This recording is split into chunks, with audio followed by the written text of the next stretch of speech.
up, Monica? Judah, what's up? It's spicy.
Sure, these can help, but it's far from... Ladies and gentlemen, the mind is the battlefield, where victory is first claimed or forever lost.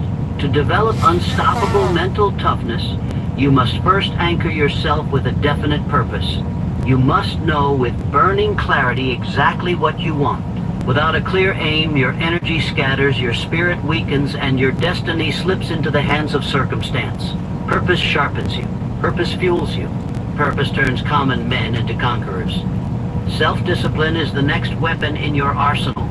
Without it, you are a prisoner to your own weaknesses. The man who cannot command himself will never command anything worthwhile in life. Control your words, control your thoughts, control your actions. When you stand firm against your own emotions, no external enemy can defeat you. Discipline is not a punishment, it is the key to freedom. Persistence is the battering ram you must wield. Life will test you. Life will break you if you allow it. When you are knocked down, rise again and again and again. Every champion has felt the weight of defeat pressing down on his shoulders. But he who persists beyond exhaustion, beyond doubt, beyond ridicule, is the man who claims the crown. Quitting is never an option. You fight until you win. Faith is your invisible armor. Without unshakable belief in yourself, your talents rust and your dreams rot. You must believe when no one else believes. You must see the victory in your mind before it is ever seen with your eyes. Faith transforms obstacles into stepping stones. Faith fuels the fire when the world turns cold. Without it, you are already defeated. The power of decision must be seized.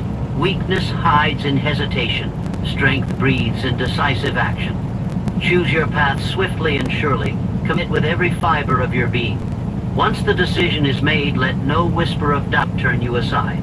Indecision is death. Decision is life. Fear and doubt are parasites that feed on greatness. Evict them from your mind with ruthless aggression. Fear lies. Doubt deceives. They are not worthy of your attention. The mind ruled by fear is a slave mind.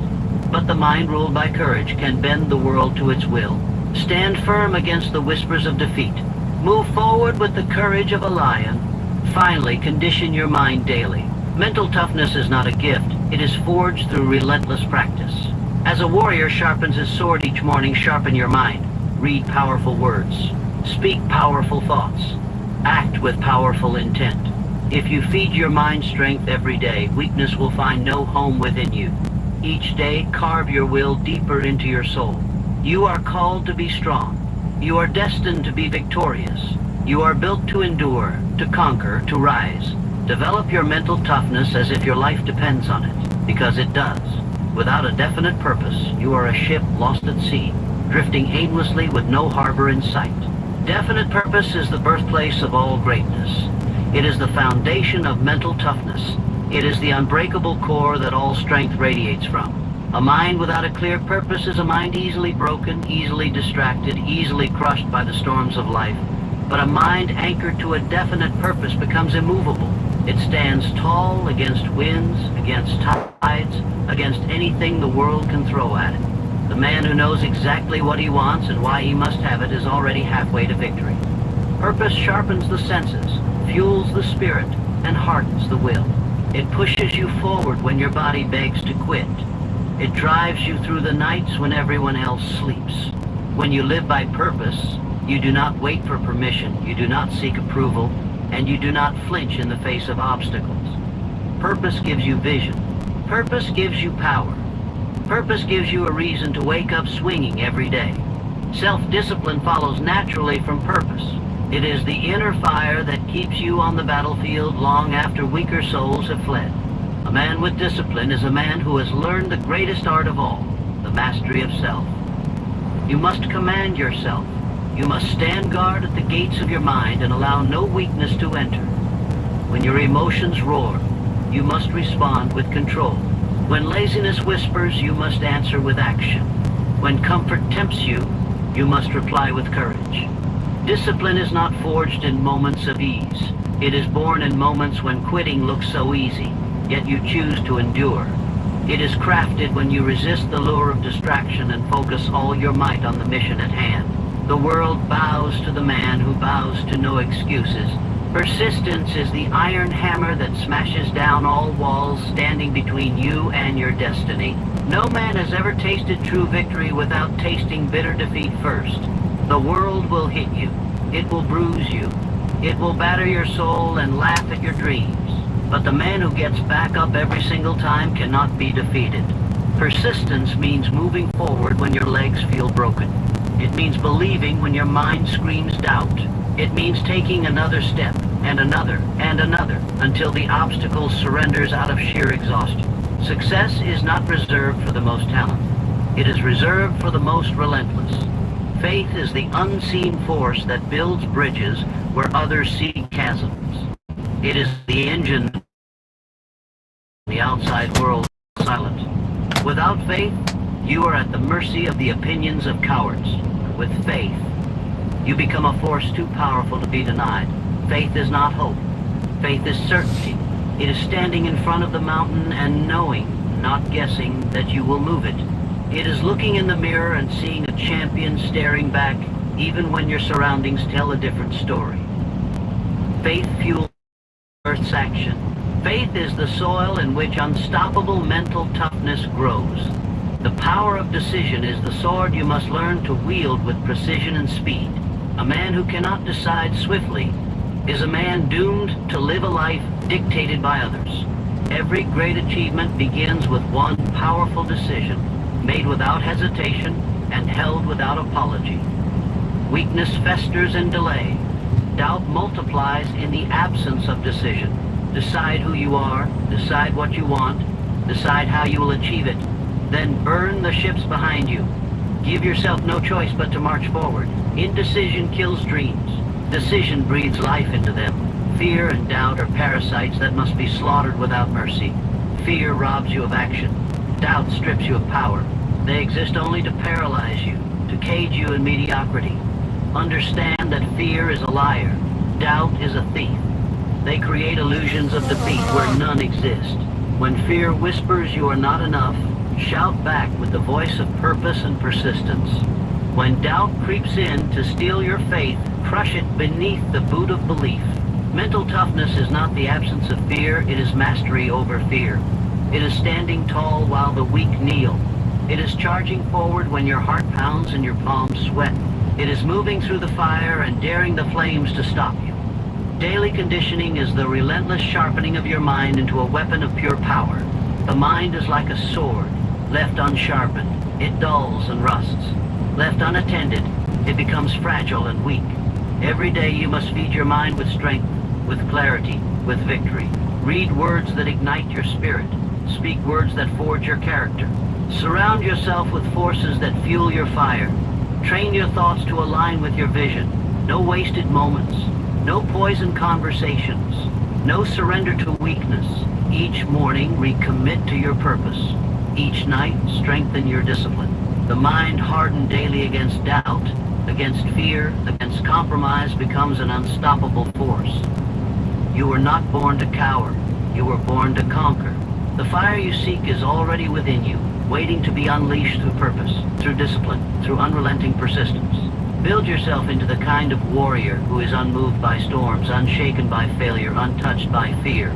Become the master of your fate by first becoming the master of your mind. Without mastery of self-discipline, all talent, all ambition, all dreams collapse under the weight of weakness. Self-discipline is the steel spine that separates the conqueror from the conquered.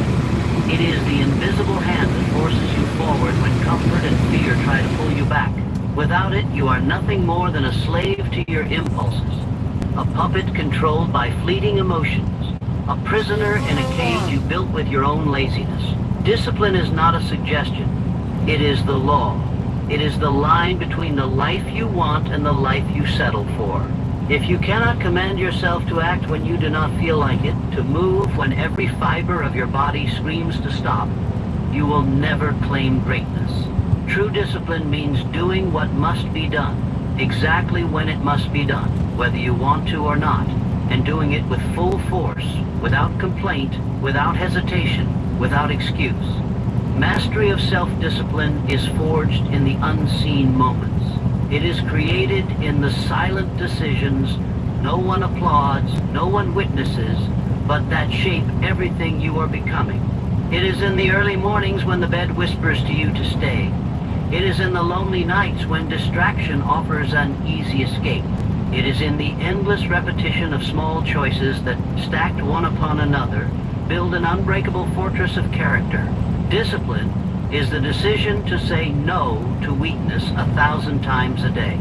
It is the fire that tempers your soul until you become immune to excuses, allergic to mediocrity, obsessed with progress. You will either learn to control yourself or spend your life being controlled by regret. There is no other outcome. There is no middle ground. You must understand that discipline is not born from emotion.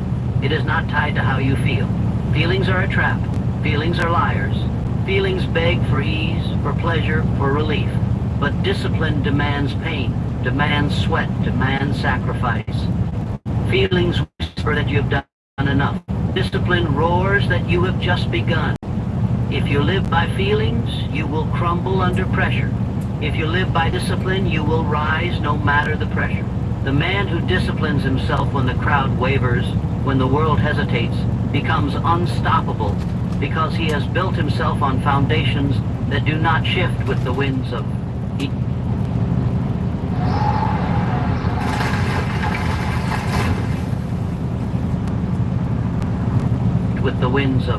emotion. Self-discipline is self-respect in action. It is proof that you value your future more than your fleeting comfort.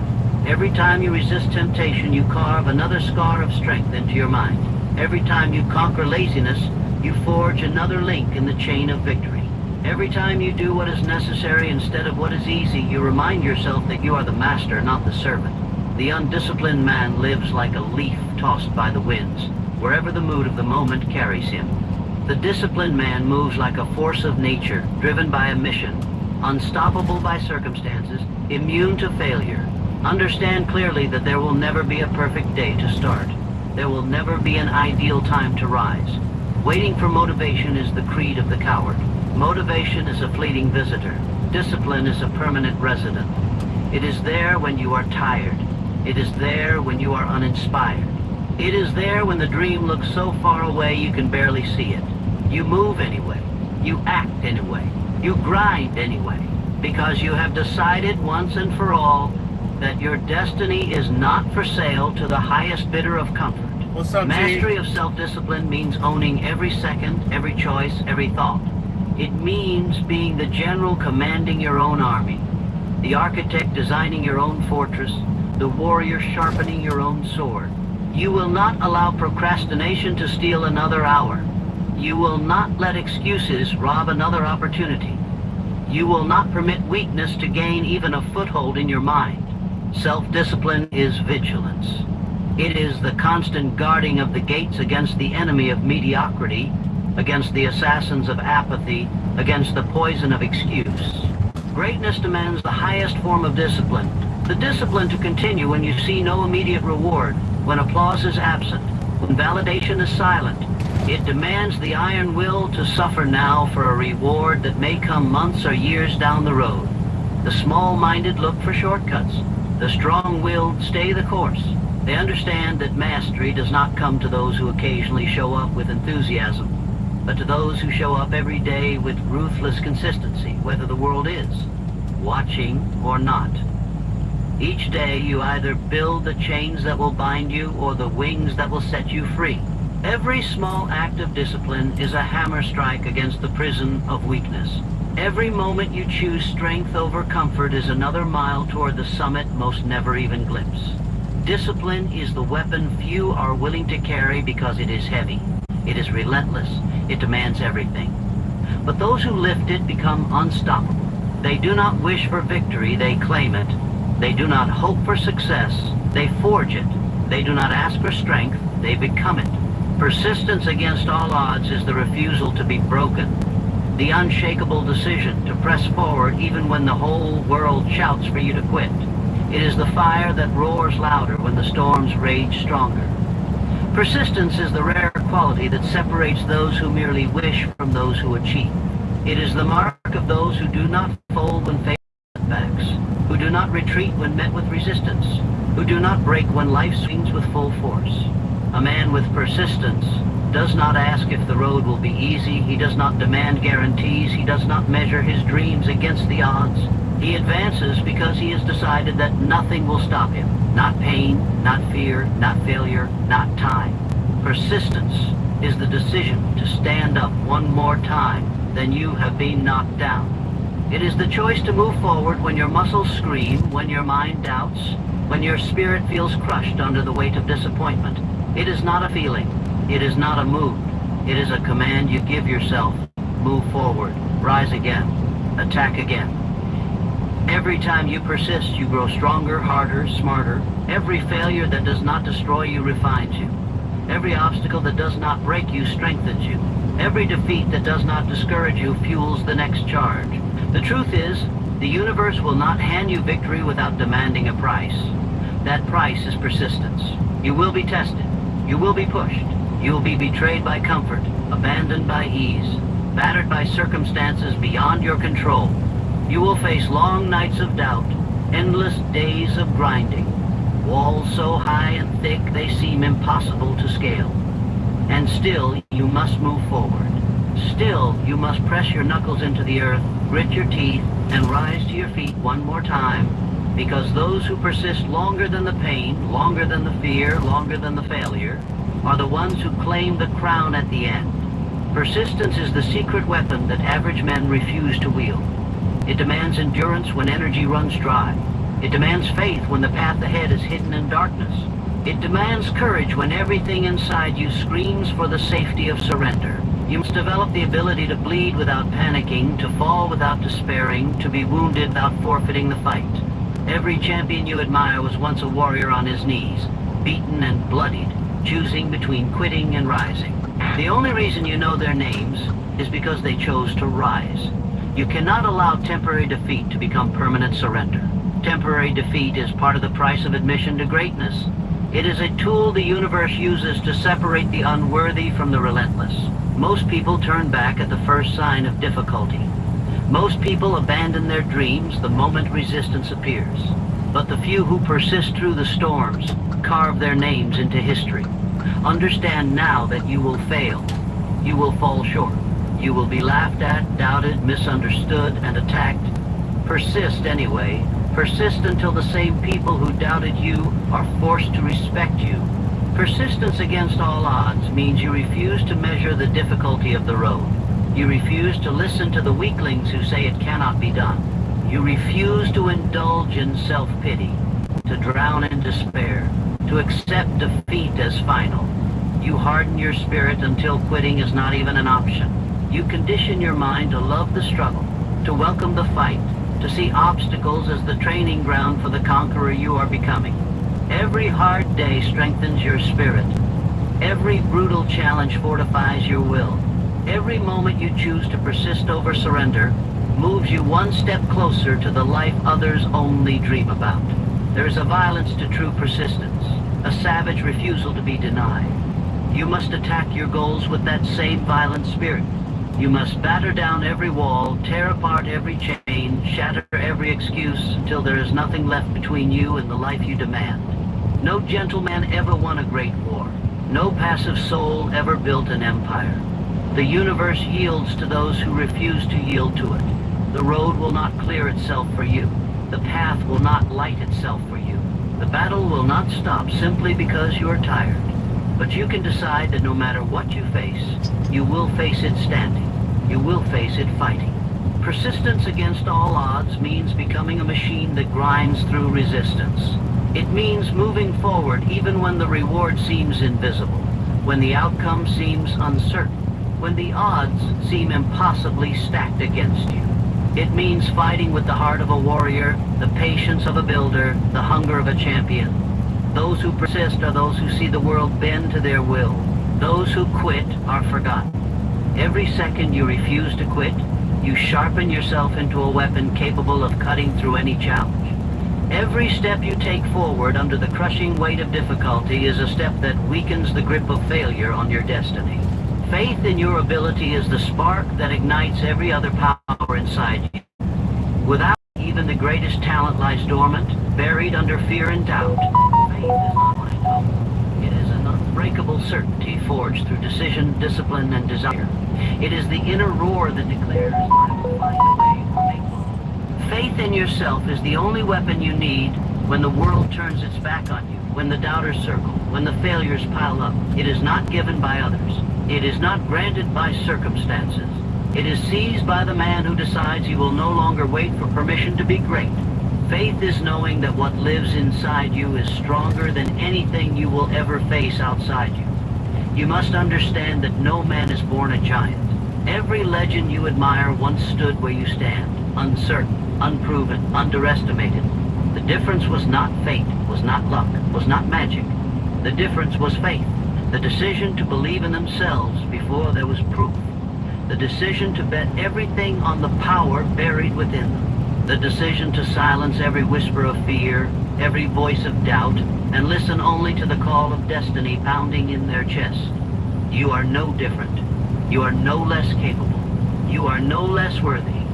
You have everything you need already planted inside you, but only faith will unlock it. Faith in your ability is what keeps you moving when logic says you should quit. It is what drives you to act when reason tries to convince you to wait. It is what pulls you out of the pit when the world tries to bury you. Without faith, small setbacks look like final defeats. Without faith, obstacles look like impossible walls. Without faith, criticism sounds like truth, and failure feels like identity. But with faith, 1,000 failures are nothing but stepping stones. With faith, rejection is just a redirection. With faith, you realize that the only limit on your future is the strength of your belief in your own power. You must cultivate faith the same way a warrior sharpens his blade, through daily discipline, through relentless action, through unshakable commitment. You must speak it into existence before the world recognizes it. You must act on it before there is evidence. You must move with confidence before success arrives. Faith is not waiting for the right conditions. It is declaring yourself ready now. It is seeing yourself as the champion before the trophy is handed to you. It is walking like a king even when you are still in chains. Faith is the battle cry of those who refuse to be ordinary. When you possess faith in your ability, you become dangerous. You are no longer controlled by the opinions of others. You are no longer shaken by the defeats that shatter weaker souls. You are no longer delayed by fear or distracted by failure. You move with the power the world cannot understand because you are driven by something deeper than circumstances. You see victory long before it arrives. You taste triumph long before the world hands it to you. You know beyond all doubt that the struggle, the suffering, the setbacks are merely the price of admission to the life you demand. Doubt is the enemy that must be hunted and destroyed before it infects your mind. Doubt starts as a whisper, a question, a small hesitation, but left unchecked, it grows into chains around your spirit. You cannot entertain doubt for a second. You cannot allow even the smallest crack in your faith. You must be ruthless in your belief. You must stamp out every thought that suggests you are anything less than destined for greatness. You must feed your faith daily with action, with vision, with relentless pursuit.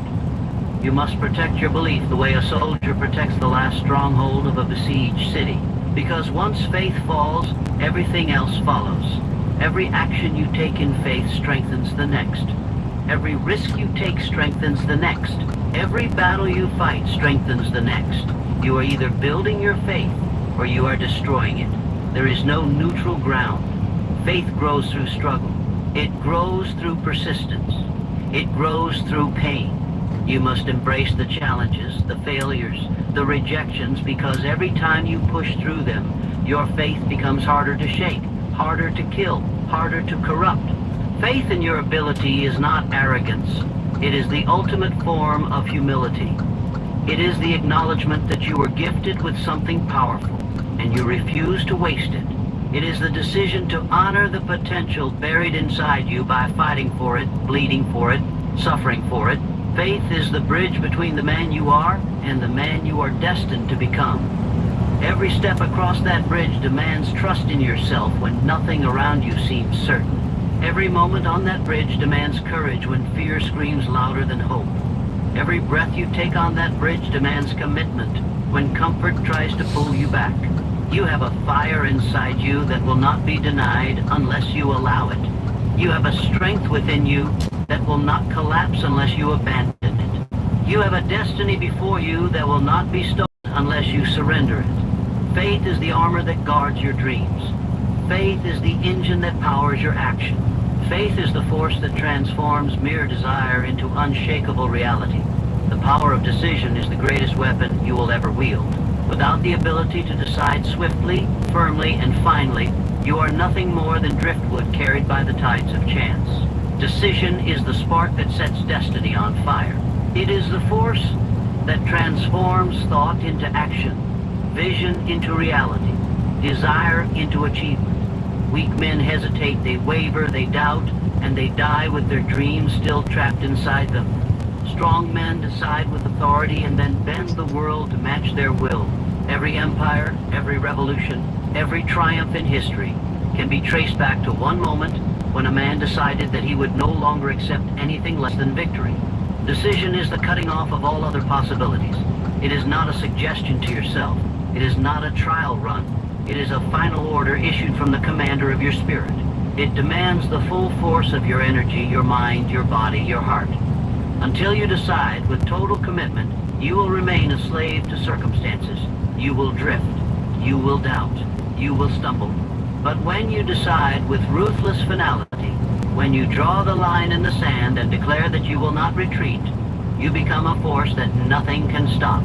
Decisions must be made quickly, for hesitation is the death of dreams. Opportunities wait for no man. Indecision kills more ambitions than failure ever will. The truth is that most people do not fail because they are incapable. They fail because they refuse to decide. They wait for perfect conditions, for guaranteed success, for complete certainty, and in waiting, they forfeit their chance. Conditions will never be perfect. Success is never guaranteed. Certainty is an illusion. You must decide to move forward anyway. You must decide to act even in the face of fear, even in the absence of proof. You must decide that you would rather die chasing greatness than live safe inside mediocrity. Every second you hesitate, you lose ground to the enemy of doubt. Powerful decision is not about emotion, it is about command. It is about recognizing that the man who hesitates hands over his future.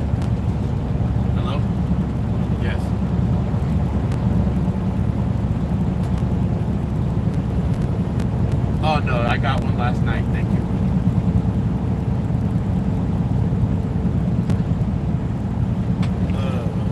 Change.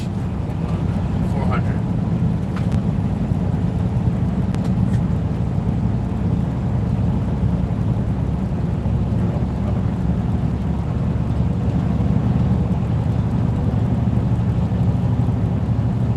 To fear, to failure, to fate. The man who decides seizes his future with both hands and forces it into existence. Every time you delay a decision, you feed weakness. Every time you postpone action, you strengthen fear. Every time you waver, you weaken the walls of your own willpower. But every time you decide, every time you commit, every time you move forward with full force, you forge yourself into something harder, sharper, stronger. Decision transforms dreams into plans and plans into action. Without decision, dreams remain shadows. They remain silent wishes floating in the mind of a man too weak to seize them. With decision, those dreams become blueprints. They become battle plans. They become unshakable declarations of war against the life you refuse to live. You must decide exactly what you want. You must decide exactly who you will become. You must decide exactly what price you are willing to pay. And then you must decide every day to pay it without hesitation, without complaint, without excuse. Understand that decision is a skill, and like any skill, it is strengthened by use. You must practice decisive action every single day. You must train your mind to evaluate quickly, to commit fully, to act without looking back. Small decisions build the muscle for large ones. The man who cannot decide what time to rise cannot be trusted to decide the course of his life. Every small act of decision is a training ground for the larger battles that define your destiny.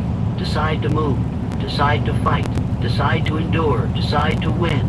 You will not always make the perfect decision. That is irrelevant. Imperfect action beats perfect hesitation every time.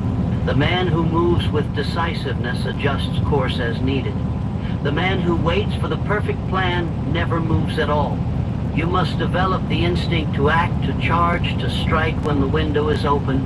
Decision fuels momentum, and momentum destroys resistance. Most men never build momentum because they never decide to start.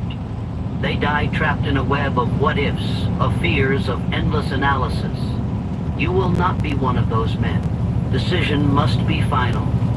It must be backed by the full power of your will. You must decide with the mentality that there is no turning back, that you will either succeed or die on the path.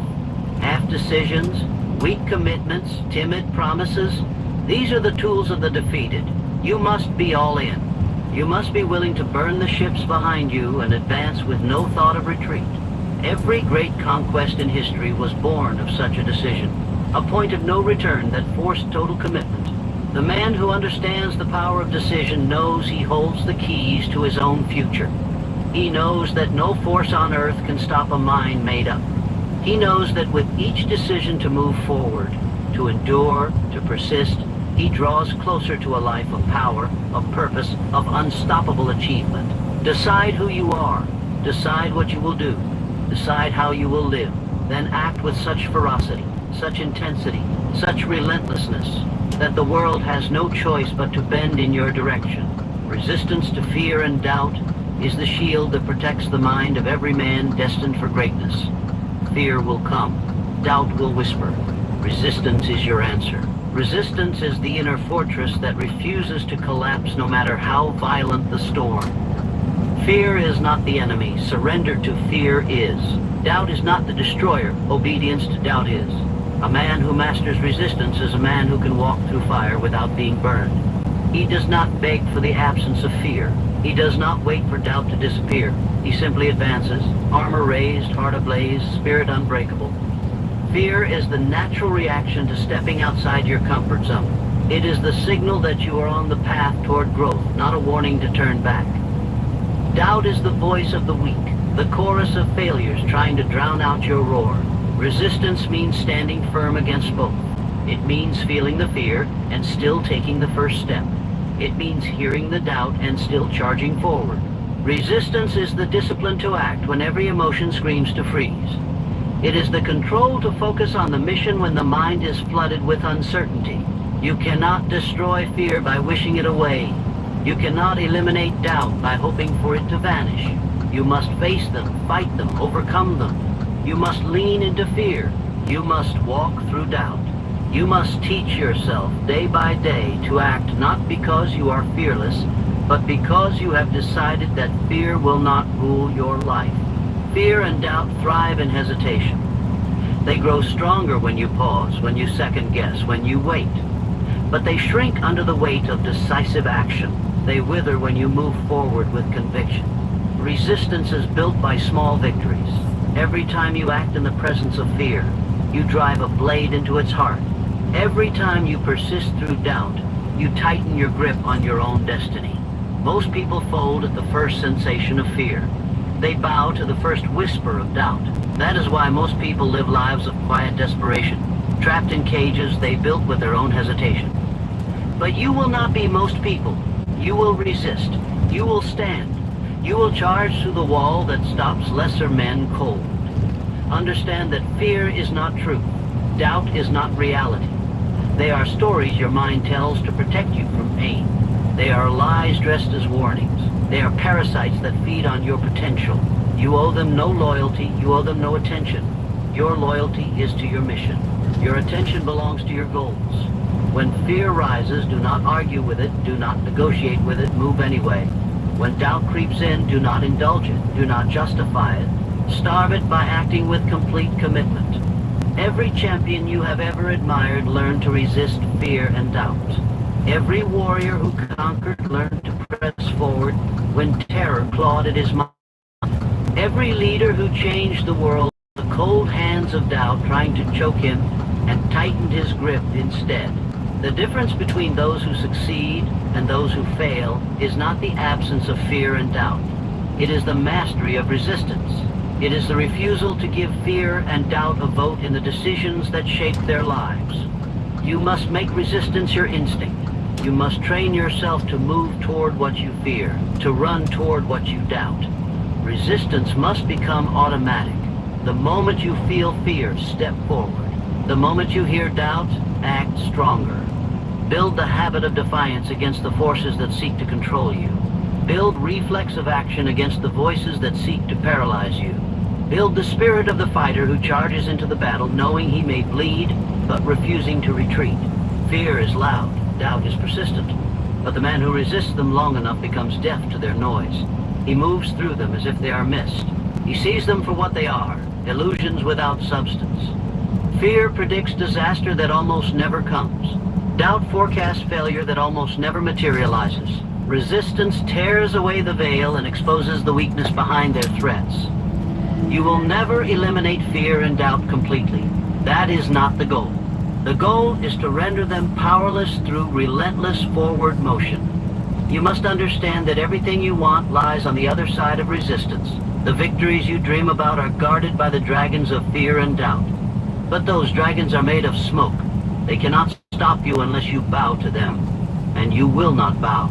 You will resist. You will rise. You will advance while others retreat. You will endure while others collapse. You will build a life of strength, courage, and victory because you chose to fight the battle most men refuse to face. Resistance to fear and doubt is not a one-time act. It is a way of life. It is a decision you make every morning and every night. It is a commitment you renew every time the enemy tries to storm your gates. It is a declaration you shout into the darkness every time fear tries to whisper you back into safety. You are not here to live safe. You are not here to exist inside the small prison of comfort. You are here to conquer, to build, to create, to endure. Fear and doubt are the taxes you must pay for greatness, and you will pay them without complaint because the reward is a life that ordinary men will never taste.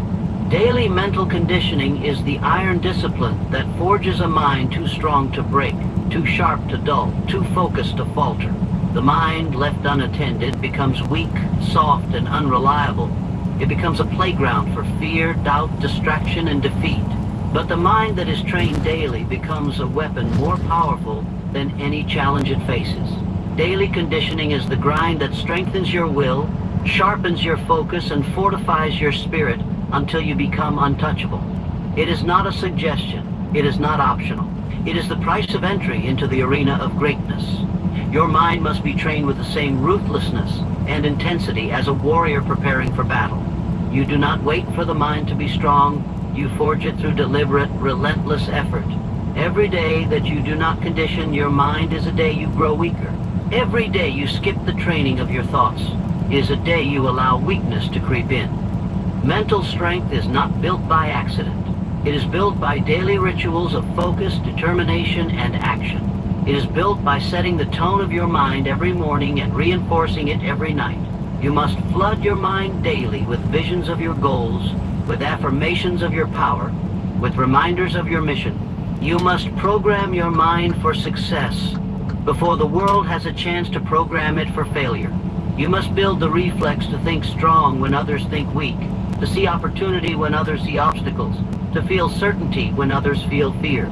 Daily mental conditioning is about deliberately shaping the way you interpret every event, every setback, every victory. It is about choosing the lens through which you see the world and choosing strength every time. Daily conditioning requires ruthless honesty. You must face your weaknesses without excuse. You must attack your limitations without mercy. You must hunt down every excuse, every lie, every hidden fear, and expose it to the light. You must ask yourself every day, where am I weak? Where am I hesitating? Where am I allowing comfort to replace conquest? Only through daily examination and correction can you forge a mind that will not betray you when the pressure mounts. A weak mind seeks comfort. A strong mind seeks growth. Conditioning ensures you are always moving forward, never retreating. You must challenge your mind daily with problems that stretch you, with tasks that demand more focus, with goals that force greater commitment. Growth does not happen in ease, it happens in strain. Every day you must do something that demands more than you think you can give.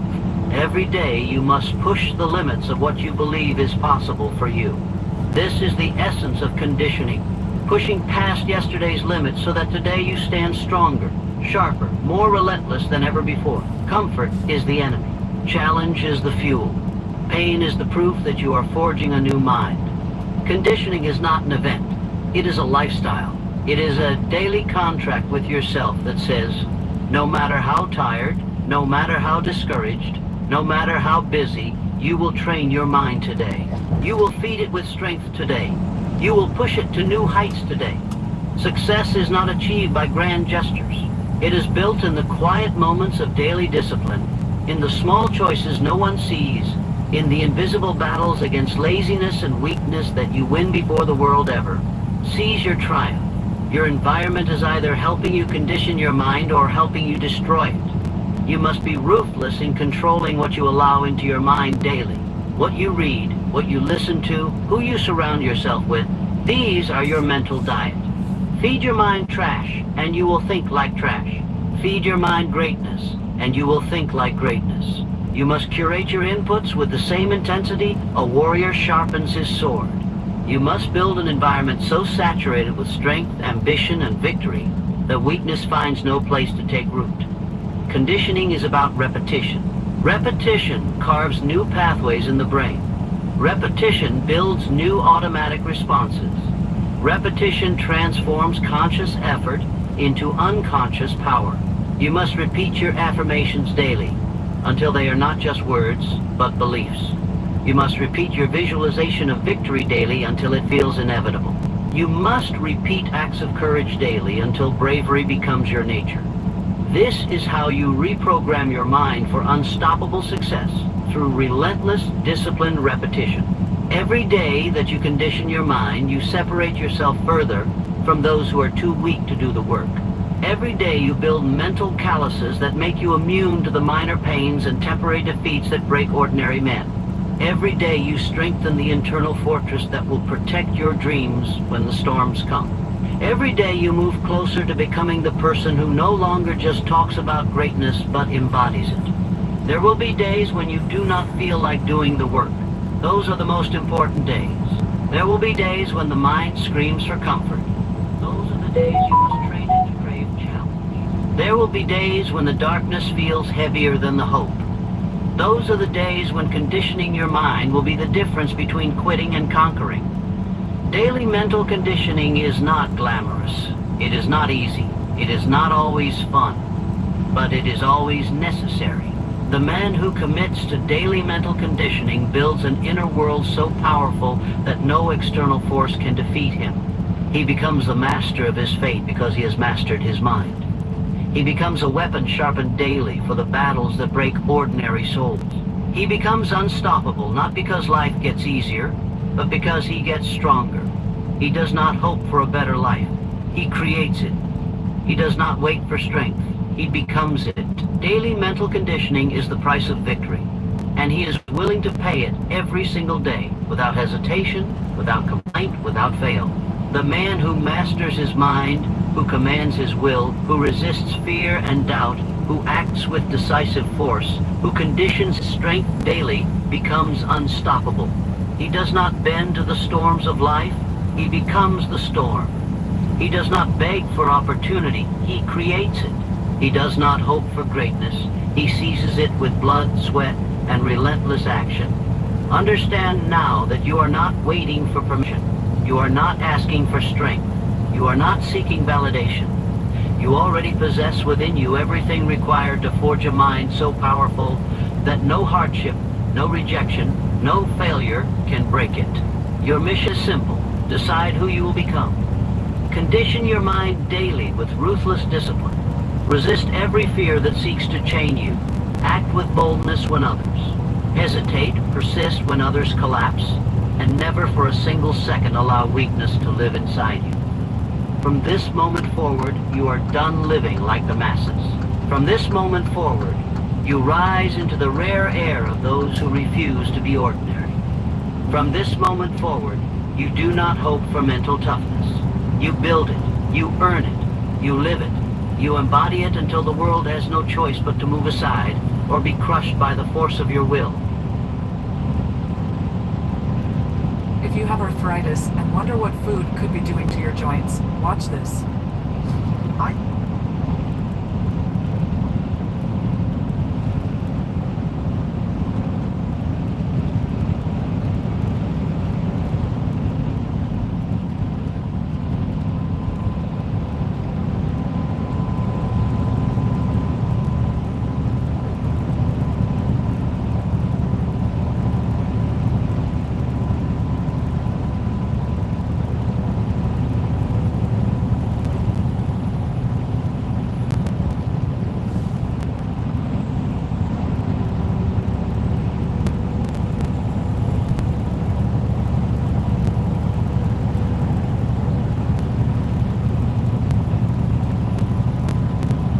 You're sitting there right now thinking about all your problems. The bills piling up.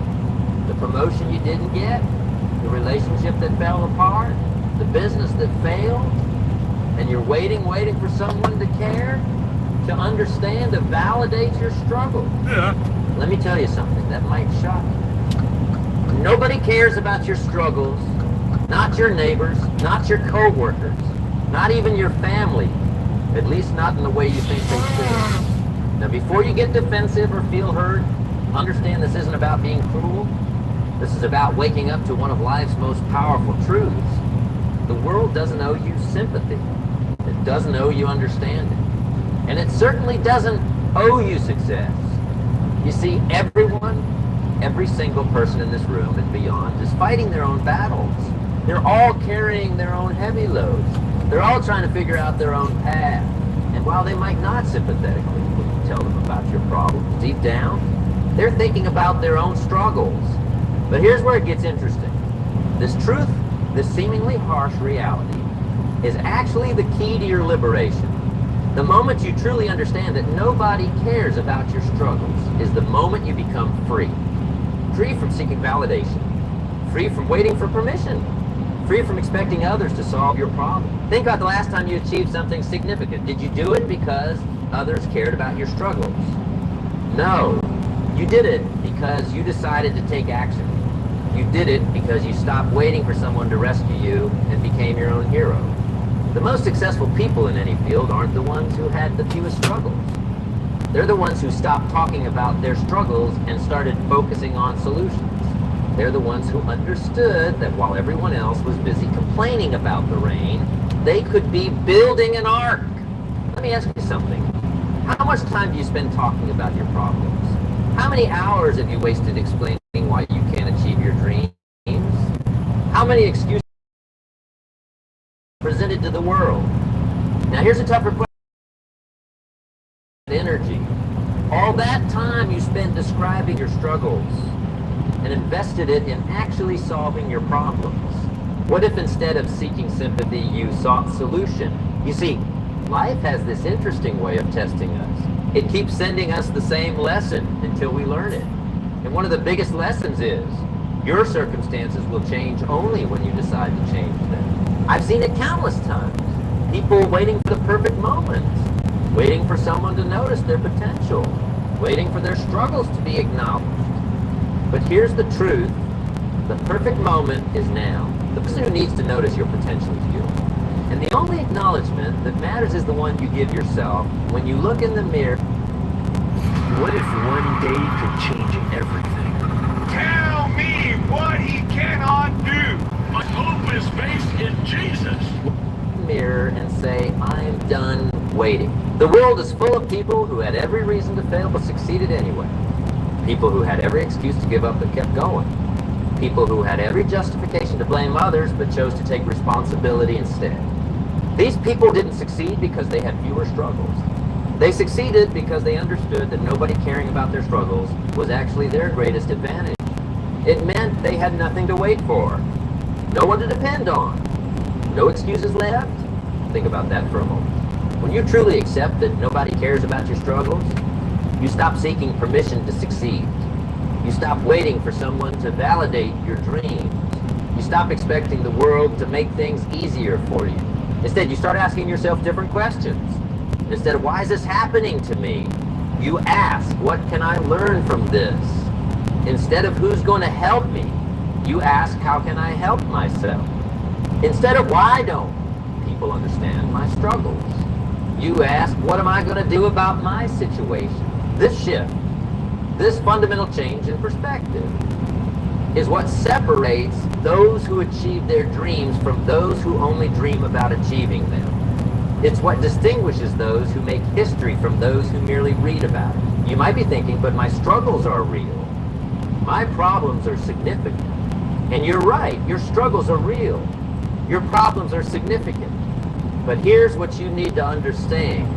Acknowledging the reality of your struggles doesn't mean dwelling on them. Understanding your problems doesn't mean being defined by them.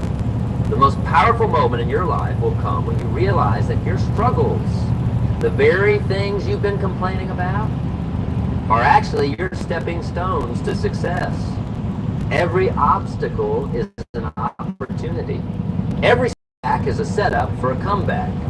Every problem contains within it the seed of a solution. But you'll never see these opportunities if you're too busy telling everyone about your struggles. You'll never find these solutions if you're waiting for someone to care about your problems. You'll never experience your comeback if you're stuck in the story of your setback. This is why the most successful people in any field share a common trait. They're too busy working on their goals to talk about their struggles.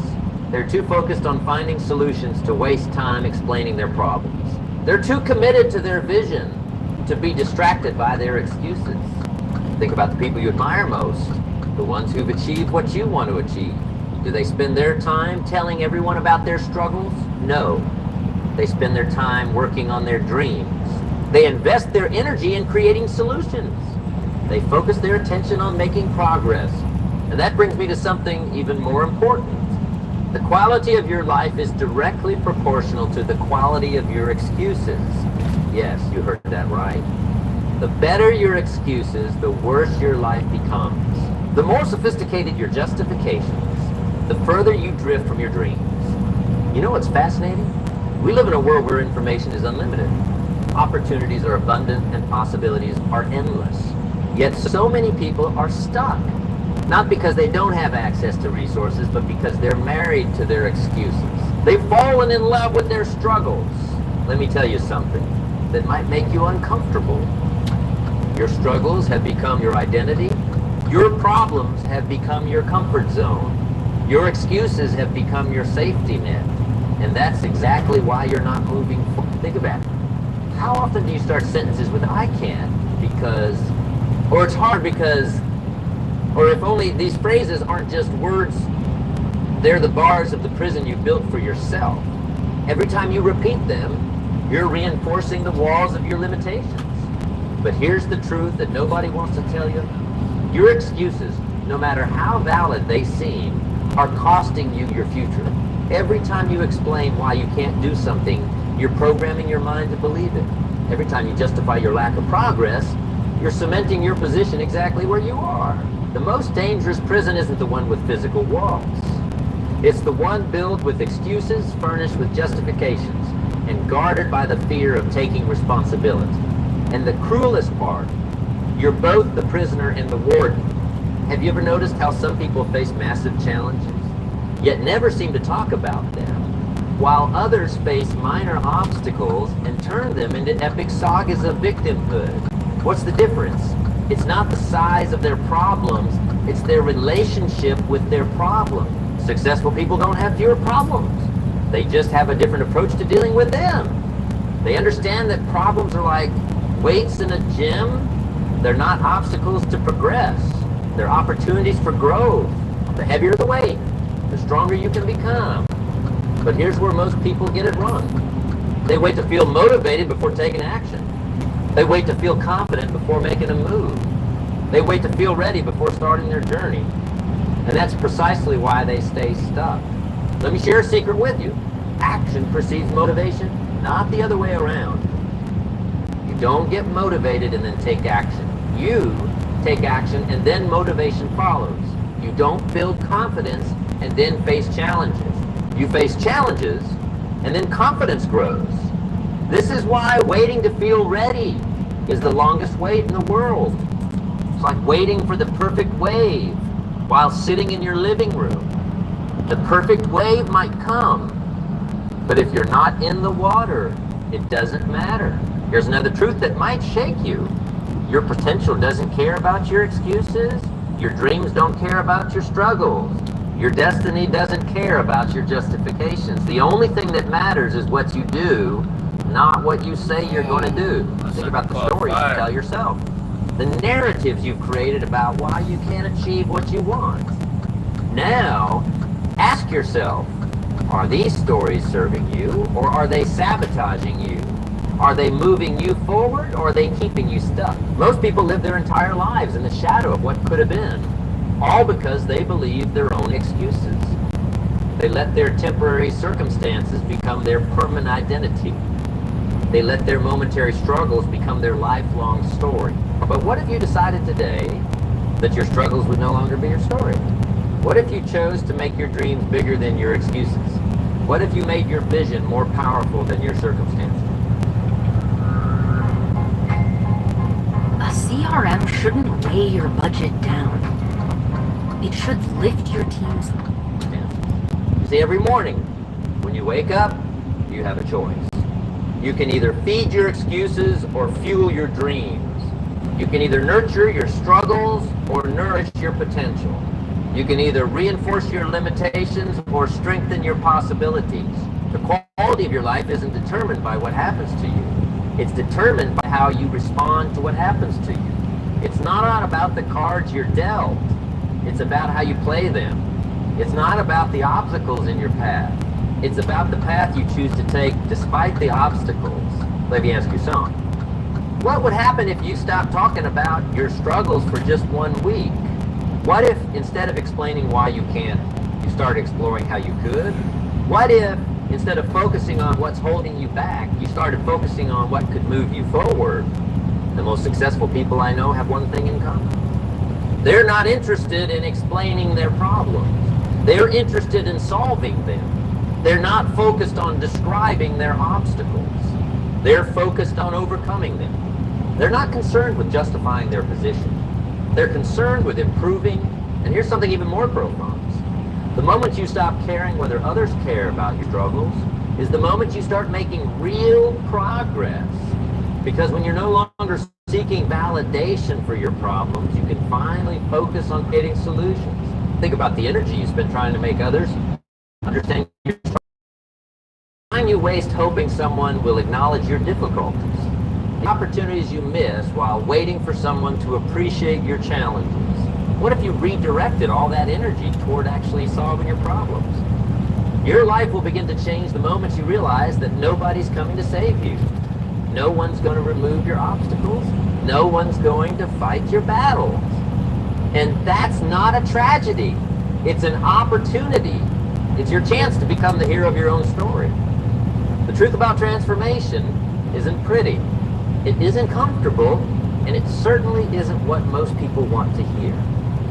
But you're not here for comfort. You're here for growth. You're here for change. You're here because something inside you knows there's more to life than collecting excuses. Let me tell you what happens when you decide to change your life. First, you'll face resistance, not from the world, but from yourself. Your old bits will fight to survive. Your old mindset will struggle to maintain control. Your old excuses will try to pull you back into their familiar embrace. But that's not the hard part. The hard part is this. The people around you won't understand. They'll question your new choices. They'll doubt your new direction. They'll try to drag you back to who you used to be. Not because they're evil, but because your growth makes them uncomfortable. Your change forces them. Others determine their destiny. They let the comfort of familiarity all of possibility. They choose the pain of staying the same over the pain of growth. But here's what they don't understand. The pain of growth is temporary. The pain of staying the same is permanent. The discomfort of change is finite. The discomfort of regret is infinite. Think about the last time you tried to change something in your life. What stopped you? Was it really your circumstances? Was it really your limitations? Or was it the fear of leaving your comfort zone? Fear of facing life without your familiar excuses? You see, your excuses are like old friends. They've been with you for years. They know all your weaknesses. They understand all your fears. They speak your language. They make you feel safe. But they're not your friends. They're your jailers. They're not protecting you. They're limiting you. The most dangerous conversation you'll ever have is the one between you and your excuses. Because your excuses don't just tell you why you can. They tell you who you are. They define your identity. They shape your reality. They determine your future. But here's the beauty of it all. You can change that conversation. You can choose a new identity. You can create a new reality. You can design a new future. The power has always been yours. It's just been buried under layers of excuses, hidden behind walls of justification, masked by veils of self-doubt. So let me ask you something deeper. What would you attempt if you knew you couldn't use your current struggles as excuses? What would you pursue if you had to leave your justifications behind? What would you become if you had to drop your story of limitation? The answer to these questions holds the key to your transformation. Because your true potential isn't limited by your circumstances. It's limited by your willingness to move beyond your excuses. Think about the stories of great achievement throughout history. The common thread isn't the absence of obstacles. It's the refusal to let obstacles become excuses. It's not the lack of struggles. It's the determination to move forward despite the struggles. Your struggles are real. Your challenges are valid. Your obstacles exist. But they're not your identity unless you choose to make them your identity. They're not your destiny unless you decide to make them your destiny. They're not your future unless you allow them to be your future. The world is filled with people who have every reason to give up but choose to keep going. People who have every excuse to fail but decide to succeed anyway. People who have every justification to stay the same but commit to change. It's between them and others. One simple choice. Hello, my name is Adam Ferrari, the Chief Executive Officer of Phoenix Energy.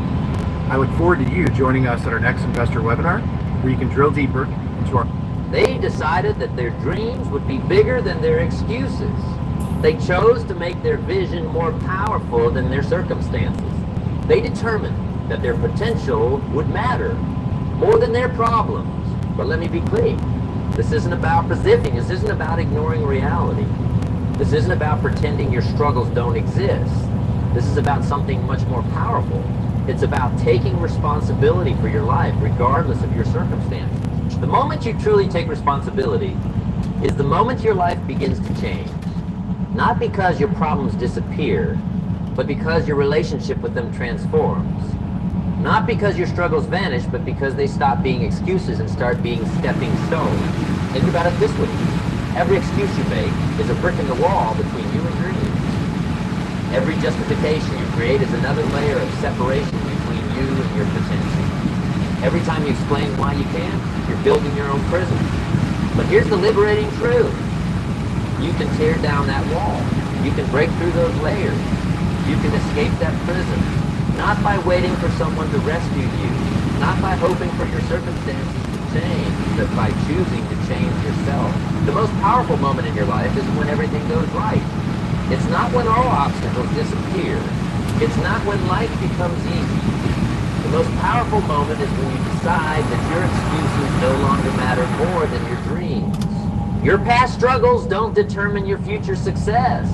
Your current circumstances don't dictate your ultimate destiny. Your present limitations don't define your final potential, unless you let them, unless you choose to make them your story, unless you decide to let them become your identity. What if today was the day you chose a new story? What if this moment was when you decided to drop your excuses? What if right now was when you committed to making your dreams bigger than your struggles? Here's something that might shock you. Your problems aren't your biggest problem. Your excuses aren't your biggest excuse. Your struggles aren't your biggest struggle. Your biggest problem, your most dangerous excuse, your most limiting struggle is your relationship with comfort. We become a society addicted to comfort. We want comfortable lives, comfortable relationships, comfortable careers. We want change without challenge, growth without pain, success without sacrifice. But life doesn't work that way. Growth happens at the edge of your comfort zone, not in the middle of it. Let me tell you what real comfort costs you. It costs you your dreams. It costs you your potential. It costs you your future. Every time you choose comfort over growth, you're trading your tomorrow for today. Every time you pick the easy path over the right path, you're exchanging your potential. Think about the goals you set years ago, the dreams you had, the person you wanted to become. Where are those dreams now? Are they still alive, or have they been buried under layers of comfort? Have they been sacrificed on the altar of convenience? You see, comfort is like quicksand. The more you settle into it, the deeper you sink. The more you embrace it, the harder it becomes to escape. The longer you stay in it, the more it becomes your normal. And that's exactly where most people get stuck. They start with big dreams, bold ambitions, bright hopes for the future, but then comfort whispers to them. It tells them to wait. It suggests they're not ready. It convinces them that tomorrow would be better than today. And slowly, imperceptibly, their dreams start to fade. Their ambitions begin to dim. Their hopes start to wither. But here's what comfort doesn't tell you. Every day you wait is a day you'll never get back. Every opportunity you postpone is an opportunity that might never come again. Every dream you delay is a dream that might never be realized. The most expensive real estate in the world isn't in any city or country. It's the graveyard. Because buried there are dreams that were never pursued, books that were never written, the businesses that were never started, love that was never expressed, potential that was never realized. All because someone chose comfort over growth, safety over possibility, excuses. Let me ask you something that might make you uncomfortable. What dreams have you buried in the cemetery of comfort? What potential have you sacrificed on the altar of convenience? What possibilities have you exchanged for the illusion of security? You see, there's a fundamental truth that nobody wants to acknowledge. Growth and comfort cannot coexist. You cannot become the person you're capable of being while remaining the person you're comfortable being. You cannot reach new heights while keeping your feet firmly planted in your comfort zone. The most successful people in any field aren't those who avoid discomfort. They're those who embrace it. They understand that discomfort is the price of growth. Pain is the cost of progress. Struggle is the currency of success. But here's where it gets interesting. The pain of growth, the discomfort of change, the struggle of transformation, these are all temporary. They're like the pain of exercise. It hurts while you're doing it, but the results last far longer than the pain. The discomfort of pushing beyond your limits is temporary. But the expansion of those limits, think about the last time you did something that scared you, something that pushed you beyond your comfort zone. Remember how it felt before you did it? The fear, the anxiety, the doubt. Now remember how it felt after you did it. The pride, the confidence, the growth. That's the... In my hometown, there's a mysterious Asian man who plays an instrument called the erhu, and every time he plays that instrument, it makes me imagine I'm a samurai, and I'm returning home from war. But then... That's the paradox of comfort. What feels uncomfortable in the moment leads to lasting comfort through growth. Your comfort zone isn't really about comfort at all. It's about fear. Fear disguised as practicality. Fear masked as common sense. Fear dressed up as wisdom. Every time you choose comfort over growth, you're not really choosing comfort. You're choosing fear. But here's the truth about things. The compass pointing toward growth. Whatever scares you is usually what you need to do next. Whatever makes you uncomfortable is often what will make you better. Whatever challenges you today is what will change you tomorrow. The most dangerous lie you can tell yourself is that you'll do it tomorrow, that you'll start when you're ready, that you'll take action when conditions are perfect, because tomorrow never comes, ready never arrives. Perfect conditions don't exist. You see, while you're waiting for the perfect moment, life is passing by. While you're preparing to live, life is happening now. While you're planning to take action, opportunities are disappearing. The only moment you can actually use is this one. The only time you can actually change is now. Think about all the reasons you've given yourself for not taking action. All the justifications you've created for staying comfortable. All the excuses you've made for avoiding growth. Now ask yourself, have any of these reasons, justifications, or excuses made your dreams any closer? Have they moved you any nearer to your goals? Have they transformed you into the person you want to become? But the answer is obvious. Your excuses haven't served you. Your comfort hasn't helped you. Your fear hasn't protected you. They've only held you back. They've only kept you small. They've only maintained your limitations. But here's the good news. You can change that right now. Not tomorrow. Not next week. Not when you're ready. Right now. Because the truth is, you don't need to be ready to start. You just need to start to be ready. Every great achievement in history started with someone being not ready, but willing. Every significant transformation began with someone being not prepared, but determined. Every meaningful change started with someone being not confident, but committed. The most powerful force in the universe isn't atomic energy, gravity, or electromagnetic force. It's decision. A real decision, not a preference, not a wish, not a hope, but a decision that cuts off all other possibility. A decision that burns all bridges back to your old life. A decision that makes your desired future the only acceptable outcome. Most people never make such decisions. They make wishes, they have preferences, they express hopes, but they never truly decide. They never commit with such totality that retreat becomes impossible. They always leave themselves a back door, an escape route, a way back to their comfort zone. And that's exactly why they stay stuck. That's precisely why they remain unchanged. That's exactly why they continue to collect excuses. Instead of achievements, struggles instead of successes, justifications instead of results. The difference between where you are and where you want to be isn't knowledge. It isn't resources. It isn't time. It's decision. A real decision changes everything. It changes how you think. It changes what you do. It changes who you become. Every significant change in your life started with a decision. Every meaningful achievement began with a choice. Every substantial transformation initiated with a commitment. Not with conditions being perfect, not with you feeling ready. Not with everything lined up exactly right. The world is full of educated failures, talented underachievers, and gifted procrastinators. Why? Because they're waiting to feel ready, waiting for the right time, waiting for permission, waiting for someone to care about their struggles. But life doesn't reward waiting. It rewards action. It doesn't acknowledge excuses. It acknowledges results. It doesn't respond to intentions. It responds to decisions. Your potential is like a seed. It contains everything necessary for growth. It has all the coding for success. It holds all the instructions for achievement. But a seed in a packet never grows. A seed in waiting never bears fruit.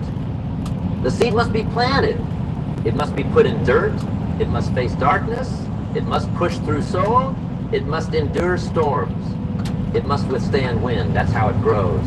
That's how it becomes what it was meant to be. Your potential is no different. It won't grow in the comfort of waiting. It won't develop in the safety of planning. It won't flourish in the security of preparation. It must face challenges. It must endure difficulties. It must push through obstacles. Let me tell you something that might change your life. The universe doesn't reward perfection. It rewards courage. It doesn't acknowledge excuses. It acknowledges effort. It doesn't respond to intention. It responds to action. Every moment you spend explaining why you can't is a moment you could spend figuring out how you can. Every hour you invest in justifying your position is an hour you could invest in improving your position. Every day you dedicate to describing your struggles is a day you could dedicate to overcoming them. The most successful people aren't those who never failed. They're those who never let failure define them. They're not the ones who never faced obstacles. They're the ones who never let obstacles stop. You know, today we're living in one of the most extraordinary times to be alive. The resources we have are extraordinary. If you went back to a place like 1920 and people trying to create a quality of life, They're not the ones who never had struggles. They're the ones who never let struggles become their story. Your life changes the moment you stop asking, why is this happening to me? And start asking, what can I learn from this? It transforms when you stop saying, I can't, and start asking, how can I? It evolves when you stop waiting for others to care about your struggles and start using those struggles as fuel for your success. Every excuse you drop becomes a stepping stone to your dreams. Every justification you release becomes a bridge to your potential. Every struggle you stop explaining becomes energy you can invest in growing. The world doesn't need to hear about your struggles. It needs to see your success. It doesn't need to understand your excuses. It needs to witness your achievements. It doesn't need to acknowledge your limitations. It needs to experience your contributions. Your future is not determined by your past struggles, but by your present decisions. Your destiny is not shaped by your current circumstances, but by your immediate choices. Your potential is not limited by your previous failures, but by your present commitment. The time for waiting is over. The season for excuses has passed. The era of justification has ended. Now is the time for decision. Now is the time for action. Now is the time for transformation. Stop waiting for someone to care about your struggles and start creating success that commands attention. Stop explaining why you can't and start demonstrating what you can. Stop focusing on what's holding you back and start focusing on what can move you forward. Your struggles don't define you unless you let them. Your circumstances don't control you unless you allow them. Your past doesn't determine your future unless you decide it does. Decision is yours. The time is now. The choice is clear. You can either continue collecting excuses or start accumulating achievements. You can either keep explaining your struggles or start creating your success. You can either remain comfortable in your limitations or get uncomfortable with your growth. And remember this, 20 years from now, you won't be defined by the struggles you faced.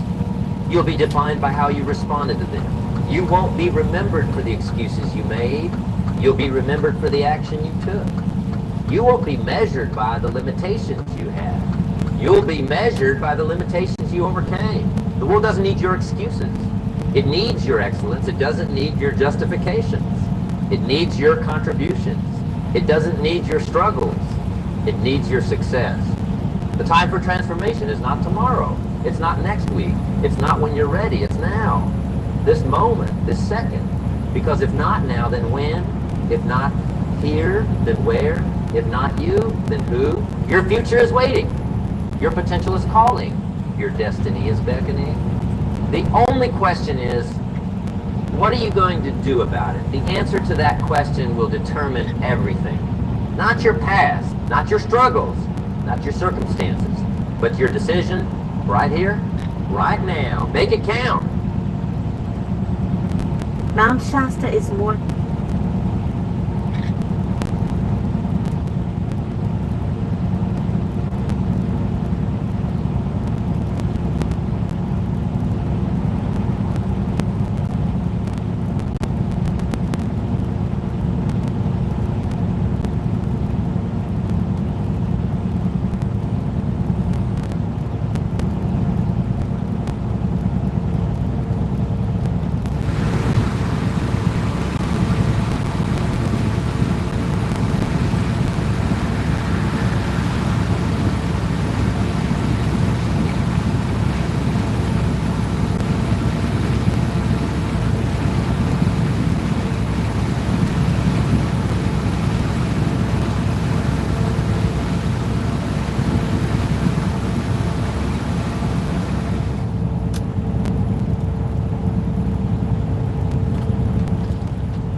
As you should know by now, I've got this lovely Toyota MRS with a K20 engine in it for the week. I made a video yesterday and I asked for ideas on videos to make. Now someone suggested, I think the name was Doc something, Gilbert Cat something, they suggested doing a comparison video with Josh's S2000. So what I thought would be a good idea to do is, well, not me obviously, the guy on YouTube, but it's an excellent idea, so I'm completely stealing it, thanks for the tip.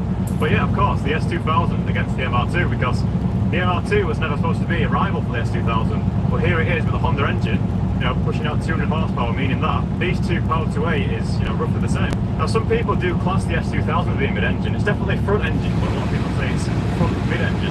That's just because of how far back the engine is in the engine bay.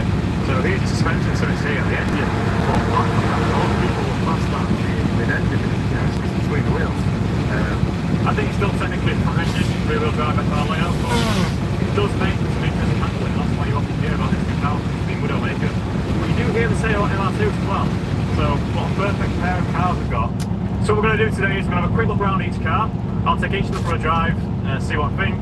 Some nice exterior shots of the cars chasing each other and things like that. So it should all be nice. And then at the end, we'll decide whether simply putting a Honda engine into an MR2 can equal to something as good as, if not better, than an S2000.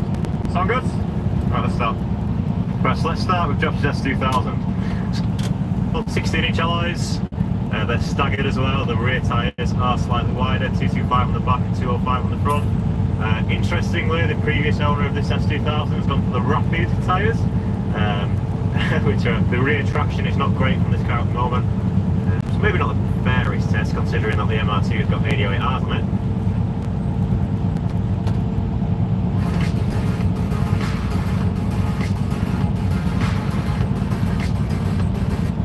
Maybe not the fairest test considering that the MR2 has got 88 Rs on it.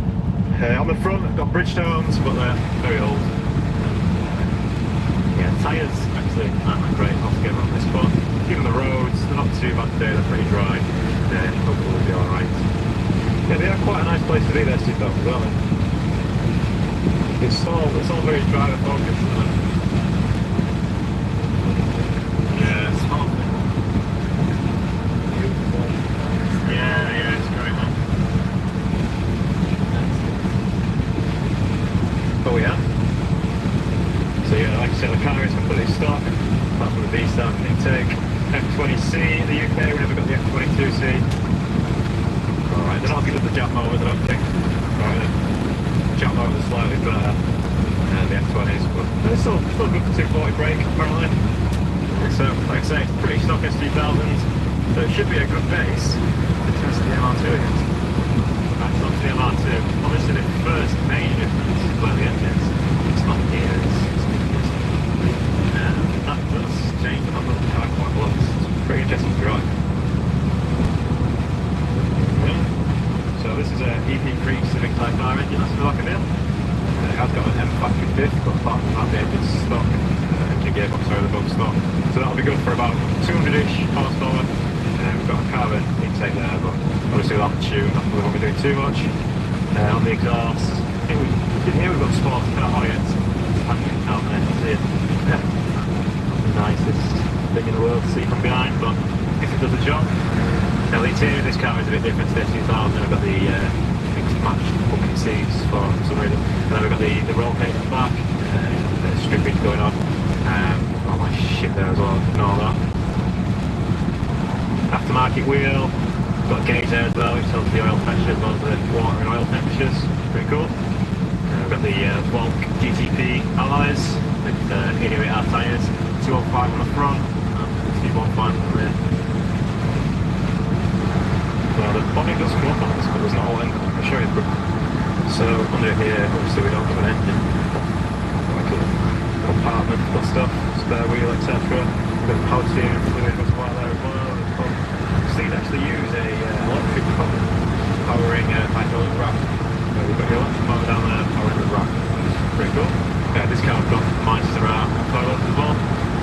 So yeah, it's pretty modified compared to the S2000, but I think we can allow that based on the fact that this car's never been a rival to this car. So the fact that this one is tuned up a bit, it doesn't really matter because, you know, originally this car would be way behind in performance on this. So now that it wants to tune, it wants to stop, go further back on and see if the mod's been worth it, see if it can keep up with the S2000.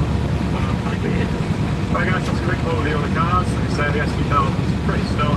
Obviously the MR2 has been tuned up a bit, but for a while now because we want to see if we can match the S2000 performance after all. So, we're allowed to drive the S2000 now. Yeah. Alright, cool.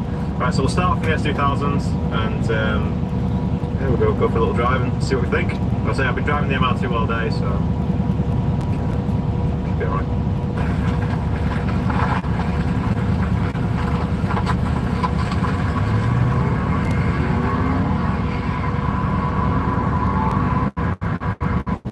Okay, so here we are, we're in the Honda S2000. This is just new car, so we'll be nice to it, not be too hard. So you've probably got a lot more chance of being able to understand what I'm saying when I'm driving this car compared to the MR2. It's just a... Hello, I'm Warren from Terminal Velocity, and today we've got an S2000.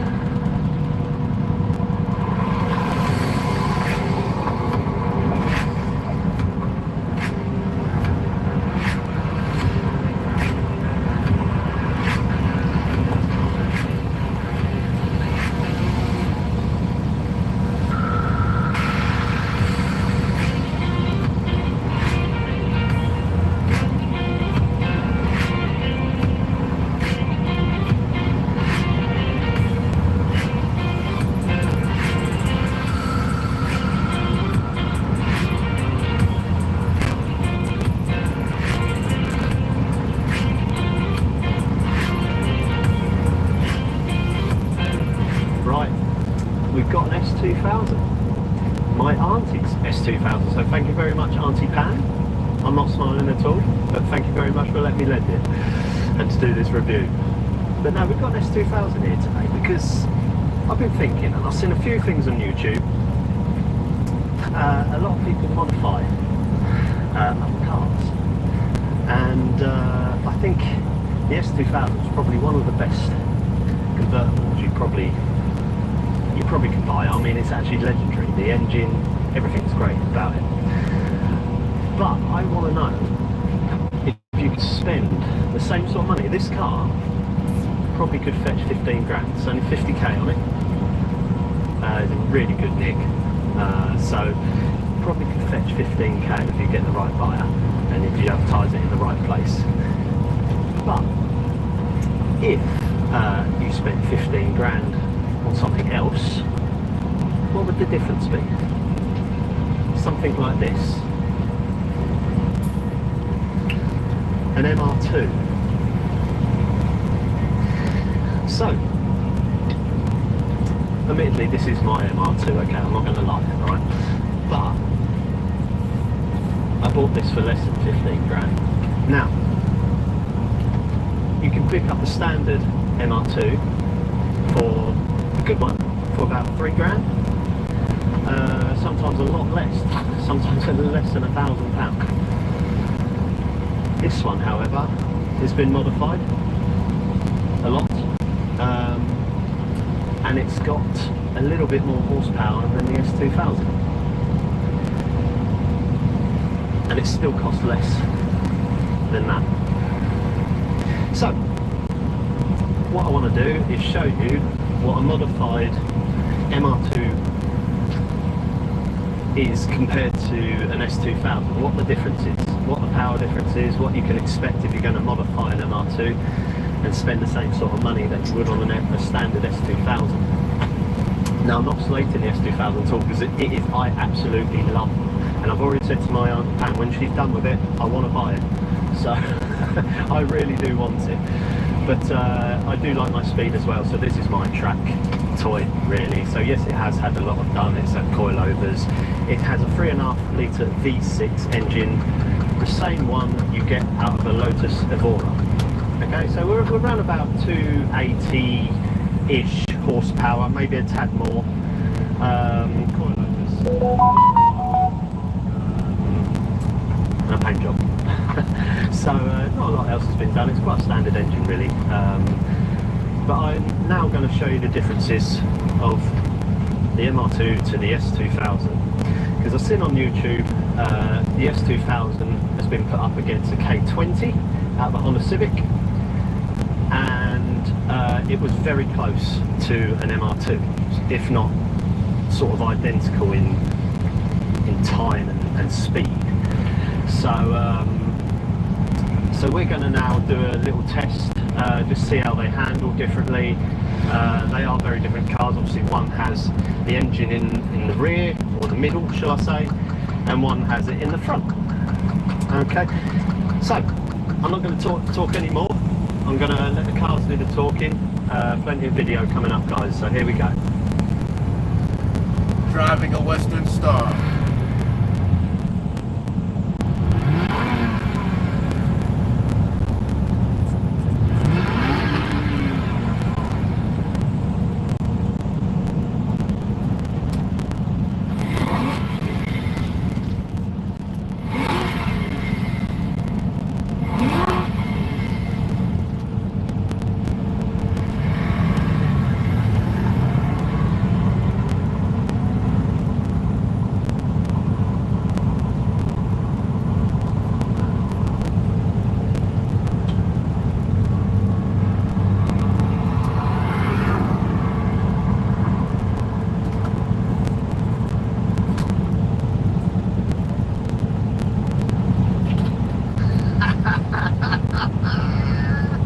What happened there, Jamie? Oh! Did you stall it? I wish I had enough juice to pull. An empty trailer would be nice, or no trailer at all.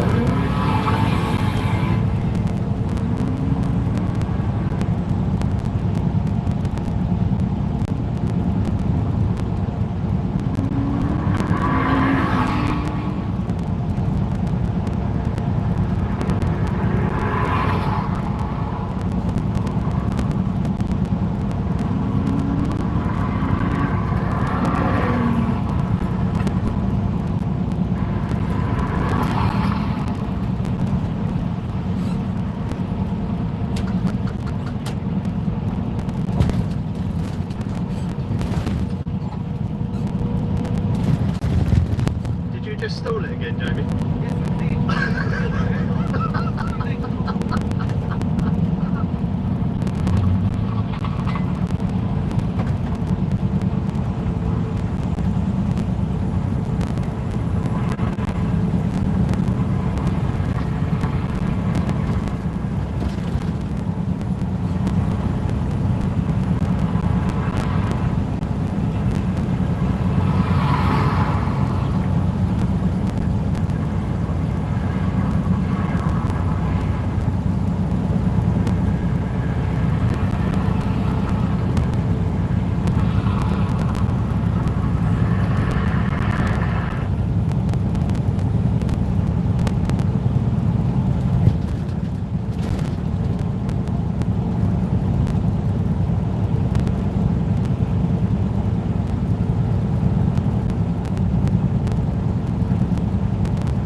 External audio, so you mean like the speakers in the truck? Moments ago, with Vito posting his 10 days out fatigue update from the Pittsburgh Pro.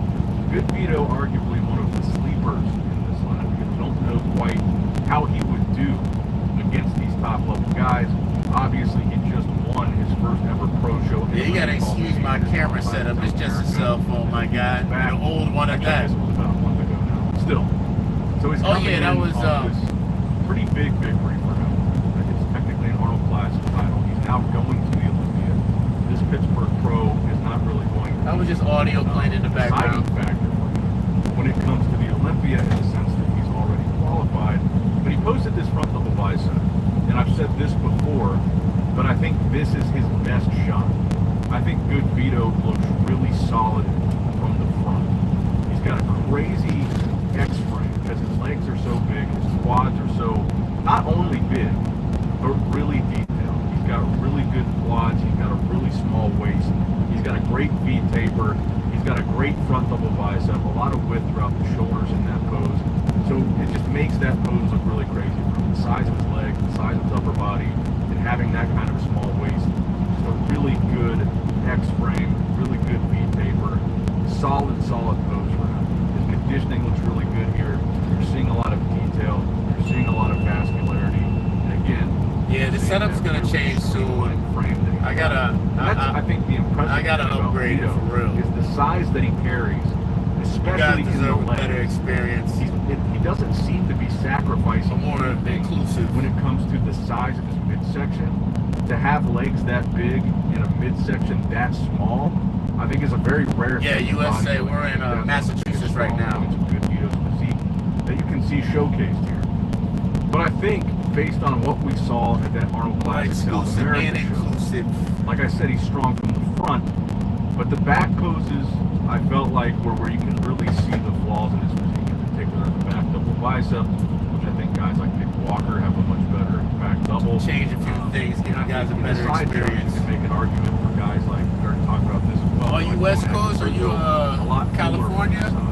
So Good Vito, really strong from the front. Posting an update like this, it does get talking because California, Oregon, Washington.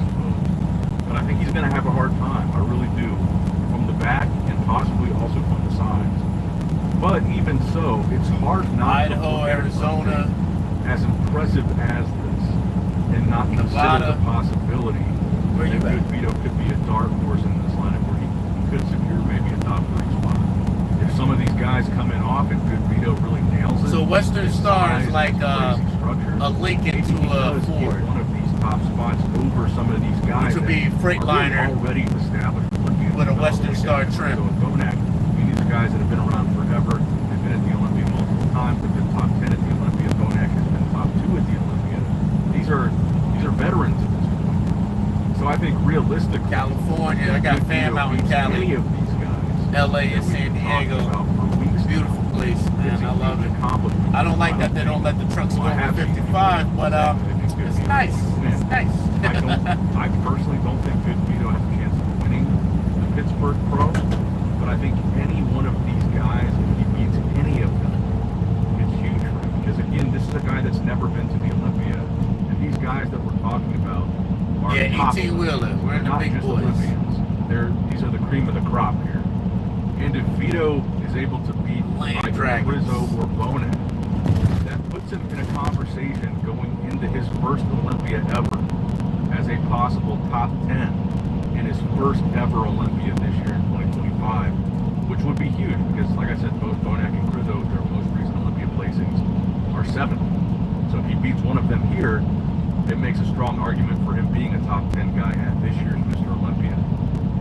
And I want to show some of these updates that we got from Nick Walker today, because in his string of updates that he posted, we also got a front double bicep. They do sit nice at 80. People posting them side by side. You ain't lying. So let me show all of Nick's updates. Coming through San Bernardino because it's so long.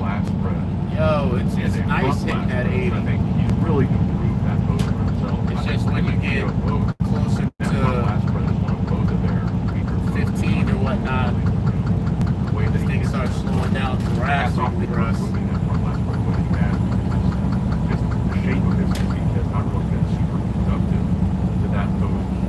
Matter of fact, so you hit California, things slow down. It's one of the better looks that I've seen from him in that pose.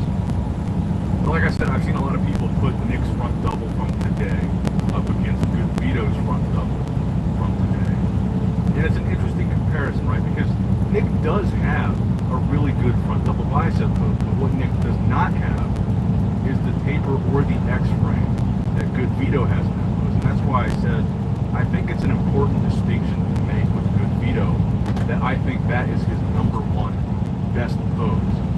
But when you see him from the back, Montana's beautiful, man. I don't think it's nearly as impressive. I haven't been there in some years though. The front last spread, I don't think is that great of a pose. But I really like driving through Montana. Like, you know, seeing this comparison of Good Vito and Nick in the fall.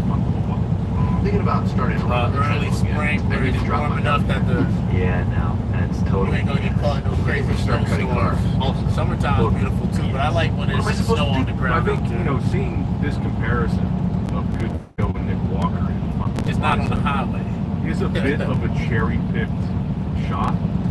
Even though, like I said, I don't think it's a weak pose for Nick either. He's got great arms, not the best taper, and his quads aren't quite comparable with Good Vito's. But I do think when you talk about from the sides and from the back, it's a different story. It's a different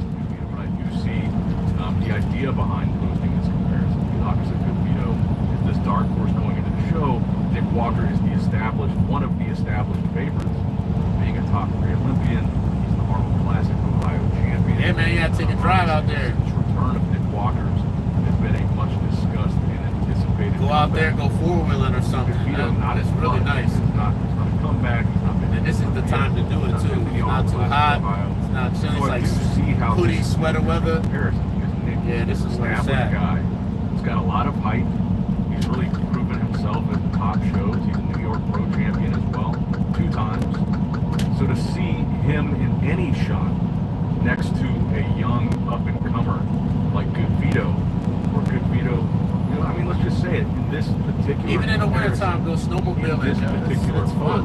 Dirt bike, Good Vito does look a lot better, so I can see the interesting part of a comparison of a new guy for an established guy that's been a... Man, America's beautiful, man. You can get everything from... Even if Good Vito beats Nick in this one pose... Frozen... Do you think he's beating Nick in the pine trees to... You think he's beating Nick sand and palm trees, man? You think he's beating Nick in the most muscular? Desert and cactus in between, maybe like... front double and abs and thighs. He might beat Nick. But I think 6 other poses... I know when I start in Maine and I drive to like Florida, sometimes I need a bubble jacket and a pair of shorts. All in 2 days. Who do you guys think is going to place higher? Oh yeah, man, you gotta take it easy. Now we also did get a couple of updates. Can't get paid if you don't get there, you know what I'm saying? Well, we haven't so you gotta take it easy. As some of these other guys. Enjoy the trip. Updates, especially nothing really. That's a nice ride. Enjoy even your time. the guest posing that he did, I guess it was like a week ago. The guest posing that we talked about. He was wearing like sweatpants or joggers or something. He was wearing the guest posing, and I think that this is really why the show is so exciting to me. I think in particular, Martin and Nick are the we don't do that. We don't be getting no tickets. Back and forth on in this lineup. I ain't never had a ticket. Martin that beats Nick, or Nick that beats Martin. Both of these guys are top. I had one warning. Nick does have the higher Olympian place. He got in 2 years. Never a ticket. Highest being 3rd. We don't do that. 4th. But I'm the most back. You gotta have a good safety score to get the good jobs, man. Strong in the opinion that Derek is. You out here, you gotta work. You know what I mean? Not as strong. You gotta be professional. Who's going to be second? Who's going to be the guy that's able to get into it with people? Let people do what they're gonna do. Martin they, is a fantastic bodybuilder. If you have a problem, back off. I really like Martin. It's easy. And I think let them have their way. Nick. I think Nick is a fantastic bodybuilder. Last thing you want to do is be angry at this big ass truck. Over the past couple of years, whether some of it's deserved, whether it's not. I think that Nick Ford F-150 will smoke me. Bodybuilding, a freak. He works really hard, and he's coming back from adversity. I like the fact that Martin is a young, up-and-coming guy. Hey, man, you have a good night. Tremendous year in 2020. Check me out from time to time, man. Be safe out there in California. I really enjoyed seeing him go head-to-head with Chris Bumstead at the Prague show, becoming one of the few bodybuilders ever to beat Chris Bumstead in either bodybuilding or classic physique. So I've really enjoyed Martin's rise over the past year or so, and I've really enjoyed Nick's career over the past, what has it been now, 5 years? And I think that if both Martin and Nick are at 100% in this Pittsburgh show, it's going to be a very good now Martin, I think, off or Nick, it's not as close. I think that was kind of a conversation. Let me know what you guys think in the comments down below. What are your guys' favorite top favorites? Well, also, to throw this in here, another recent huge update from Rizzo. Right, I don't really have much to say about this because I've said it 1,000 times. These updates from Rizzo are just absolutely the size, detail, vascularity, comeback story. Rizzo, I hope he does really well. I think Rizzo, his whole journey, super entertaining to watch. These updates are just unreal. Like we're seeing with Vito, he looks crazy when he can see that update. Sometimes it doesn't translate as well to the stage. And I think at various points throughout Rizzo's career, he's had kind of that same issue. You see these updates, he looks like a world beater. Not the same thing on stage as it is on Instagram. But we'll see. We're really only a week away now. And I wanted to touch on this as well. We got a couple updates from the Bonino now about a week away from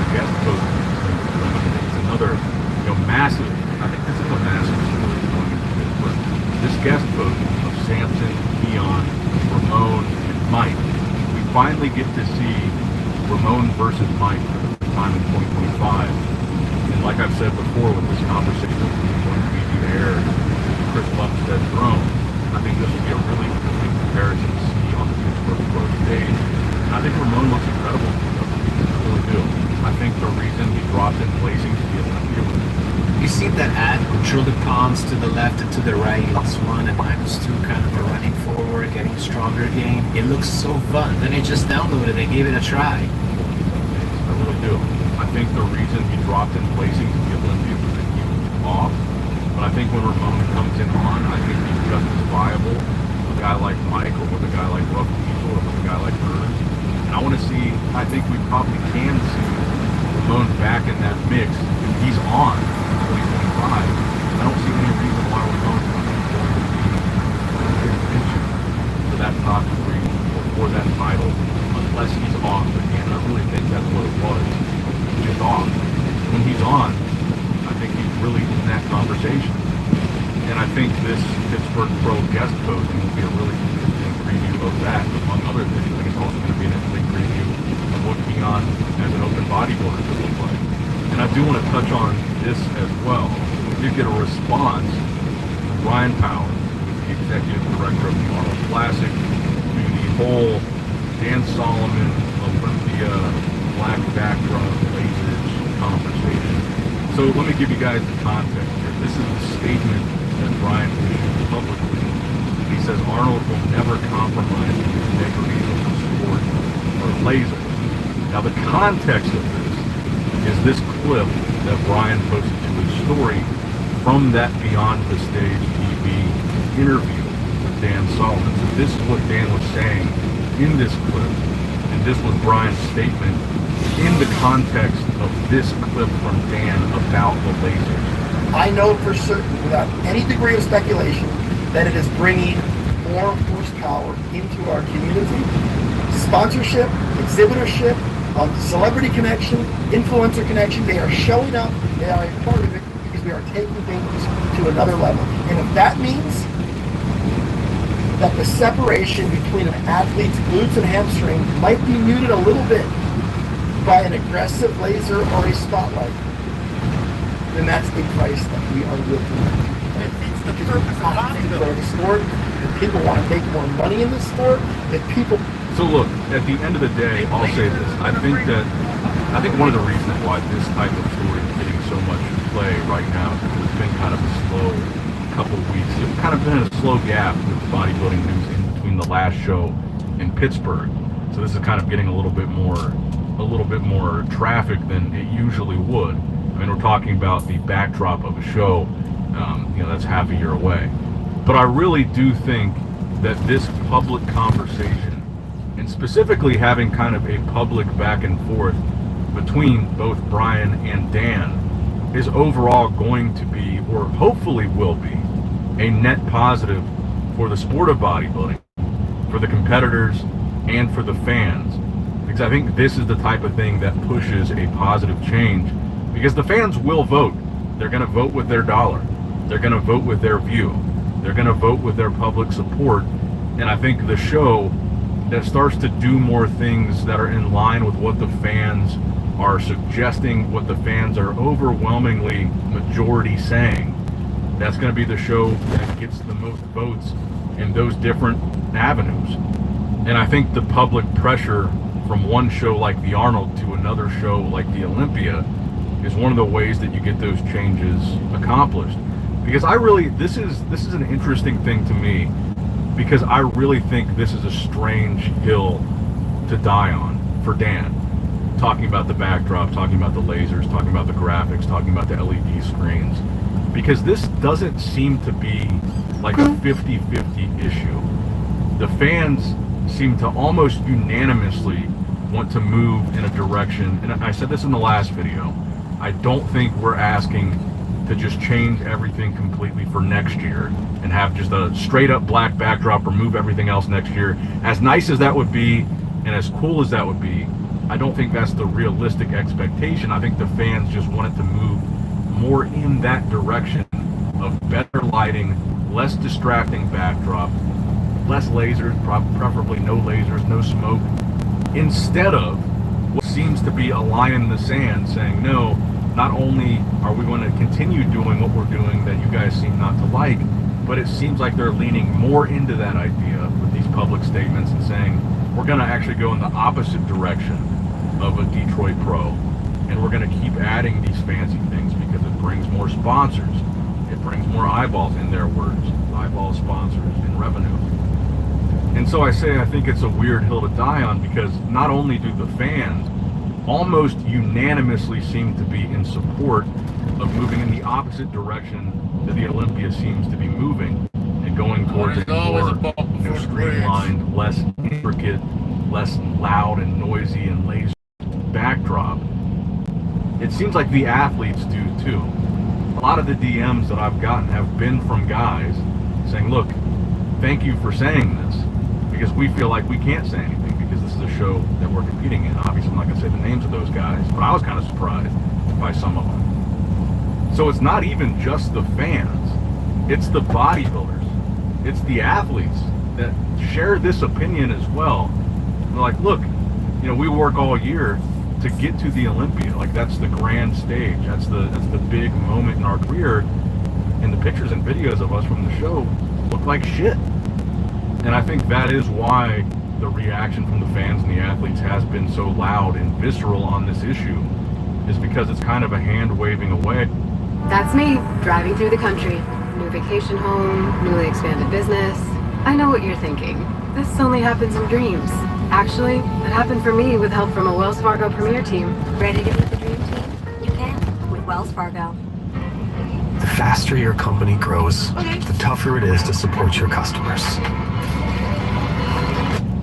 Visceral on this issue is because it's kind of a hand waving away of saying, oh, it's just kind of unbased or unfounded criticism. It's just critics. It's just stupid criticism. I think it really is valuable, legitimate feedback from fans and athletes of that show. It's not just random, unfounded criticism. People really feel this way. It's not like a small number of people that are really loud. It's a majority of people, including the athletes. And I think that's the reason why this continues to be a talking point, because people still feel this way. A lot of people still feel this way. And it seems like every year it's the same response. It's kind of hand waved away and dismissed in really kind of a condescending way, honestly. And so it's brought back up again every year because people still feel this way. And I think kind of the impression that people are walking away with in situations like this, and I would say, like, when we say the athletes complaining about this as well, I think this is very low on their list of complaints with shows like the Olympia. They have other things they complain about that I think are much more important, like the time that they go on stage or the time that they're waiting to go on stage. But I think, like, with situations like this, the impression that people walk away with, and why the Arnold is kind of roped into this conversation, is because the impression kind of becomes that the Olympia is now just a business. We're focusing on what is going to be best for business, what's going to appease. Oh, today's a walk. That's what I'm talking all about. All of this is a business. The Olympia. That's the 30 miles, right? That's fine. Yeah, my man. But I think the impression that people get is now the Olympia is just business oriented, just money oriented. That's that good walk, that good eat, that good sleep tonight. With the appearance of they still have the heart of Arnold Schwarzenegger being involved in that show. And his love for bodybuilding is more the driving factor of that show than it is the bottom line. For the benefit of my body. Arnold is a billionaire. I think people come away with the impression that they're listening to the fans. They're doing things for the betterment of the sport, like changing their lighting, like changing their backdrop, like increasing the prize money, like making these public statements saying they're listening to the fans. And they're not as worried about their bottom line. And of course, to an extent they are. They're a business as well. But I think people, that's the impression, is the Olympia has now become more of a bottom line driven business, where the Arnold kind of still has that heart and soul of Schwarzenegger himself still being involved in calling the shots. And I think why this perceived rivalry between the Arnold and the Olympia is so fascinating, because it opens the door to this chicken or the egg discussion, which is, did Arnold make the Olympia? popular? Or did the Olympia make Arnold popular? It's like a chicken and the egg type of thing. So this rivalry has, 60 years of history behind it. And obviously that's not 60 years of a rivalry. But I find that discussion so interesting. Did Arnold make the Olympia, or did the Olympia make Arnold? And I think bringing that all the way to 2025, with now this perceived rivalry that there seems to be, even though Dan says there's not, I still think there is, and I don't think you need to look any further than the prize money. I really do think that the only reason the Olympia bumped their prize money to $600,000 was directly in response to the Arnold bumping theirs up to $500,000. I think you need to look really no further than that there is a rivalry to some degree. But anyway, I'm not going to make this one a half-an-hour-long video, too. I'm going to end it here. I hope you guys enjoyed the video. Make sure you like, comment, subscribe, click that bell notification icon if you haven't already. And as always, I love you guys. Appreciate you guys. Nick Strength and Power signing in. Alright, guys, don't forget to click that like button and subscribe to this channel if you enjoy the content. Also, check out my Instagram at Nick Strength Power. My Facebook page, which is simply Nick Strength and Power. My secondary YouTube channel, Nick Strength and Vlogs, for vlogs and bonus content that you will not see on this channel. And consider subscribing to my third YouTube channel, Nick Strength and Pokemon, which is all things Pokemon and trading card games, completely unrelated to this channel. So if you're into that, give that one.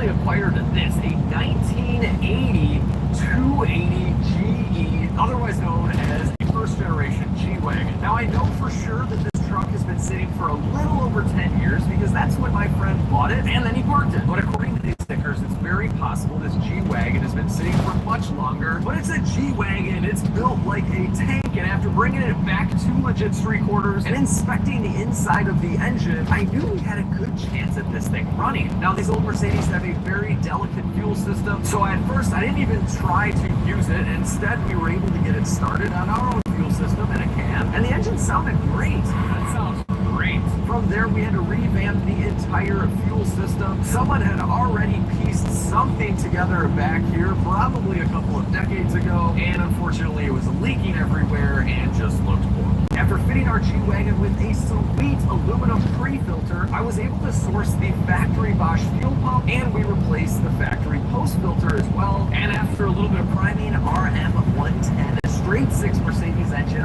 roared back to life and ran on its own fuel system. Things right okay. It's definitely shaking though. Now the engine did have a bit of a stumble, so we removed all of its mechanical fuel injectors and gave them the LSC treatment, similar to what I've done to my DeLorean in the past. And then after changing its oil, this thing started up and sounded beautiful. We were able to get rid of a little lifter tick, and the engine idled down and ran perfectly. I mean, listen to this thing at the tailpipe. That's insane. Not only does the G-Wagon sound perfect, but it doesn't blow any smoke whatsoever. And I think this is what they mean by old German quality. Now, unfortunately, the transmission would not go into gear, but that's okay because we haven't even looked at the clutch basics and how this system even works. So right now, we got to get into some manual trans stuff, and then we want to try driving. In this video, we might be driving a manual red 1980 G-Wagon in this very video. So buckle up. I'm not exactly sure what I'm doing on this thing, but hopefully it just works. Remember how I said the engine ran really well? I just started it up and check this out. Okay. Yeah, no, this is misfiring. She's shaking. That's not good.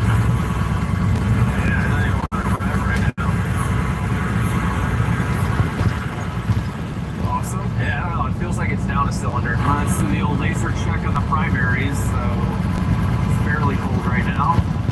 These are all about equal. Yep.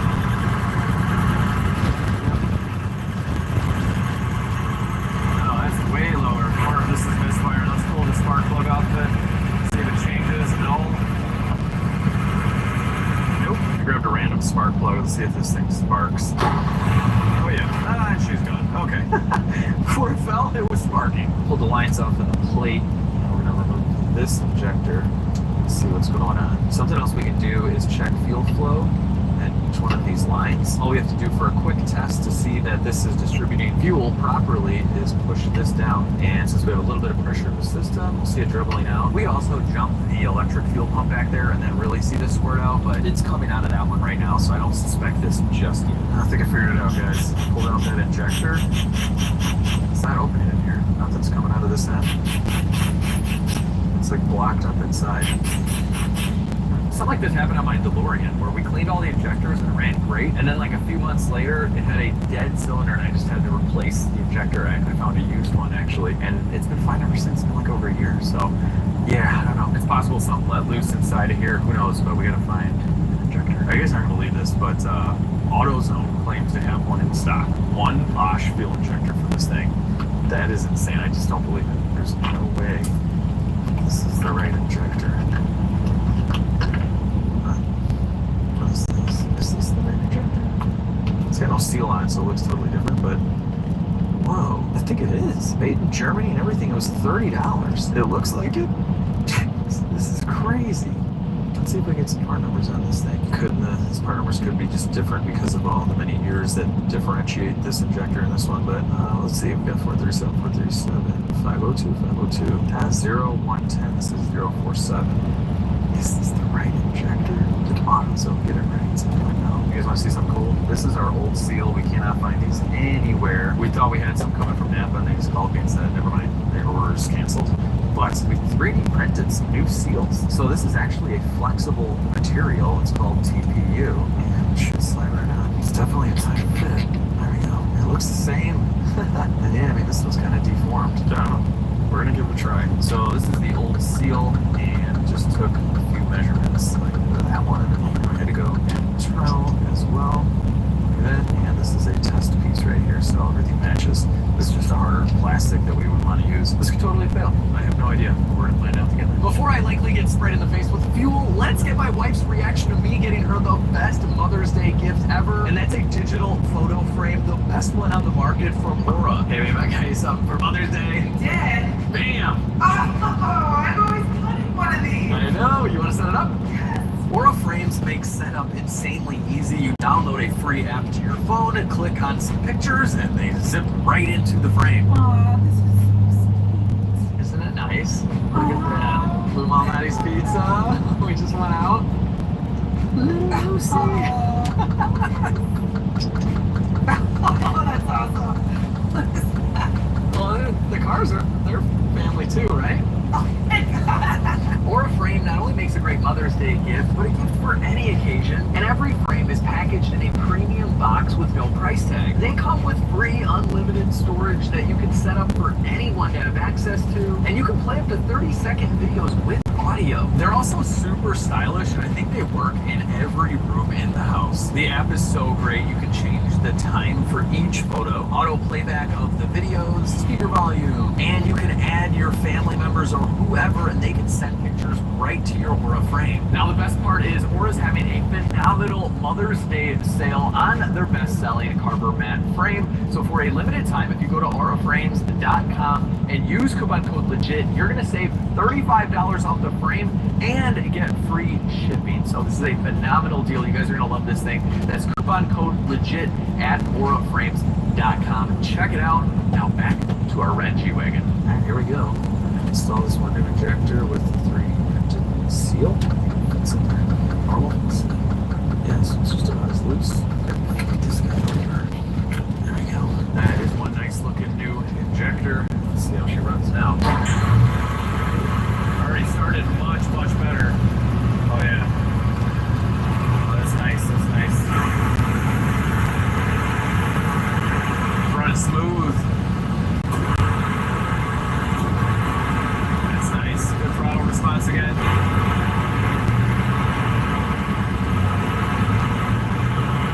And now we're back.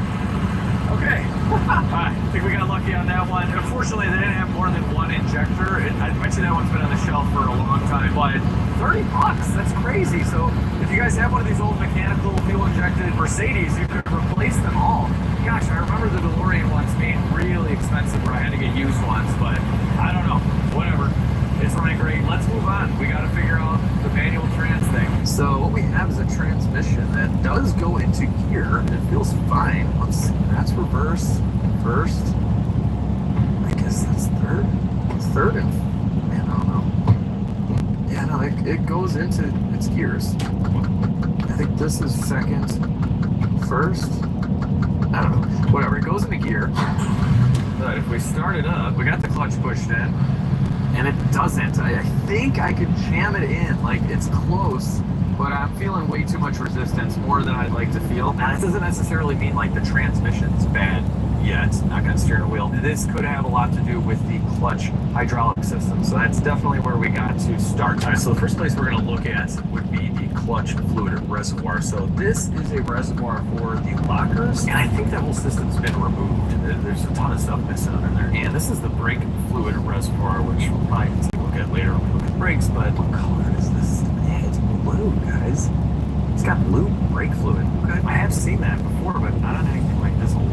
So maybe someone topped that up at some point, I don't know. But I swear that this had more fluid in it before. You can see the line is way below the max. That's not enough to cause no clutch, but let's just dig a little deeper. So these have little screens so you don't drop something in there. Hard to take out there, you gotta pick them out. There you go. Yeah, this stuff is nasty. Jeez. Almost kind of looks like the top layer is clear and then it gets darker. I don't know. This brake fluid tester actually from a subscriber. Let's see what we got here. Oh yeah, that's really bad. So this is testing how much moisture is in the system, and it's got all the moisture. That's bad. So brake fluid is very hydroscopic, so it absorbs moisture. In theory, if it absorbed enough moisture, like a car that's been sitting around for a few decades, it could very well affect the clutch release because the hydraulic fluid really isn't doing its thing anymore. It's a lot of water in it. So that's possible. So this reservoir is connected to the master cylinder. This works just like a brake master cylinder, but instead of sending that fluid to a brake caliper, it's going to send it to the slave cylinder, which then will disengage the clutch. So we're going to go underneath and take a look at that slave. Look at that stain right there on the ground. That is brake fluid, isn't it? Isn't. The slave's probably somewhere in this area. And I tried pressing the clutch in a bunch of times to get it to shift, and it wouldn't. And I wonder if it was leaking all out. That would explain it. Just like your brake system, if you have a leak, it's not going to be able to apply anything. And we can kind of just follow this up because we see leakage there. There, yeah, that's the slave. That's got a cool little cover. This is curious. Is this original? Look at that. It has mechanics wire holding a cover over the slave, and that's a heat shield for the exhaust fan here. That's crazy. But anyway, we're gonna go ahead and push the clutch pedal down to see if we get any fluid out of here. Go ahead. Oh my god, okay. Ah! Got that all over the camera. Oh my gosh, yeah, that is leaking bad. Hang on. I can't get a wrench in there, which really stinks, but I have a 7 on a swivel. Let's go ahead. I got it over. And yeah, and it's tight. Like I can't tighten it anymore. So it's not loose, that's for sure. I hit it again. I saw a little dribble there. I don't know if we made it better. We'll loosen it up, and now we got a ton of fluid coming out. So that's kind of good. Oh, it's definitely a little crusty in there. Could be holding up inside. I think I got a new one. Couldn't find a brand new one, but I found this in one of my drawers. Hello? This is he. I'm good, Nelly. What's up?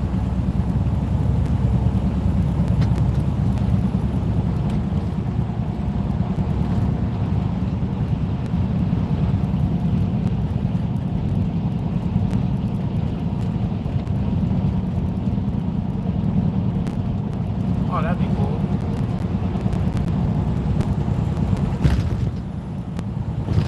No, I'm gonna end up dropping it off, and I was actually wondering, I have some running around to do on the 5th, so am I able to drop it off after I'm done with everything? Alright, cool, yeah, I got some, I can't go to a doctor appointment, a few things.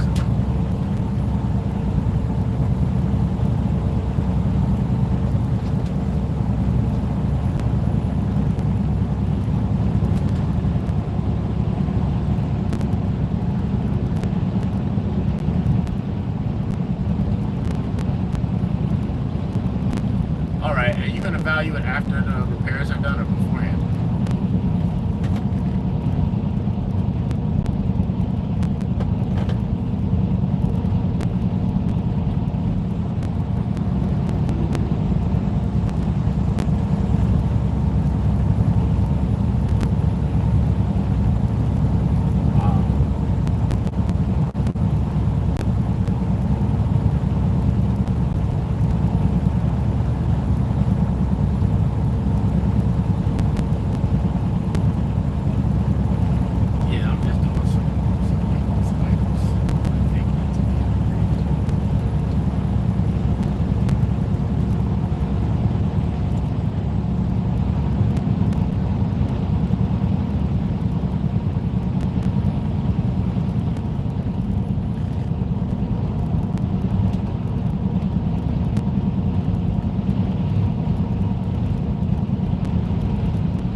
that even if it's not exactly the same length, as long as it blocks that up, we should be good. I think we've leaked a lot of the fluid out. I'm gonna flush it anyway. This is gonna be fun. Oh my gosh. There's no room in here at all. Alright, new bleeder is in. And now we have to bleed it out, which is gonna be tough because I can't put a bridge. Want a little truck horn sound? How about that? That make you happy? You always ask for the truck horn sound. Mohammed. Mohammed Kiki. One step further here. Just really make this smallest. Woo, good. Oh, this stuff is really caked on. Looks so nice. Oh man, tell me this isn't the nicest clutch fluid reservoir ever. Wow. As nice as this reservoir looks, we need to get some fluid in it. Fluid usually helps with clutch activation. Oh, we'll get some nice, brand new, clear fluid.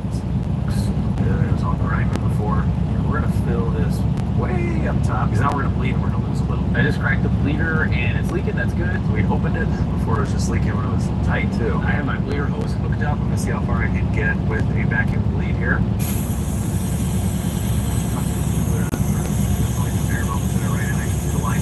I think we sucked out most of the nasty fluid. There we go. And I just filled it up with fresh stuff. And we'll keep bleeding. This thing is all bled out, guys. We have the cap back on, and it's feeling a lot better. It's offering a lot more resistance. It's still not the toughest clutch pedal, which is normal on these old SUVs. Yeah, I think I got the shift pattern down, right? This is third and fourth. There's nothing to the right, and then this is first and second. And to get to reverse, lift up is just a little. Then it goes way over and up for reverse. That's how you drive a stick shift, ladies and gentlemen. Alright, so here we go, people. Armageddon transmission that goes into here. We're gonna just... It runs so good. Okay, clutch is in, and we're gonna go over to first.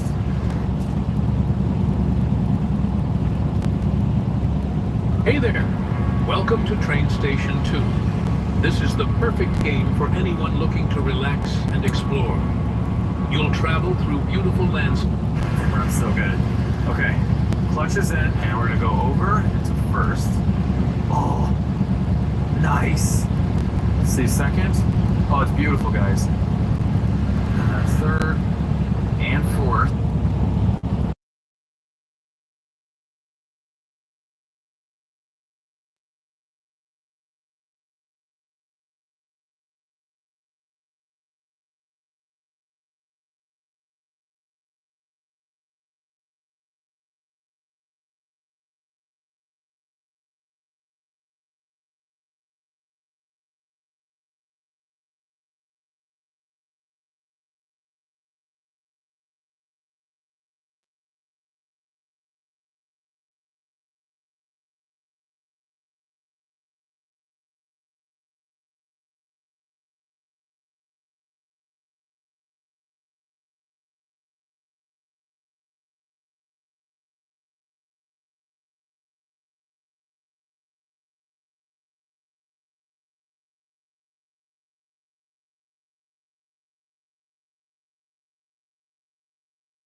wheels move. All right, first gear. Let's see what we got.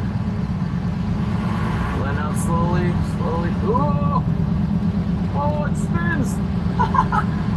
Ooh, it brakes. Hey, the brake works. No way. Huh.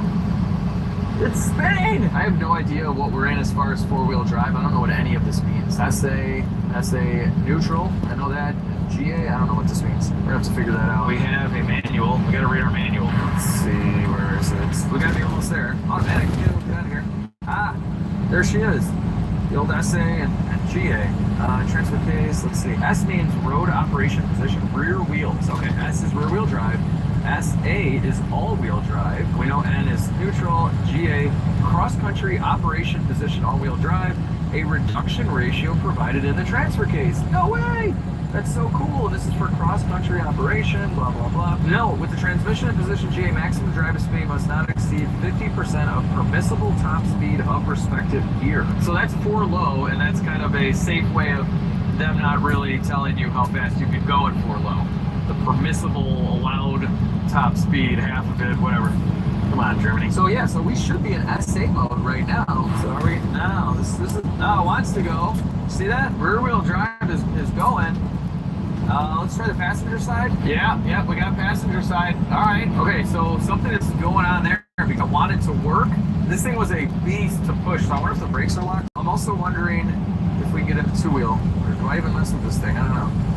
We're in neutral. Hey, I know I'm in GA mode right now, so this would all spin.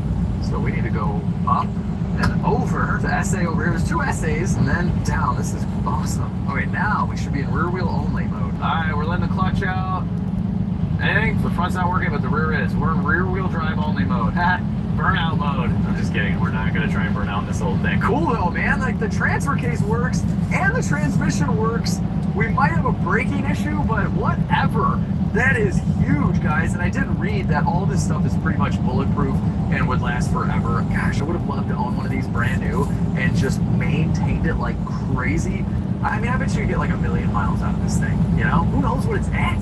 This thing rolled over. It seriously could have rolled over 5 times. We have no idea. Well, I think I've figured something out here. This is like really frozen. This thing was a beast to push, and now I know why. I think the brakes are stuck. Wow, that is... We are in S mode right now. I think I'm gonna forever refer to rear-wheel drive and all-wheel drive like the G-Wagon does. So my GTR, it's not all-wheel drive, it's an SA. That's what it is. Oh yeah. This thing spins very nice. I feel like Vanna White from the Wheel of Fortune. She's the one that spins it, right? Or is it the other guy? I don't know. Whoever spins it, that's what I feel like right now. That's nice. Okay, we have to inspect the brakes. A little bit scared about taking these wheels off because these are a little rusty, but we'll see what happens. Quality, wow, got like oil. That's weird. It sort of looks like engine oil. You have to change lug nut oil on a W460 G-Wagon? I don't know, someone either did this on purpose to make my life easier or there's some kind of weird issue going on. You know, I don't recommend you put anything on the threads on your lug bolts. It's not... Okay, how frozen is that? Oh, come on. Seriously? Oh, okay, I mean, I get why. Someone did do something here with oil. Wow, that's nice. Man, this rotor must have been new or just very well protected. There's no ridge. It's just super old. But that's nice because if we get this thing to drive, we should be able to clean this up pretty easily. We don't have to actually replace the brakes. This is the whole rotor. I don't even know where you would find that. It looks very expensive. Oh, these are handling brakes. They're like brand new. It's like they did a brake job and then just let this thing sit since like 2007. There are 3 bleeders to this caliper. We have one here, and one here. There are also 2 brake lines that feed this thing, so that's weird. Anyway, I'm just going to go ahead and start with seeing if these pads want to compress at all. So I'll take this clip out. Oh, it's actually coming out. There we go. Running out of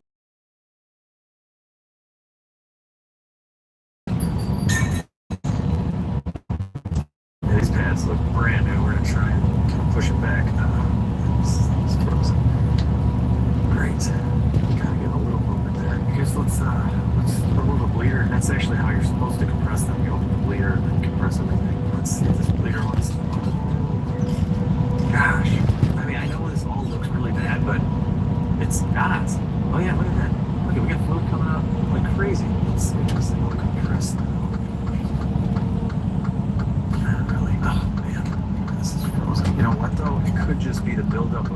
here, just literally holding up the pad itself. We gotta get these out. I'm gonna try and get this outer one out with a hammer. No one wants to move.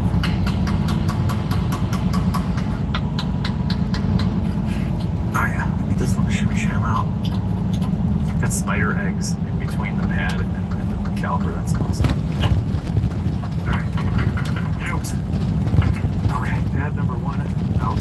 Cool. Literally, Brandon, it's already much easier. It's still dragging though for sure. Oh, it's the best, guys. If you ever have a stuck screw bolt on your rotor, this hits it and turns it at the same time. Just use this exact tool at the dealership over and over again. Yeah, now we can screw it out. Perfect. I want to loosen up this rotor a bit and see if it'll give us a little bit more wiggle room. Oh, nice. Look at that. Oh, yeah. Check this out. Nice, nice, nice. Alright, there she is. Could have just been stuck right in here. It's very rusty. We're going to have to clean this up. You can see all the debris. Could have been all this up. I'm worried these pistons aren't going to move back at all right now. I think they're fully retracted. At least those are cracked. This flicker again. I can't get this to come in at all. Nope. So just like the piston rings in your engine, if you let them sit for a long time, it can be rusty, and in this case, there's a rubber seal in there, but the actual steel piston inside the caliper could be stuck in the bore. I think I'm gonna try something though. We're gonna put the pad on the outside and just slam on the brakes and see if we can get those pistons to pop out. So we're just gonna put a pad in there really quick. That. So because these pistons might pop out all the way, I mean the rotor is, you know, blocking it a little bit. We're just gonna stick this in, coil over and just. We're gonna slam the brakes. You can see that one move. These do not move at all. Oh, man, they're frozen. Yeah, see. Oh, wait, no. It's coming out. Oh, we got it to move. Oh, we got the upper one moving. Almost of compressing my tool in there. Okay, well, that's a start. Hang on a second. I'm going to try and bring this one back. Oh, yeah. This one's going right back. Loosen this up one more time. I don't need one more time. We're probably going to do that 9 more times to fix this. Now, this should go back up again. Retracting, still kind of stuck. I've retracted the top inner piston, the one that we just got to break free, and I've doubled up our wrenches. This is a perfect fit. I want to stop that. These two are already blocked up. All right, let's hit the brakes, see what happens with this bottom guy. Can we get it to pop out? I'm pushing on the brakes right now and straighten out my tool. These are being held in there by the piston. We want that to pop out. Don't put your finger back up. Hydraulic fluid, nothing. I've done this on these old, big, gigantic steel calipers. Don't do this on anything modern. Couple long taps with the air hammer. Just send a little bit of vibration through this guy.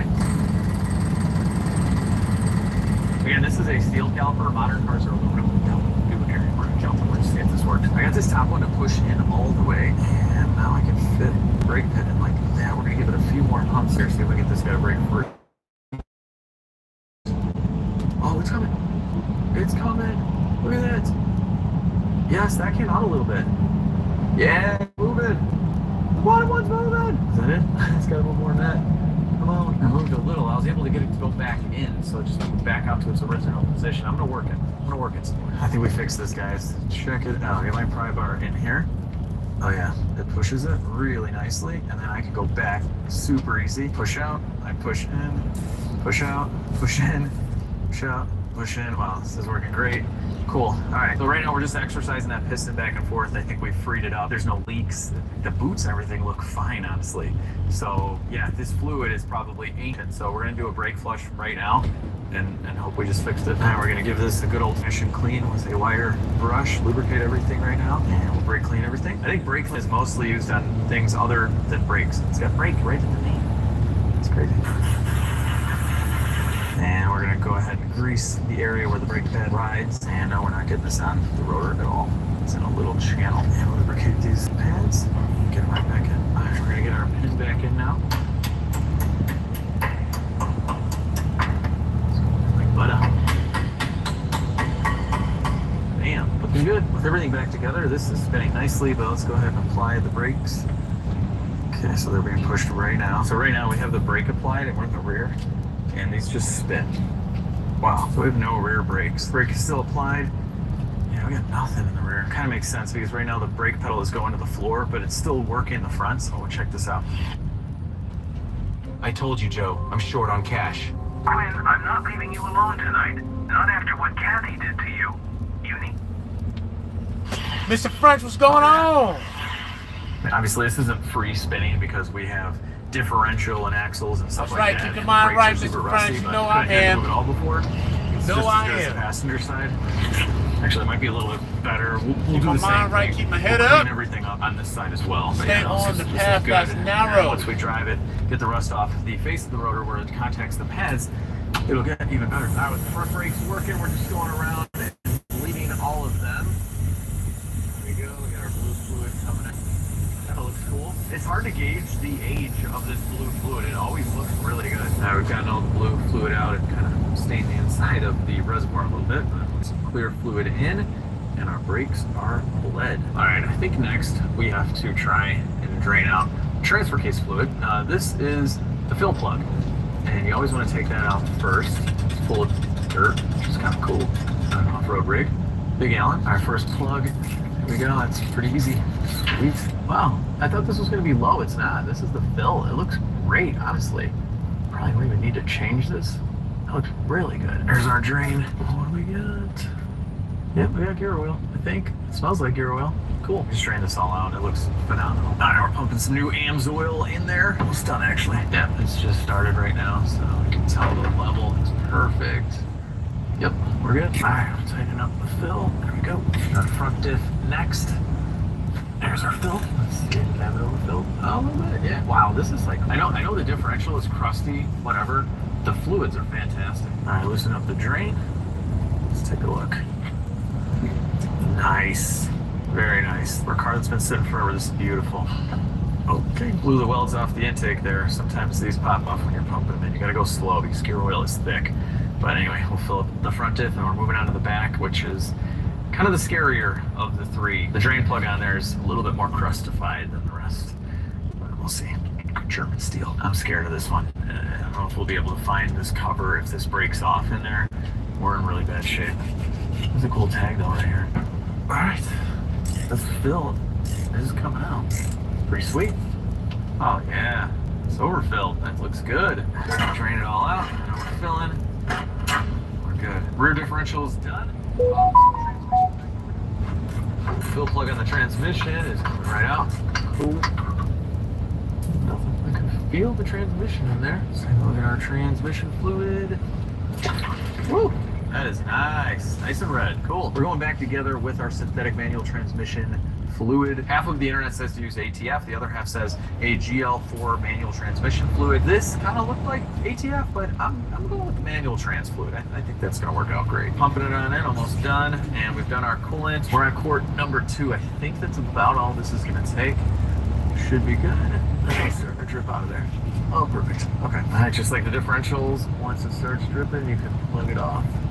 And we have just successfully serviced our manual transmission. So I want to try and grease anything that we can grease with this before we go for a ride. So this is the front drive shaft slip yoke. It's got a fitting, so we are going to grease it. And man, it's taking quite a bit of grease too. It should be good. You don't want to go too crazy to where it's blowing out of the seal, but no, that's greased. It says greasable U-joints as well. Let's all get some in there.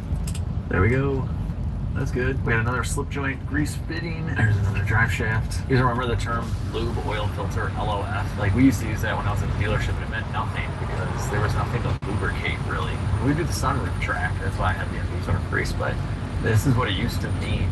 To do a lube oil filter, you can hit all the joints and cars and a bunch of them, but not anymore. We now officially have swapped out every single fluid on the G-Wagon. I cleaned up this fender and it looks super, super nice. We'll clean this thing up as best as we can in this video, but yeah, if you want to really get into it, it does have some bubbling here and there. And then obviously get rockers and stuff. This is like the definition of a 10-footer. Oh, it looks so good. So we're almost ready to go for our first ride. Except if you guys remember in the first video, we had some pretty active wiring for the alternator, and we're running a brand new wire right to the battery. It goes to the starter from the factory, and the only reason I can come up with why it would go to the starter is just because they didn't want to put a separate junction block here, but there's no reason for the alternator wire to go to the starter. It just needs to go to the battery, so we're going to get our shrink tubing on. Pretty silently. Perfect. And we'll shrink our tubing right over. This will be like a nice factory repair. We're going to run this all factory-like. You see that add drilling palms to the left and to the right, +1 and -2, kind of a running forward, getting stronger game. It looks so fun. Then it just...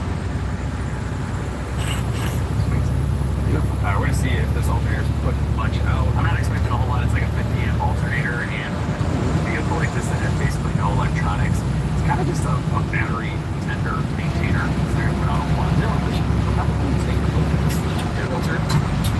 See, it looks pretty good.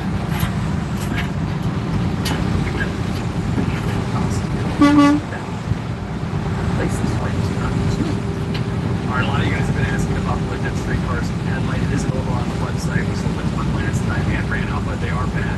And they have 2 magnets, one here and one here. This is one of the brightest headlights on the market. It actually has 2 lights, a spotlight and a floodlight. You guys see me in videos using this all the time because the magnet is so strong it picks up volts. It's awesome. And you know what? For the next 3 days, I'm going to do a sale on the headlights. You buy a headlight and you're going to get a free pack of our detail brushes. This is a $20 value. These things are super high quality. You're going to get these for free if you order this light, link down below. We're going to fire this up in a minute and double check our alternator is working, but let's get our sweet cold air intake back on. It is kind of cold air, like sort of lukewarm air. I don't know.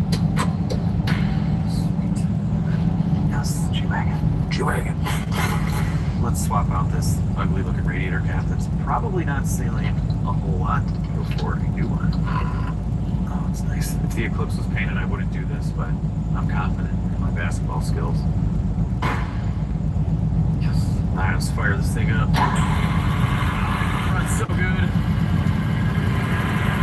Low 12s. Okay, I was hoping for like 13, but we'll see how this goes. We'll bring a jumper just in case. I don't know what the alternator's working. Hang on, before we go for a ride, we should probably vacuum up a little bit of glass in here. We don't need that in our pants. Gosh, I love these seats. Alright, it's coming down. Don't get crushed by the old G-Wagon. This will probably kill someone. Okay, I got it. First drive, people. First drive. Let's hope it's not the first breakdown. Man, this runs good. Alright, we went into first. What are we in? We're in S. Rear wheel drive only. Oh, we're moving. We're moving. Let's see. Make sure we have brakes before we take off. I think we're running really low on gas right now. Still running though. Steering feels great. Oh my gosh. Okay, the brakes work. Yeah. Don't touch your brakes like, you know, with your GTR right there. That's a bad idea. They do work though. Oh man. Alright, here's reverse. Steering is surprisingly really easy on this first Gen G. Oh man, it's such a short truck. Like, really easy. It's like my Wrangler. Oh my gosh, we're driving this thing. I mean, it's 1980, people. This thing is running great. Let's go get some gas. Just driving my 1980 G-Wagon. No big deal. Second. Cool. Third. I like it. We got one more. Wow. Beautiful. Very nice. Ferrari back there. There's a sweet Ferrari the guy was looking at me. Alright, we got a gas station to go to. Okay. We really need to get to this gas station. I think she's running out. God, this shifting is amazing though. Everything. I mean, yeah, this is crazy. I can't believe this is the first time we're driving it. It's like, I feel like right at home. A lot of wheels in the back.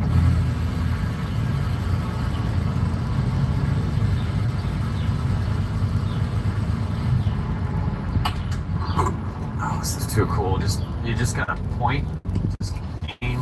There you go. Man, just blasting it in there. It's pretty cool. Very diesel-like. There's a beehive I just found inside of the spare. We have fuel. First time being filled up in, well, anyone's guess at this point. Let me know in the comments, how long do you think this has been sitting?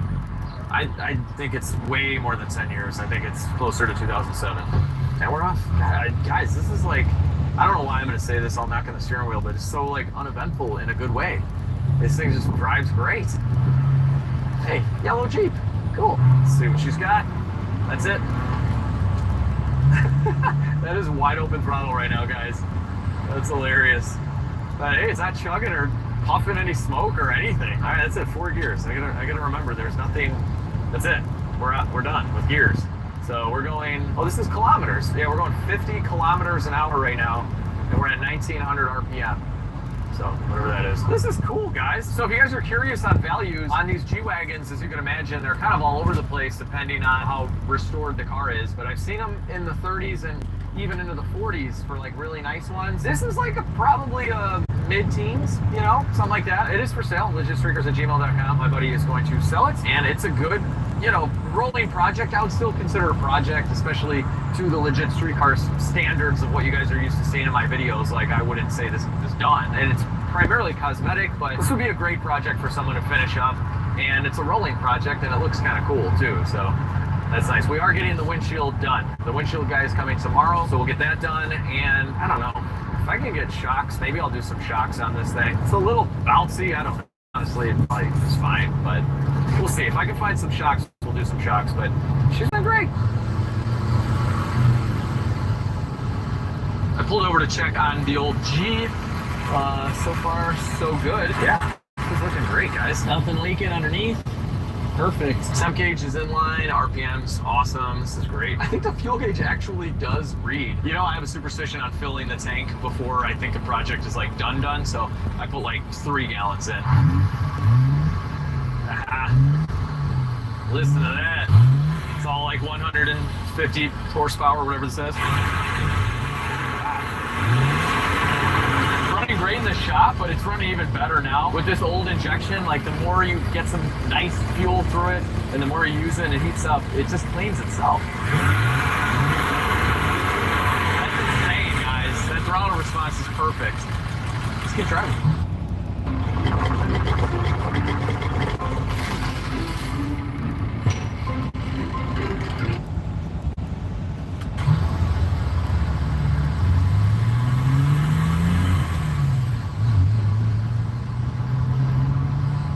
Huh.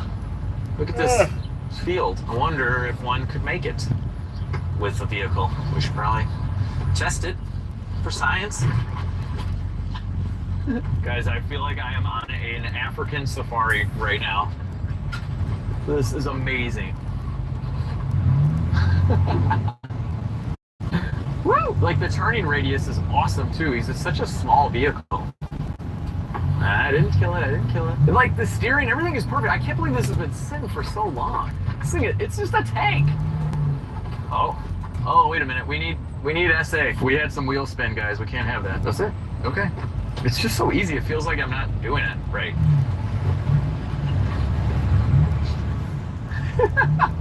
SA! She's unstoppable. Woo! Oh my God, I'm stuck right now, guys. What am I gonna do? I'm just kidding. Just kidding. It's a W460. Doesn't get stuck anywhere. We're about to hit the pavement, so we'll go SA.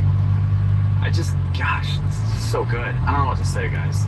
I really like this thing. And you know what? My wife doesn't know how to drive stick, and we're actually going on a trip to Tennessee where I was thinking about trailering my Jeep Wrangler, which is stick, because we're going in a mountainous area of Tennessee where there's some off-road trails. I was gonna teach her on the Jeep, but I'm gonna see if I can get her to the shop and teach her on this. That'd be really cool. All right, it's Saturday. The glass is hopefully going in. All right, let's see what we got. Is it the right one? Let's see. It's looking pretty good. Very nice. So is this from the 2002 G-Wagon? Because this is a European model, no one is not available in USA. Oh. So this is the only glass available, which is the 2002 US model, which is with this feature. Yeah, okay, every cool. time I get to this spot in Connecticut, there's traffic! And all that stuff, yeah. Humidity sensor. Right. That's a 10. Okay. So this which is for USA model. Right. That's all we could get. Yeah. Okay. It's so funny that on a 1980 G-Wagon, a 2002 and newer G-Wagon windshield will fit. I guess if we really wanted to, we could probably peel this stuff off and it's glued on, but whatever. All right, so Jesus from JR Auto Glass is now fitting a new windshield seal, and we had to get this from the Mercedes-Benz dealer. They had one in stock. It was pretty wild. Get the old seal coming off, so that is just a large razor knife, and we're cutting it out. And that's just glued in, right? It's supposed to be glued in. Is it not? It's not. Okay. The reason, if you see in the body, if somehow, with this little bit corrosion, the reason they need to be glued in is because if there's corrosion in the body, the grease will stay in place, so it doesn't come off. Okay. Yeah, doing a windshield will tell you a lot about an old car. I've seen a lot worse than this, that's for sure, but you can see it's bubbling up. She ain't perfect. Windshield's coming out. Nice. Look at that. Wow. Make it look easy. All right, there goes our glass. Now it's a Safari G-Wagon for sure. So yeah, there's going to be a lot of cleaning. Yeah, it definitely has a little bit of corrosion here. We'll clean this up as best as possible. We got our 460 bin. I think we'll save this. Right now, Jesus is running a little bit of penetrating oil all over the seal, and he fit a rope inside of here. Look at that. This is old school. Is that old school? This is really cool. How long have you been doing this? I would say over 2 years. Wow. I've been working with a couple of big companies in the area. I'm working with my own. I like what I do. So Jesus is from Chicago, like me, the Humboldt Park area, if you guys are familiar. The position of the one is to open the big gasket. Oh, that's what the rope does, okay. So when we pull it, the tree is gonna up this one. Once it's moving, the lip of the gasket is gonna be inside the lip of the frame. So once he pulls that rope, it's going to be on the inside lip here, and it's going to seal. This is a cool trick. All right, here we go. Now we have this really cool suction cup handle on there. This is kind of a two-man job, right? A little bit. Yep. Yeah, cool. Perfect. Look at that. New windshield on the G-Wagon. Very cool. So everybody's talking about he's pulling the string out. The seal goes over. And you can see this in action, too. Oh, that rope really does all the work. That's amazing. Gosh, that probably saves you like hours. Jesus just finished up and cleaned our new windshield, so this job is done. And man, a not totally smashed out windshield really makes the truck. Thank you, Jesus. This looks amazing, man. Thank you. I'll drop this information down below if you guys need a windshield. He's got you covered. Now that we have a new windshield, the G-Wagon is a little bit safer to drive, especially, for my wife learning how to drive stick. So we're gonna do one more thing before she hops in this, which is the shocks. It's a little bouncy. They're pretty rough. I can't believe these come off so easily. That's insane. Yeah. I think they're still working. They're rough. We can do better than this. I'm not even gonna try and get to that. It's probably rusted solid. We're gonna cut right through this guy.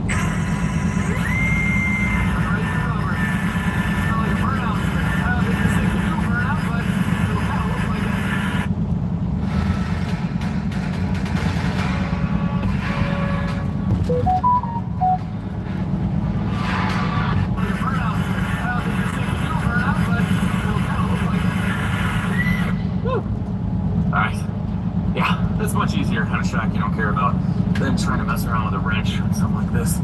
Alright, sweet. Hopefully this one will come off. Yes, it is definitely.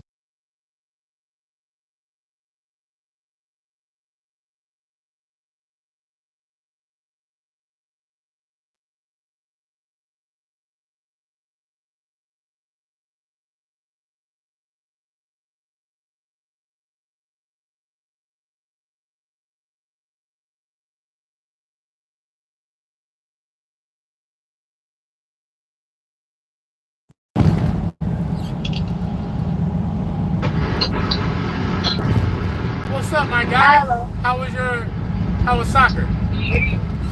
I can't hear you. Hello? How was soccer? I can't hear you.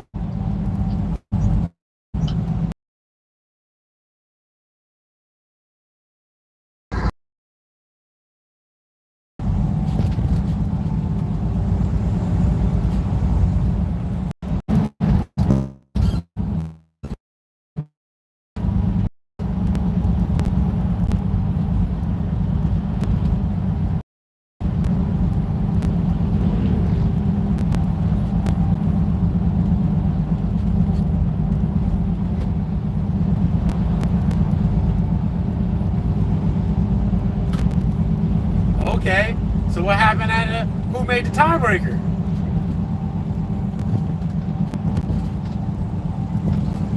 Oh, when time's up, time's up. Okay, ain't nothing wrong with that. That's alright. Sound like a good game then.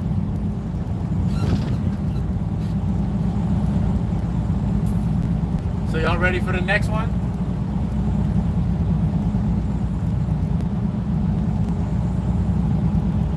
Tuesdays and Thursdays.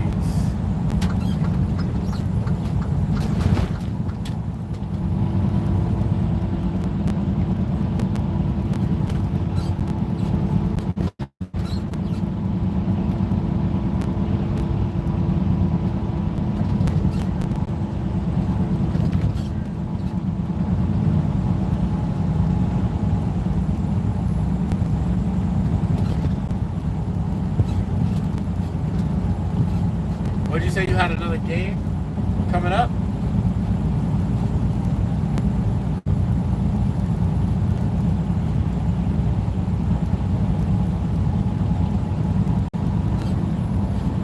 Practice. Nice. Oh, that's right.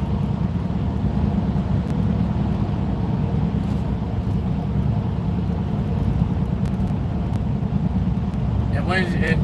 And is it your birthday on Monday?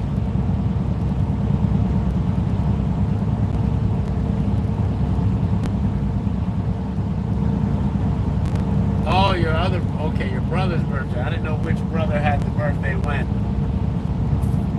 So it's your other brother's birthday Monday and it's your sister on Tuesday. 5th and 6th. Are you skipping practice?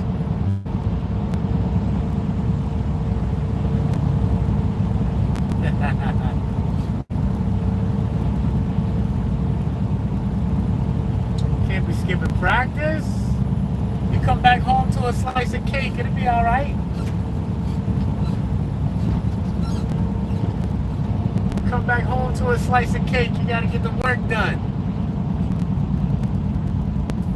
Oh yeah, you can't skip practice, you're team captain. I get it. Ain't none of that.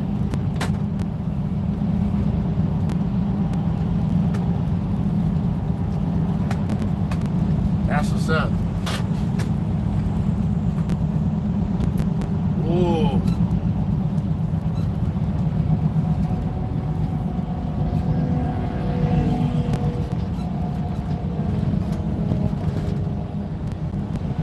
Oh, you got a lineup, you got some tacos, you had a good goalie game today.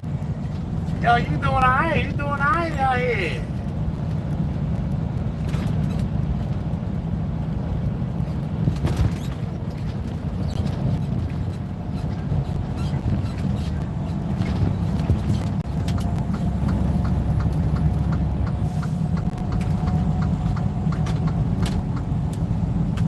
What's up?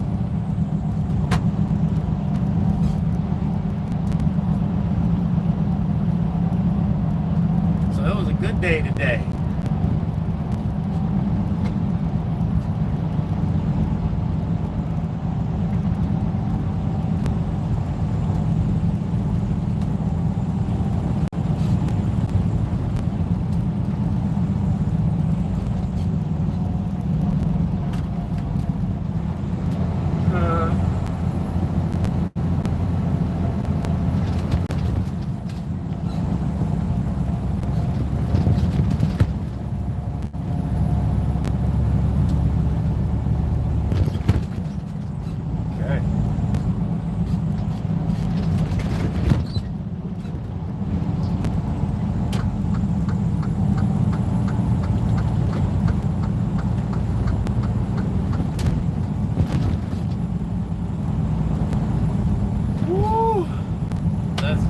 Let's go.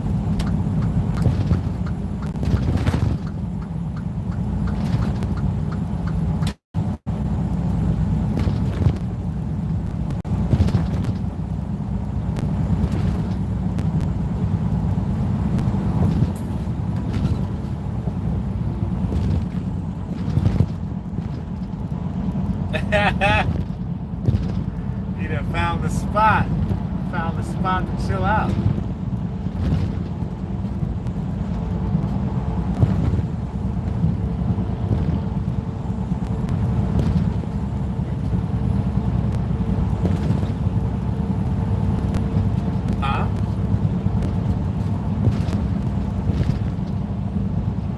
What'd you say? Oh, it's on my way. Nice and smooth. I'm just about 2 hours away from home. I'm gonna stop and get cleaned up.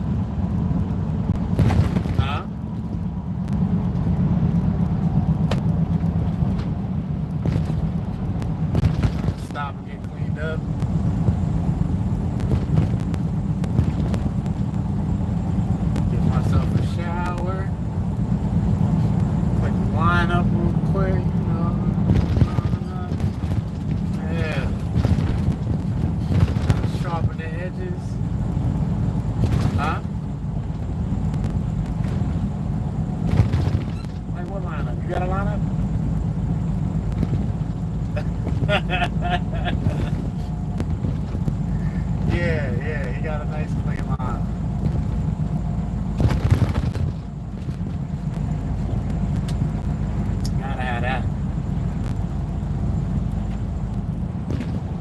that. Nice, nice. Not bad at all. Not bad at all.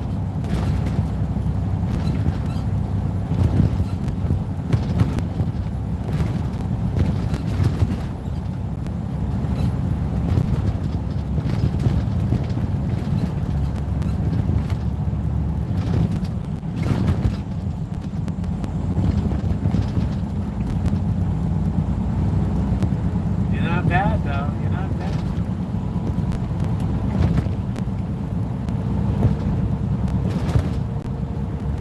Chesterfield, what's going on? It's all live, baby. It's all live.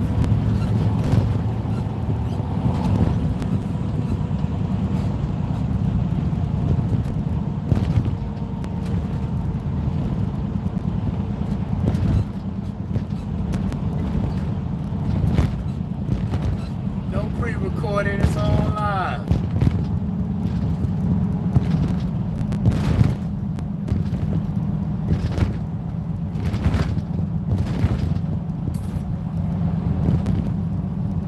We getting the upgrade together next week. Yeah.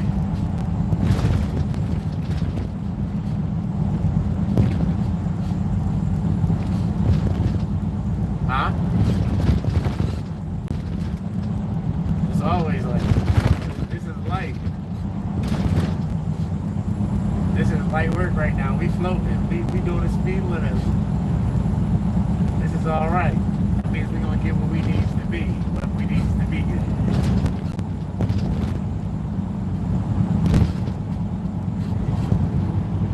No, I had the mute on. I was talking to fam.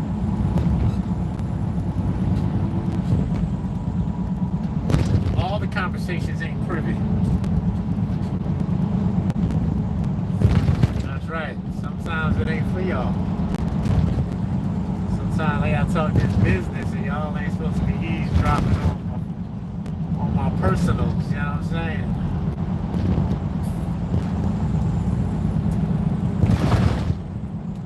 A little too much information online. You can't have that.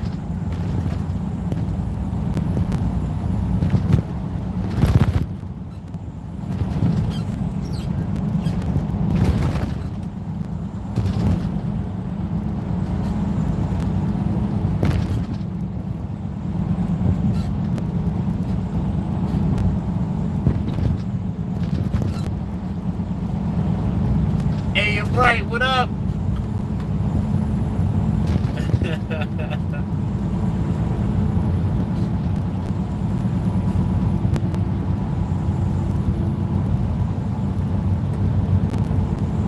You can put on anything you want. You say anything you like. Other people be saying all kind of shit.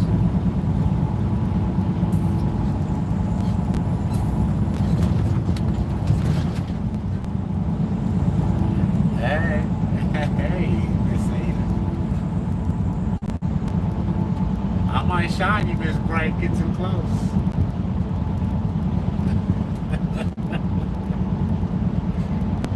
Mr. French.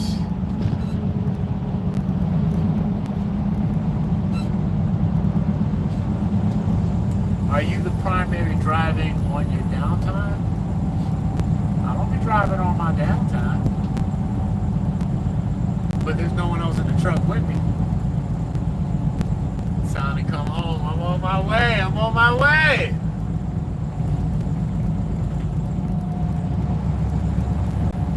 I'm on my way home. It's the corazón that brought us home.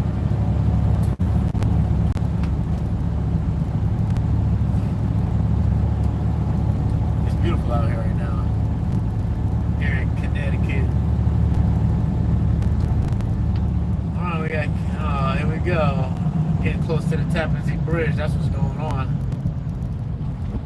Or is it the Governor Cuomo Bridge now?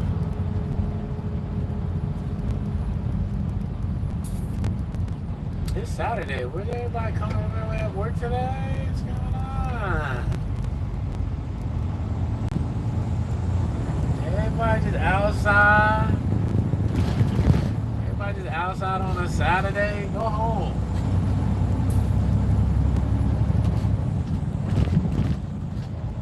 out here trying to work. I'm in the way.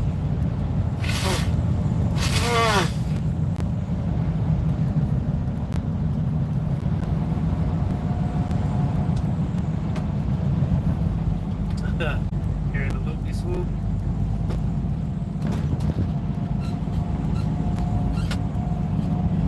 You hear me, then you hear me. Can you hear me? Can you hear me? Can you hear me?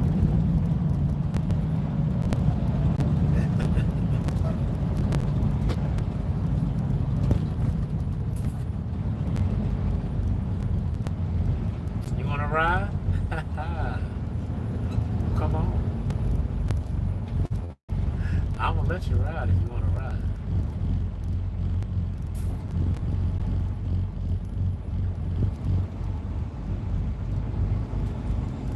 It don't make no sense.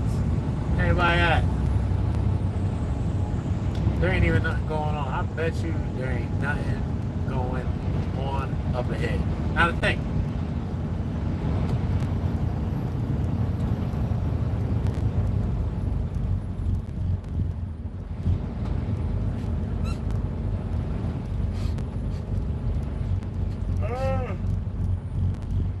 Oh, man. I'm late. It's time to go for a walk today. Put this vest on and get them 20,000 steps in.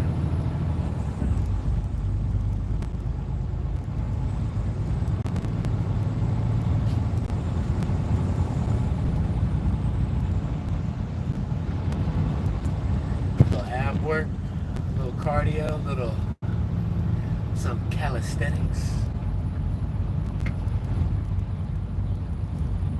Some lunges, a few hip thrusts, some back bends, a little downward dog,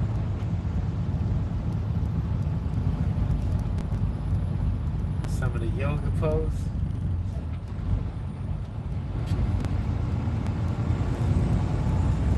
Just do a little hot yoga, you get sweat.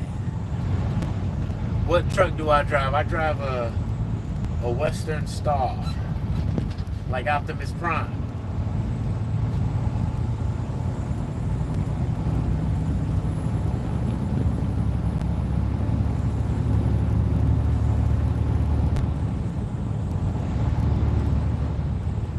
Oh yeah, I did heard some things. Over here talking on this phone. I think one of my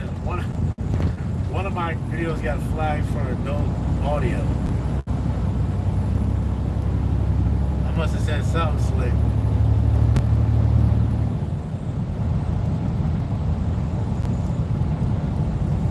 I used to drive a Peterbilt for this great company in New Jersey called H&S. It's a real good mom and pop trucking spot. Flatbed. Shout out to El Jefe for H&S.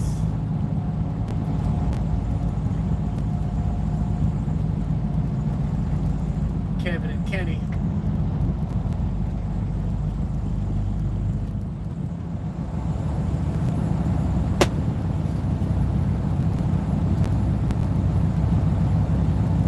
I'm only gonna give you this much.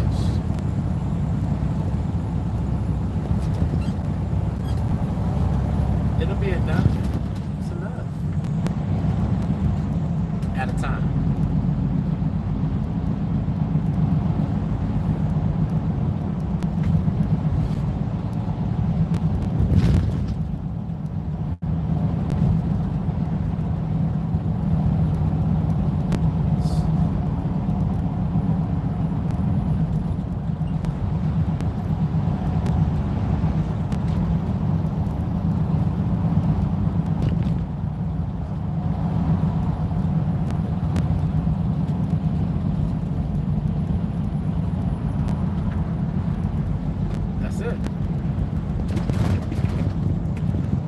Reciprocity.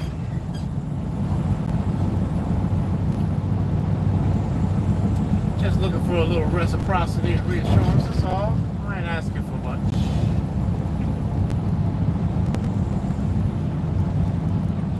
I think that's a reasonable request, don't you? Reasonable.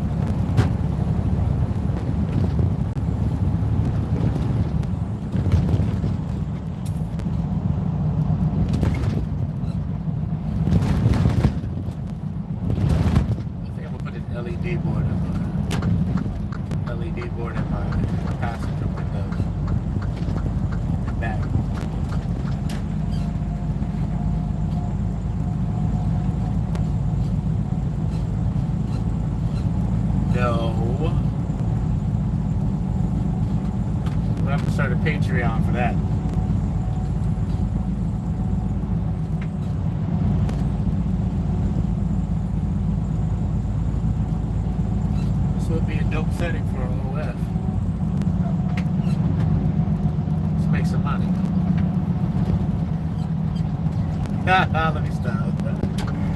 Woo, I'm just playing until it comes true, right?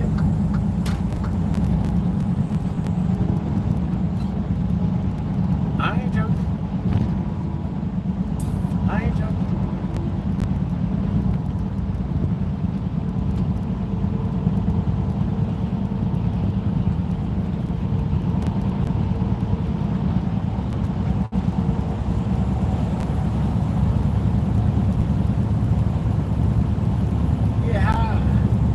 How he get booked?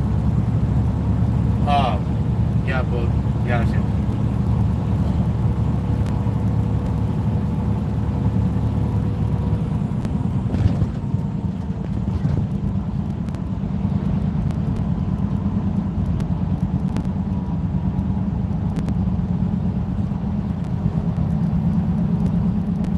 Bullshit. Bullshit.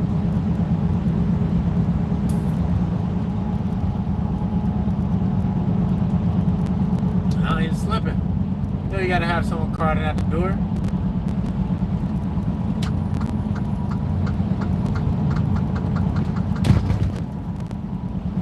Nah, he's slipping. Oh, he top flight security in the world and slipping like that? Dirty business. Slacking on his back and slipping on the pin.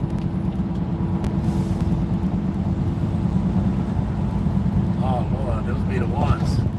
Mama just let her run the streets and the streets done ran all in her. Can't do that.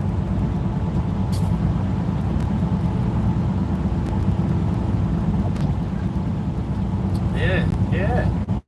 Where's the parents? I blame the parents. If you're gonna drop your kid off at R. Kelly's house, don't be surprised if she get beat on. I mean, which one was you thinking?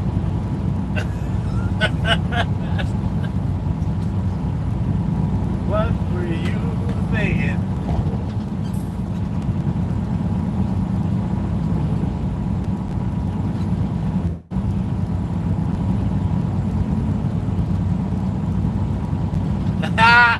My man was selling baby oil at the door.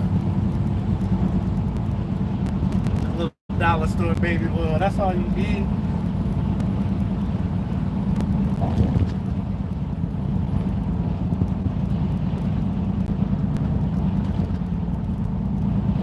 Oh, that's what it was.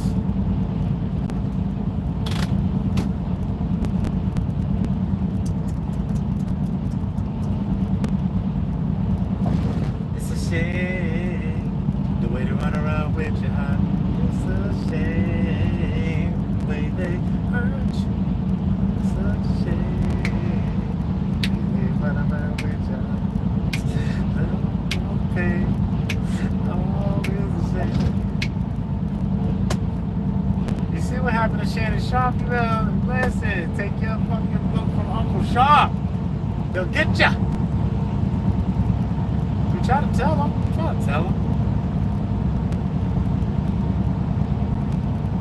Playing in the snow, you leave the snow on the ground. You understand what I'm telling you?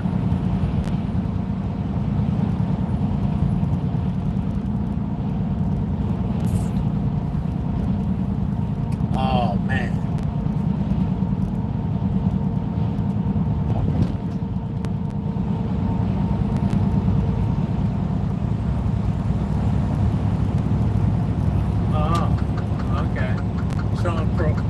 Party promotion on OnlyFans and it wasn't nasty. I don't believe it. Not one bit. I don't believe it. It was nasty. Strippers, food. That's nasty altogether. Oh, food, strippers. What kind of party is this?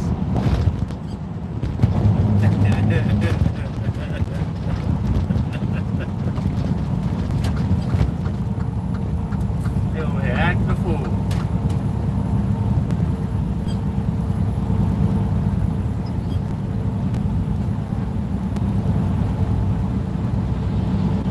God, that's what happened.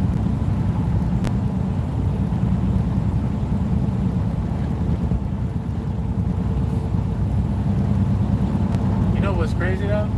How come nobody else said nothing? Like, get her out of here. You gotta go. All them adults.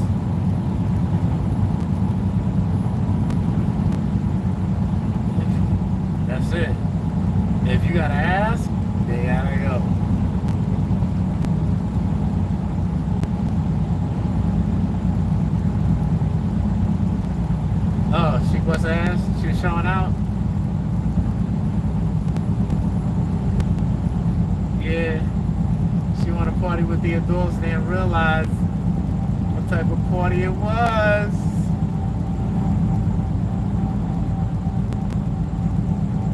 Yep, I'm trying to get slapped up. Get slapped up. Got to get a little too heavy.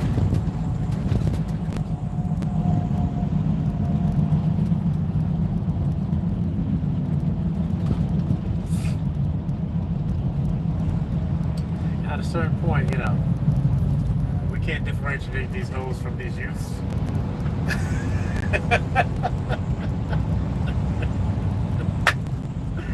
Woo!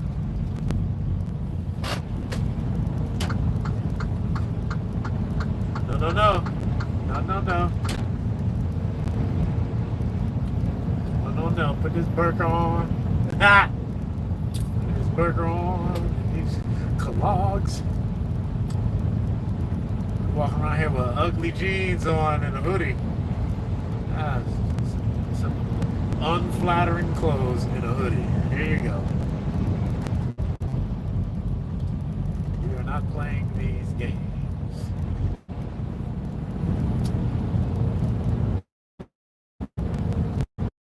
Oh yeah, we in New York now. We in New York, baby.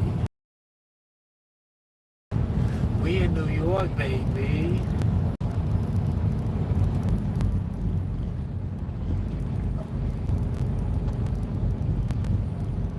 Go to New York.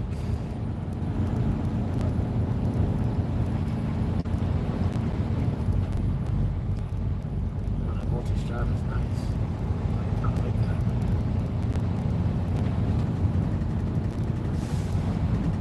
Oh, Chesterfield, what up, though? When I get older, I'm going to UK University, HGV, to get my apprenticeship for it. Become qualified for driving the truck. Oh, you in a different country. Chesterfield, where you at? What country are you in? You said you want to get an HGV. Now, what's an HGV? Educate us. Inquiring minds would like to know. My man Chesterfield.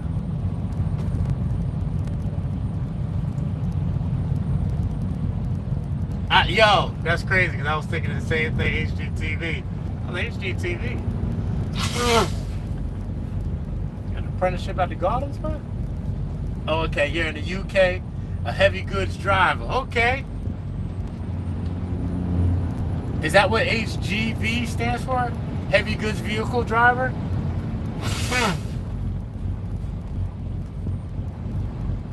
That's what's up. So what do you need? Do you have to get a permit to get an HGV? Is it a paid class like here in the United States? And can your HGV transfer over to a CDL if you ever come to the US?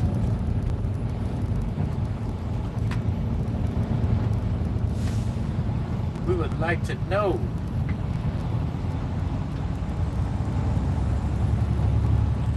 Let's come move these goods, my boy. Let's get these goods. Let's go drop some loads. Pause.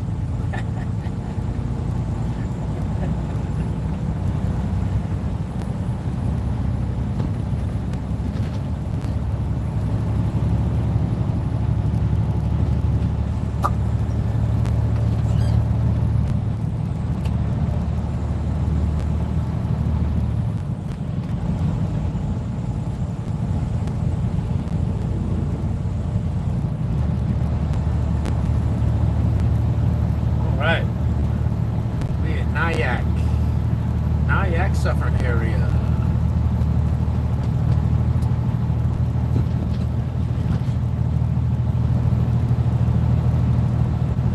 .287 south.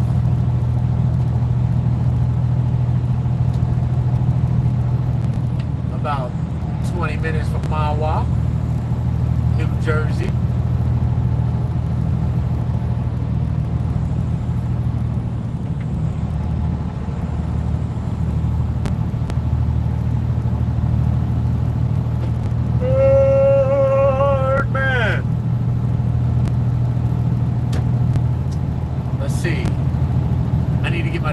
license, then I need my truck license. Yes, sir.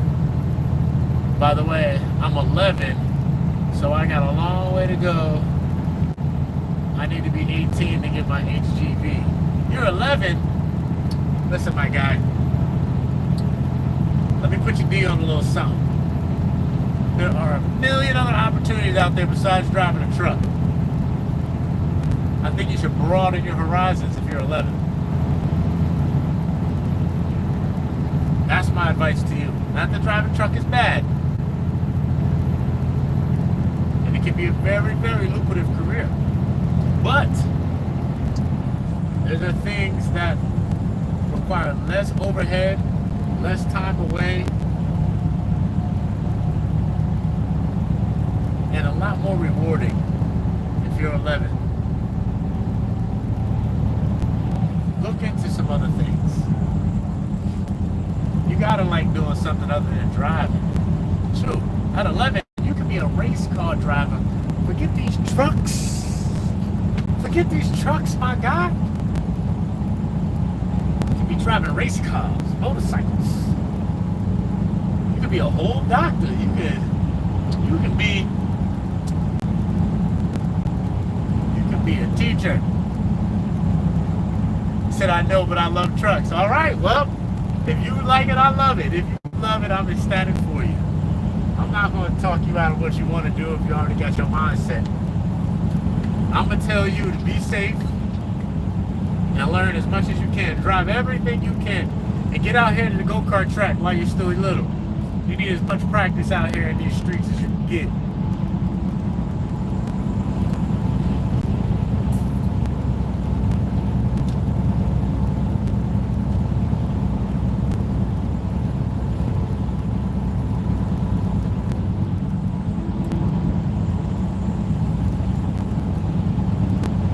Get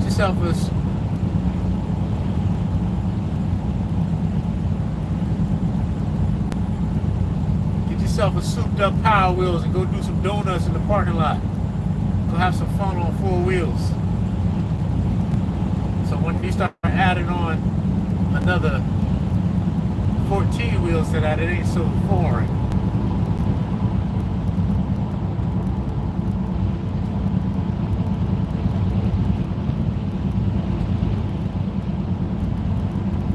Tell your dad to let you drive down the street. Put you on his lap, let him have you drive in the parking lot.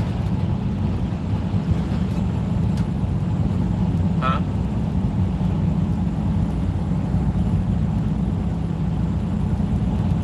Yep. That's how you do it. You gotta let your kids start driving young when they're on your lap. Get used to turning that steering wheel. Take them to the go-kart track. Get them laps. As many as you can, many as you can afford, and as often as you can afford to do it. Get used to driving, get used to the motions, get used to stopping, going, turning left, right, timing, distance.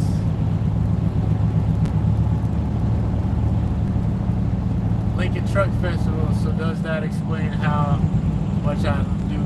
Yeah, what'd you say, man? Oh, Jesus. Let me hop on. I'll catch it. Yeah. Truck Festival, that's what's up. You're gonna have a good time. Let me hit the horn for you. I salute Chesterfield. Salute.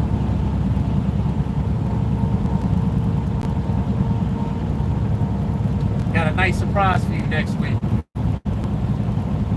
Mr. Chesterfield, get a better view. Easy, easy. I was jumping.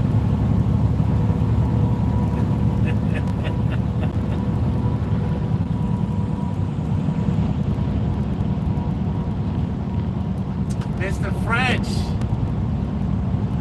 Great idea for now. I see you learning everything about engines, building, etc. I see you. Yeah. Mr. Chesterfield out here doing a thing.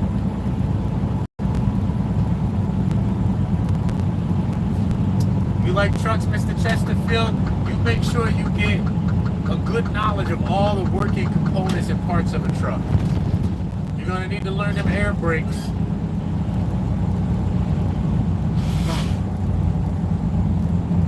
Learn all your street signs, how to properly enter and exit a roundabout, all those good things. All right, we almost hit New Jersey. Almost hit New Jersey.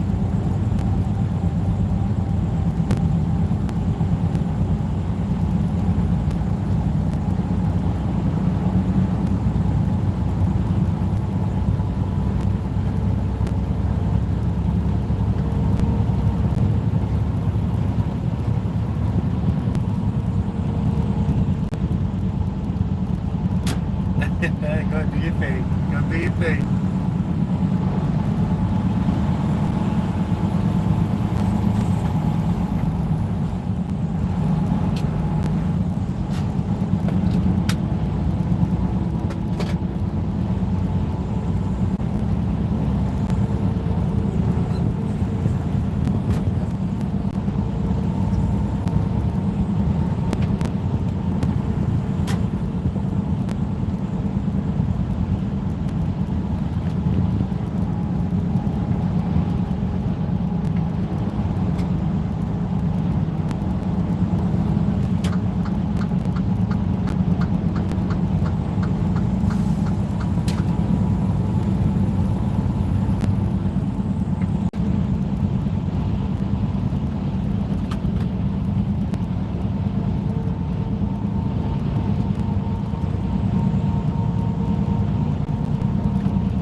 Right, do your homework.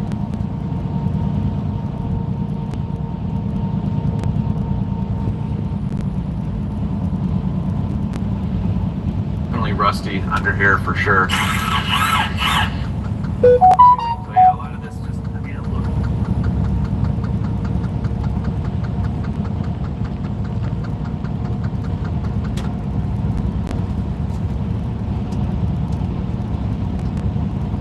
All right. Way worse than it actually is. This is good metal. It's very thick, just very flaky. This is where restoration stuff gets out of control. Like if you wanted to restore this, you'd have to take this all apart, blast it down to bare metal, paint it. It's a good part, but it just takes a lot of effort to make it look new. So a lot of this stuff that's flaking off is the factory undercoating. The DeLorean had something really similar, like an epoxy, and it flakes off. You have your steel that looks like that, but I just want to show you guys something because a lot of times these classic older vehicles are sold to people that don't inspect them themselves, and they show underneath from far away and it's all black and it looks great. This I don't like. This is a black fluid film. It never dries, but I just want to show you guys just to prove a point. So you see this axle tube right here? It looks horrible. Like if you saw a picture of that, you'd be afraid, right? But it's like a $10 can of this. Watch what we can do to this. So look at the axle tube now and imagine a picture of an axle tube and everything else black all around it. This seriously takes no time to do at all. And then you buy your vehicle and you find out that this was just all covered up. Just in real time, look at how nice we can make this look in a picture. Again, the components that I just coated are actually in good condition. They just look horrible and you'd want to know about that. You'd want to know if it wasn't really fully restored. So be careful.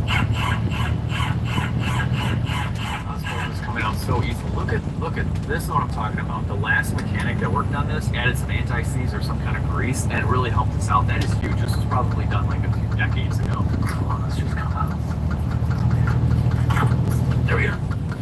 We'll shock it out. That's funny, the shock isn't even bad. Like it's working fine, just looks horrible. We're going back together with some beautiful bill stains, which are pronounced Bilstein. Bilstein. But sounds right. I love Bilstein shocks and Dobinson.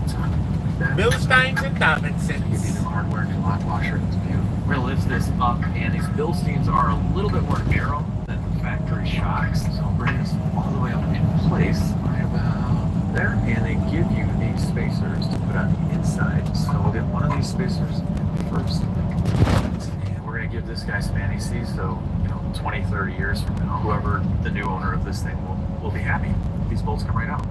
Then we have spacer number 2. This is beautiful.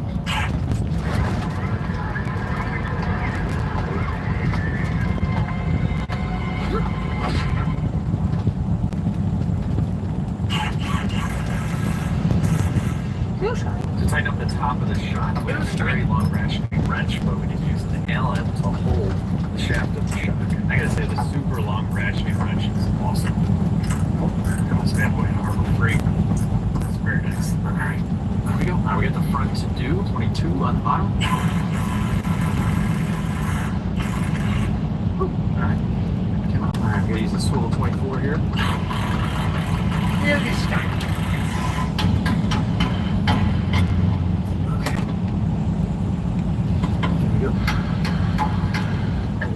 Some pretty buddy. Here we go. This one's not too bad. Yeah, it's actually fine. Whatever. New shocks will look good. For the front, we're going with a Sachs shock made in Germany. It looks like that's probably what they had in here before as well. Just having parts issues. It's really tough to even find the Bilsteins for the rear. Pull this out a little bit. These are very good quality. Bilstein and Sachs. Awesome brands for shocks. Slide this one in. Get the bolts in there. Start the nut. We have to sandwich together some of the bushings and cups here, and there's a slide as well. And pull this down even more. And then this cup here recesses right into its perch, and yet another cup here. We use the pull jack to jack this whole situation up into place and get our nut like that. Just tighten up the front. And that, ladies and gentlemen, is how you do shocks on a G-Wagon. But I gotta do the other side, but it's the same thing. My wife's here. Truck brands in the UK would be, let's see, Renault, Mercedes. I don't know, do they have international in the UK? Let me see. What else they got? Volvo. I'm pretty sure they got Peterbilts in the UK too, don't they? Yeah, that's about as deep as my knowledge goes for UK trucks. What's up, my guy? Talk to me, brother Noopsie. Brother. What's up, brethren? I'm about to get cleaned up, get a line up, and be back in the E to act up. You understand what I'm telling you? I don't know, I'm doing something though. How'd I do, Mr. Chesterfield? Was that pretty decent?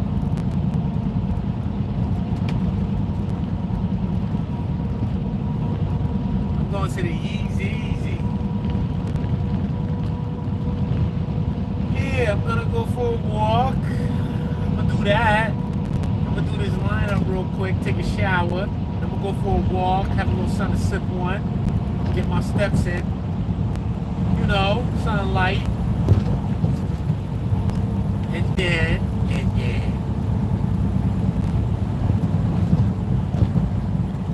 Oh, you don't got no Peterbilts. Oh. Let me see. What else are we gonna do?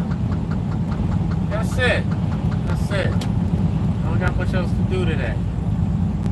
I just want to make sure I get my exercise in because it's been working. I gotta keep it up. Other than that, tomorrow we're gonna go see Angel in the morning. I'm gonna put these other parts on. Get these other parts on the car.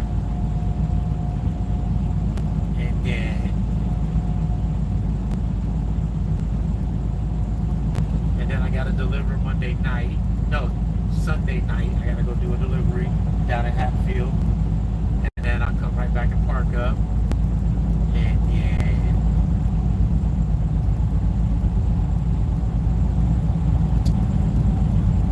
And then Monday morning, take Okaya to his appointment.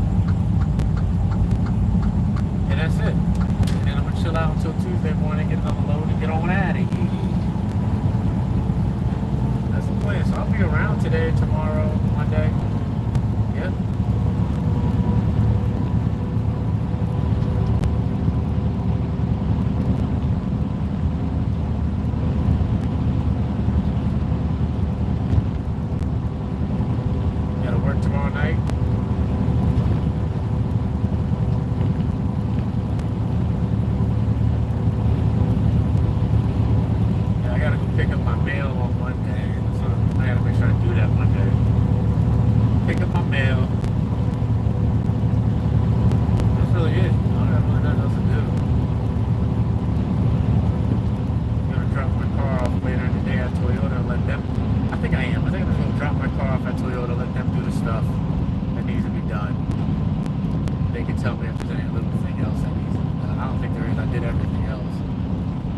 It's just there's a couple of bolts that if they break, it's going to be a problem because they're so small. And I'd rather Toyota deal with that than me deal with it. Because then I'll need an extraction kit. And I got to make sure I get it done in a reasonable amount of time. You know how it goes. But I'm pretty sure I can keep that up. But they're so old. I want them to put new hardware in too. And just in case I need new bushings for the parts that I gave them. Yeah, that's what I want. I just want my shit sorted. My suspension, the last two pieces of the suspension, and the brake dust guards put on new ones. And I'll probably have them put on some new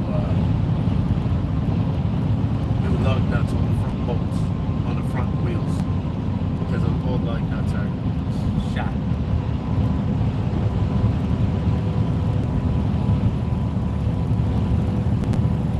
Sancha.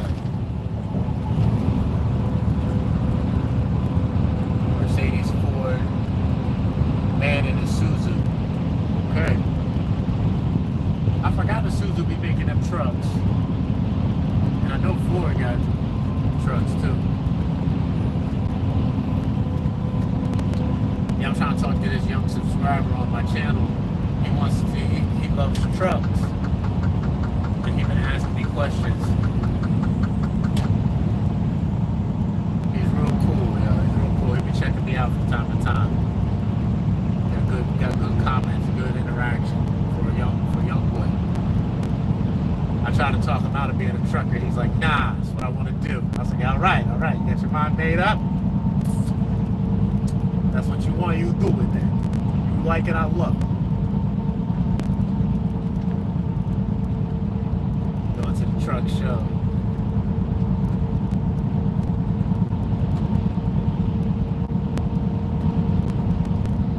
That's it.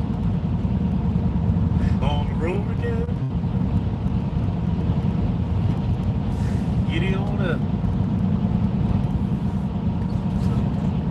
Oh, I love this chair. I can crack my back so easily in this chair. It feels so good. Yeah, need that. Crack my back and my chest. Now it's time to go for this exercise. Oh.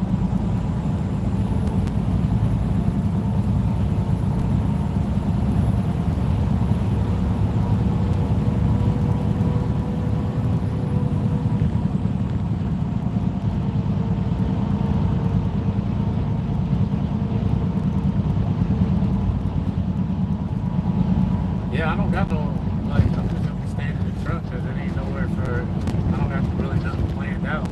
I ain't got to spend no bread like that. I'm just gonna go up there and do what I need to do and keep it moving. And tomorrow night I gotta go up there and come back anyway. Do this late night run and delivery. And I guess I could, but I don't want to. Get a hotel.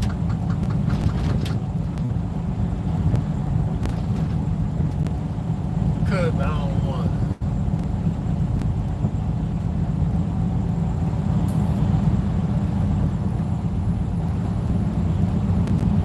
I know. Have some time with Kaya. I can get a hotel or something.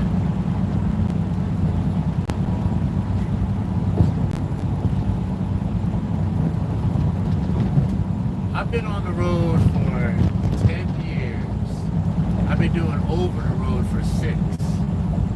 No, I've been doing over the road for 5 years now. So no, I've been driving for 11 years now. I've been on the road, over the road for 5 years. And I was doing flatbed home every day for 6 years.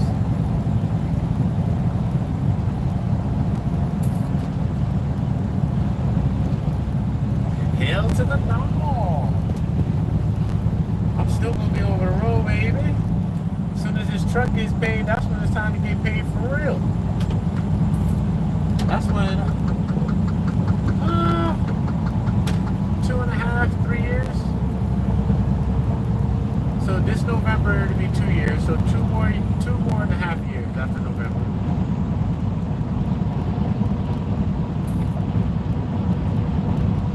truck was 217 payments.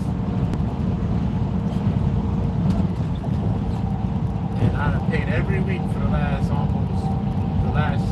about 2 years. So I got at least 2 years left.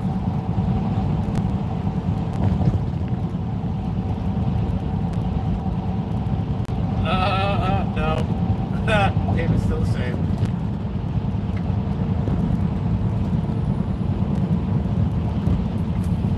Well, you'll get it done sooner if I would have got, if I would have got a loan from the bank and went and bought a truck, my payment would be so much smaller.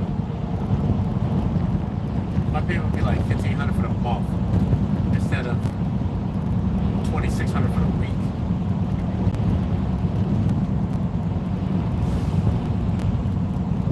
Yeah, I pay $2,600 a week. Why do you think I won't stop? Can't stop. Can't stop, won't stop. No Diddy.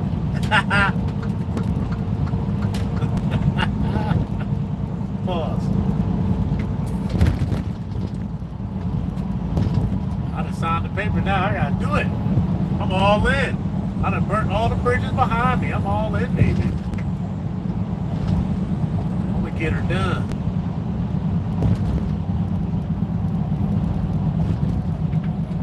Come on, people. You're killing my momentum. Can't be having me hit my brakes on the uphill, baby. I can't get fast again. And then you're all around me, want me to get out the way. I can't go.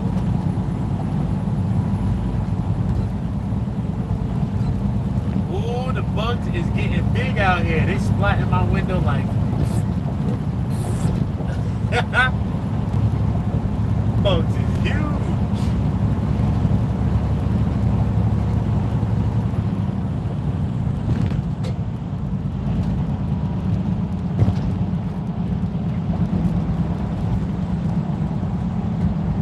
Yeah, man, so I'm gonna go get a little something to sip on, go for my walk after I get cleaned up.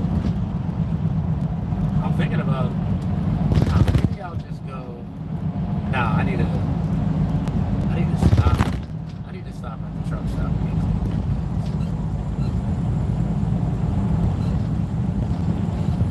I need a line. Damn, now I'm thinking about getting a hotel room.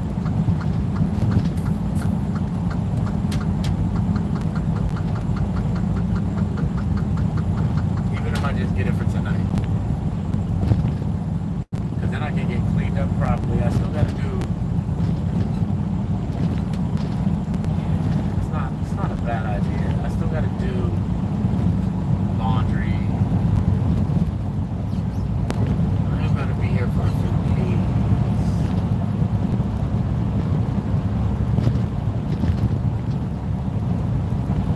Yeah.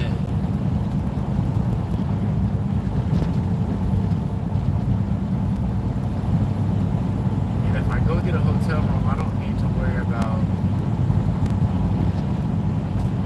anything. I can do his haircut. I can get him a haircut. He needs that summer fresh fade.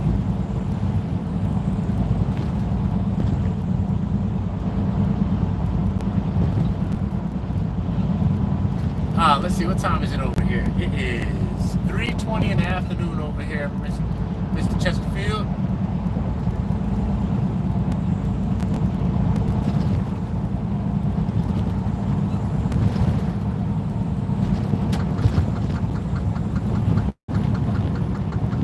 This is my young boy, Mr. Chesterfield, over here learning the ways of a trucker.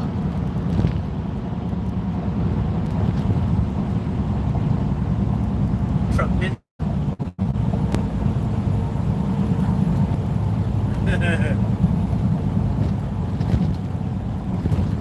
Delivering down what's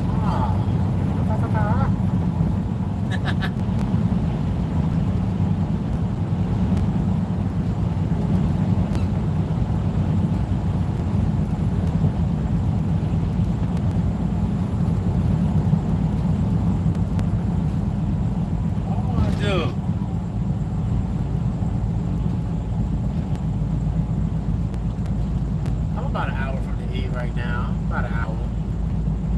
I'm right outside Morristown.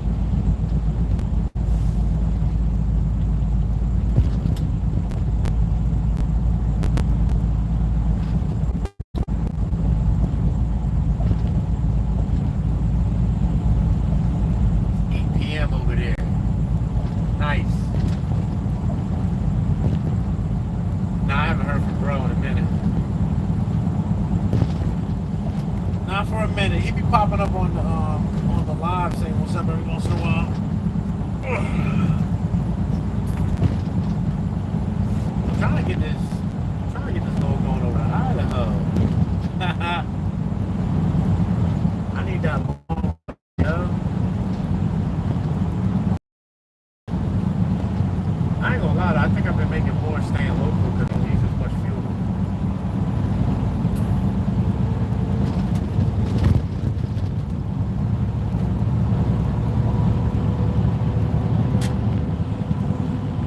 Slow my roll. That's a pretty red Acura. What is that?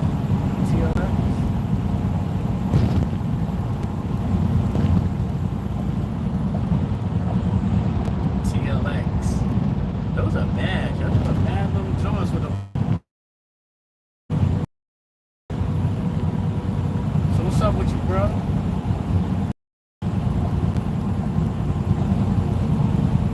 Man, I put that up on the thing already. Yo, I think 3 niggas on bath salts will eat that gorilla's face.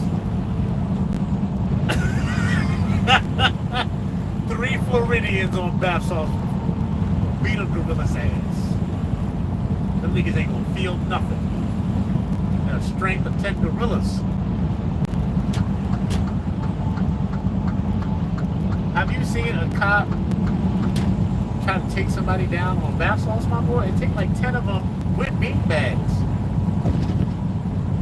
to get one bath salted up, 200-pound man under control. 3 of them boys down there will take at least 1 gorilla. Image fast too though. It's different when gorillas been running around swinging off trees, running around with no shoes on for years, cock strong. They bite too. That's what I'm saying. That's why I said 3 Floridians, because they run around half butt naked, barefoot, wrestling crocodiles all day, making boots. Listen. 3 of them bad boys, yo. They ain't scared. They ain't scared.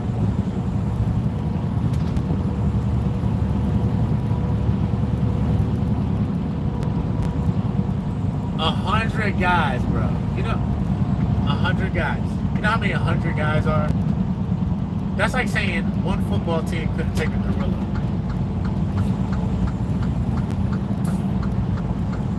Bare hands.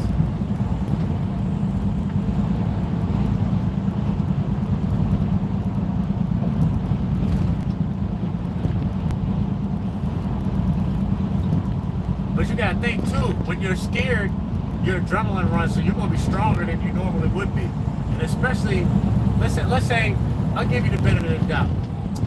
2 men per limb, so 8 men. I think 8 men would take a gorilla. 8 regular guys. No nothing, just hands. Hands and feet. Just pummeling. Because one of those dudes is gonna get grabbed. And when that guy gets grabbed, all the other guys gotta do the grabbing. You understand?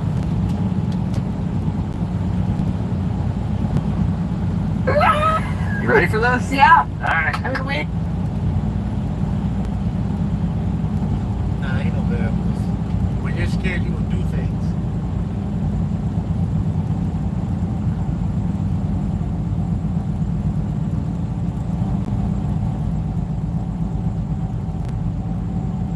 Oh, you gotta put the fear of God in you. You ain't gonna want it, but you ain't gonna have a choice. Once you don't have a choice, it's different. If you counting, bruh, that's like off in the fight. You know what I'm saying? Everybody everybody seen what happened to the first dude that stepped up in the room. Everybody seen it. You seen him get pieced up. And everybody looking at each other like, oh, well, who's next? You're going to get tired.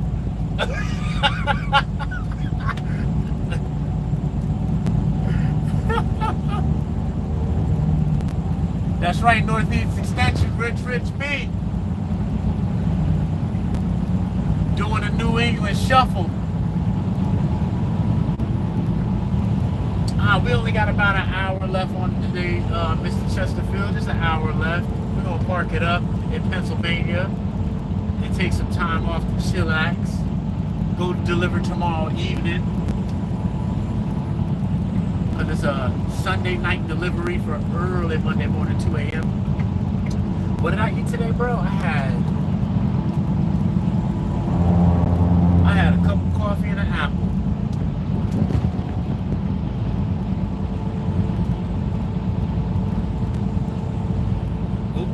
Breaded it up today. Oh, that black mint, nice. What is that, an E43? A C43? It doesn't look like the C63. It's the coupe. It's not an S coupe. It's nice though. It's really clean. Yo, I wouldn't mind an S coupe, yo. An S-Class coupe convertible, bro. S63 convertible coupe. Black with a red interior. Sounds silky. Silky. Yeah, CLS 53. Okay. That CLS 53 is nice. Get your ass in your lane though, CLS 53. Look how nice your car is. Drive that shit right.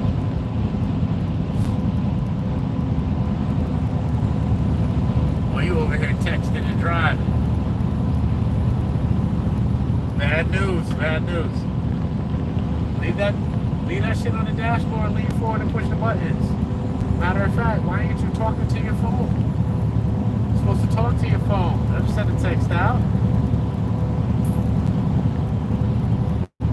Yeah, talk to text, baby. You gotta get with it. You ain't a real driver. CLS 653 was nice though. The S63 convertible. Coupe. With a Rentec tune. Rentec tune.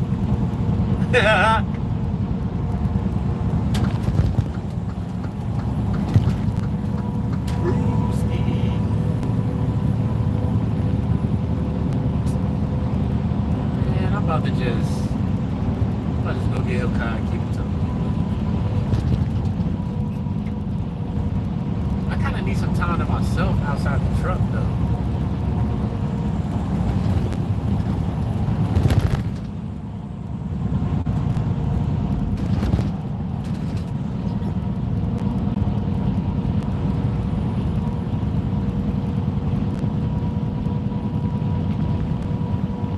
I think I might just go park it up.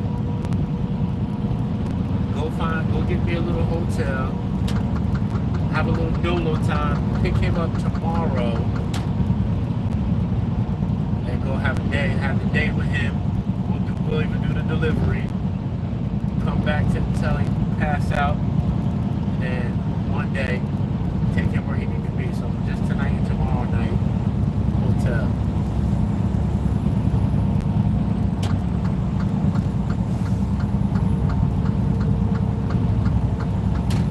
But, I don't know. You see, his mom be bugging if I don't give her 24 hours. Nah. I like, just keep because that was the agreement. We step out of the agreement. It just gives her leverage if she's in a bad mood, I don't care.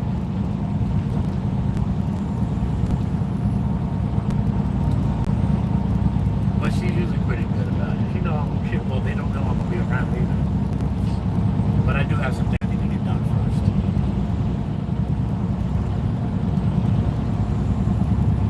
I still got to stop and put fuel in this reefer.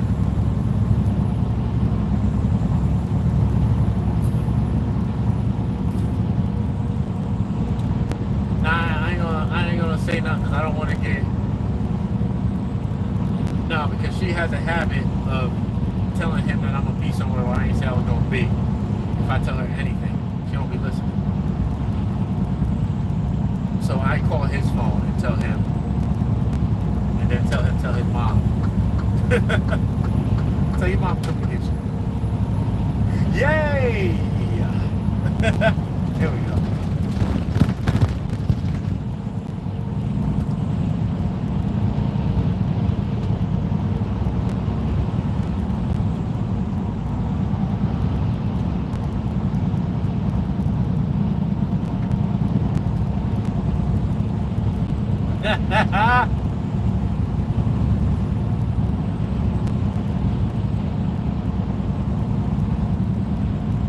Oh yeah, we 45 minutes. We're in Morristown now. So we back. We back, baby. 3:30. Damn, on dude.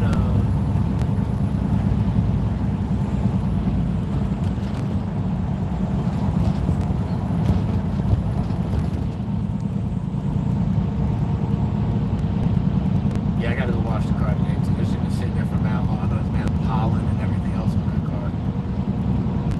And it's under the power line, so there's probably the bird boom booms on it.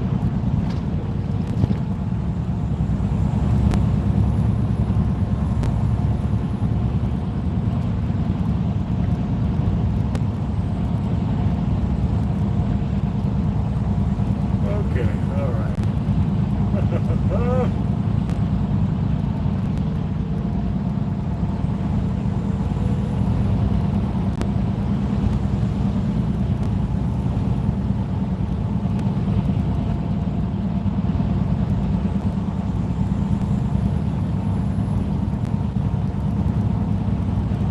It'd be nice to get fresh, yo, but I still need to do exercise. Yeah, let me go do my exercise first. No point in showering, then exercising, and then showering again.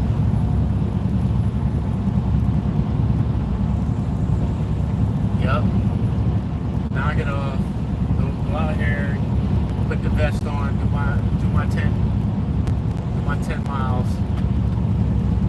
I've been doing 10 miles with the 20-pound vest on, bro. Like every other day. My knees feel good, my feet, my hips are getting back in line because I've been wearing the flat foot shoes. You know, getting my arches and stuff right, get everything back strong, yo, because wearing sneakers, that's messing me up, bro. Letting my toes spread out.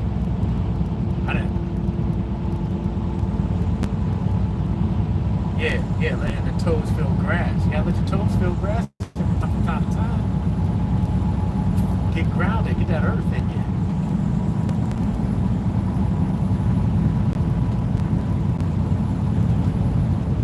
You gotta go touch grass. Keep it real out here.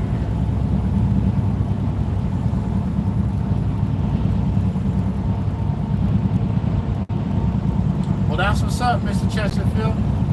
Keep scrolling, man. Keep checking me out. Listen, if I see you on here and I'm paying attention, I'll definitely respond to you, man. I appreciate the vid watching and subscribe, man. I really do. Just make sure when you out here, you stay brave and strong all day long. You become what you think about. You are what you think about. Focus goes where energy flows, my guy. So you can the same thing I tell my son.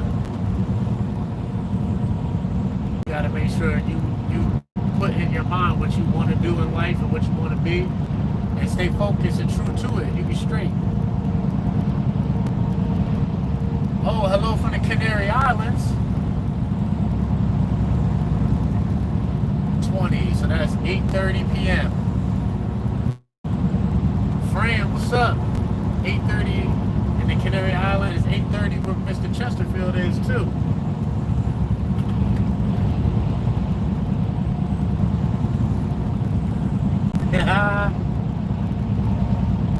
Chesterfieldtonville land.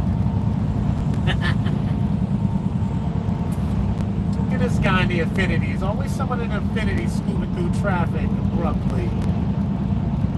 I ain't mad at you, though. Them cars are fun.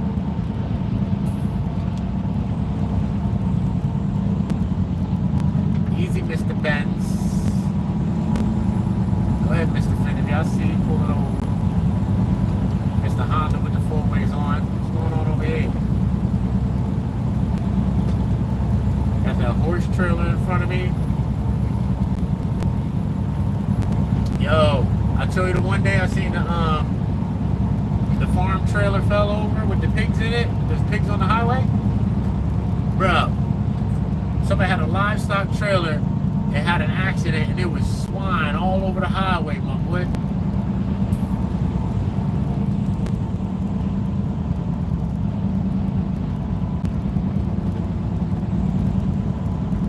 You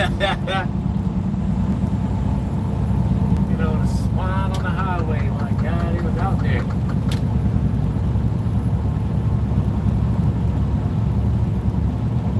What they got in there? They got some steeds over in that trailer.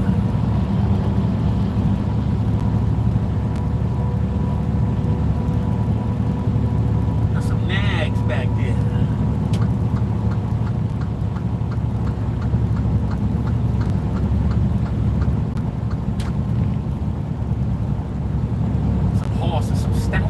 Stallions. There's a Brookhouse Stallion. Ah, Megan Thee Stallion. Need one of those.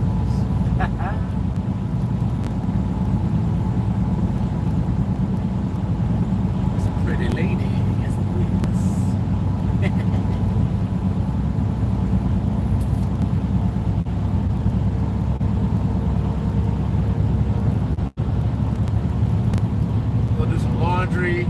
Take this walk. That's it for the day. Yeah, that's the play. That's the play. So laundry 10. Oh yeah, matter of fact, let me put that on the list because I need laundry detergent.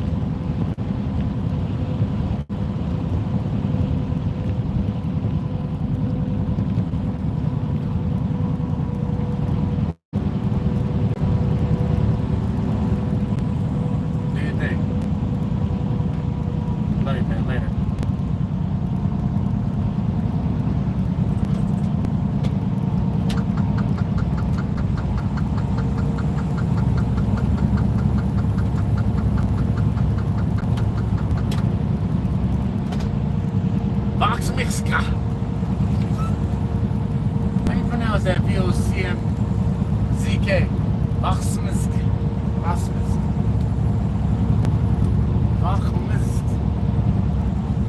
That's a tongue twister. That's a throat puncher. That's what that's a throat puncher.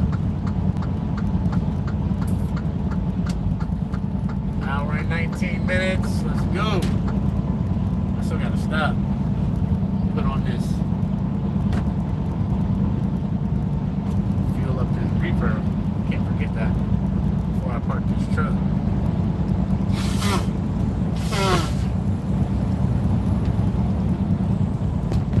But you gotta make sure there's enough fuel to keep the reefer refrigerated unit cold, or you can lose the whole load. They'll reject it.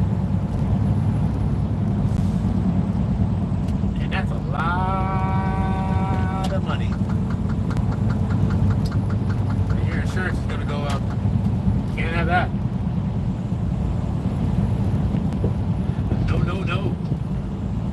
No. Years to learn. We're gonna drive to an open area that's safe, and while we're driving, I'm gonna just show her everything that we need to know. So this is the shifter. All right. So take a look at neutral. This is neutral. Okay, when it goes right to left. Yes. Side to side is neutral. So like this, the truck will just roll. It's not going to gear. Okay. To get into first gear, you're going to push the clutch down and then follow the pattern. So we're gonna move over to the side and up. That is first gear. We're gonna start off in first. That's pretty much all there is to know right now. Okay, but don't we have to go in reverse? Yeah. To start up the engine, you have to have the clutch pushed in. She runs like a top. Pretty cool, huh? 45-year-old G-Wagon. This is really cool. I feel like we're on a set of like MASH. Yeah. It's like this. Yeah, right. I'm just like ready to go. Mash, anyone? Good old mash. All right, so reverse is probably the more complicated of the gears. You need to go up first, and then all the way over, and then this way. Oh, you can lift it up. Yeah, you can lift it up just Okay. for reverse. It's like a Okay. safety feature. All right, so we got our clutch in. We're in reverse. We're gonna give it a little bit of gas, and then slowly let out of the clutch at the same time. Okay. And now it's moving back. Okay. All right, and now we're gonna go back into neutral. You just kind of pop it in. Okay. And then first gear. So now we're gonna feather the clutch out, a little bit of gas, and we're rolling. How long can I stay into first? Okay, that's a good question. It's more like a feel and RPM. So like when you start really hearing the engine, you're ready to shift. Okay. You know, so in this case, about 3,000 RPM on the tack there. So like we're at 3. Okay. Now we're in third gear. Oh, okay. So you gotta pay attention to that, and then you'll get a feeling. Yes, especially in the beginning, but eventually you'll just kind of you'll hear it and you'll feel it. All right, I'm gonna have you work the shifter. So go ahead and from there go into first gear. Over. Yep. Now you're in first gear. Are you sure you're not reverse? Yeah. Because that feels really Here, over. check out reverse. When you go up, then it goes like even way more over. Oh, so like when the knob is lined up with like the clock, you're in reverse. Right, but not every car has that. What's it? The clock? That's just a little. I was just pointing out the difference here. So reverse is over to this side of the clock. First is on this side of the clock. So just an easy way to remember. Okay. Yeah. All right. So now you're in first. So we're in first. Okay. Clutch in, go straight down. There you go. Yeah, that's second. Okay, so now just follow the pattern. So clutch in, then straight forward. Yeah. Yeah, there you go. That's third? That's third, yeah. And then for city driving, we'll kind of be in third for a while. I'll get going a little faster with our 150 horsepower. And, all right, clutch in, now straight down to fourth. Did I do it? Yeah. Now you're in fourth. That's it. It's only got 4. So Gosh, it feels like in the same position that 2 was in, though. Because, you know, they both go down. Yeah, they both go down. So now we're coming to this turn, and I'm going to go into 2. And that's one of those things you just kind of like get a feel for. Like, we're going about the speed that you would need 2 for. Okay. And now we're at like 3,000 RPM. Clutch in, 3. Okay. Good shift. All right. Thanks. And we're going to continue on here. This thing is so slow, guys. Oh my gosh. All right, clutch in, fourth. And we're fourth. Okay. Yeah, so that's it. Alright. And now I just have to get used to the clutch. Could you just always have your foot on the clutch and still keep driving, or is that not good for the transmission? No. I mean, like, when the vehicle, the only reason you push that pedal in is when you shift. Is to shift. But when you are in gear, you know, I have my foot hovering, like, and touching the clutch pedal, but it's not depressed at all. Otherwise, like, if we just here, like, with the clutch in, and that's in fourth, and I rev the engine, we're not going anywhere. Okay. Because we've disengaged. Okay, so what do I have to do? I got the clutch in right now, so the engine's not going to die. So oh, okay, because I think I went to first. Yeah, that was good. Yeah. Good job. All right. I'll learn to drive. Sure. Those are the basics. The brakes on this thing are not like anything. Wait, hold on. Where the heck is the... You got 3. I know, but where's that? So the gas pedal pad is off right now, so that's the gas pedal. That rod. Alex. All right, so hardest part of driving stick is the takeoff. Okay. So you're gonna push the clutch in all the way. Like that's all the way. Yeah, this wouldn't be all the way. That's not all the way. Yeah, all the way is all the way to the ground. All right. Okay, so now you're gonna move your shifter over into first. Okay. Yep, to the right of the clock. Cool. All right, now you have to give it a little bit of gas and clutch, and go out with the clutch at the same time. And that's the feathering. That's like the tough part of driving stick.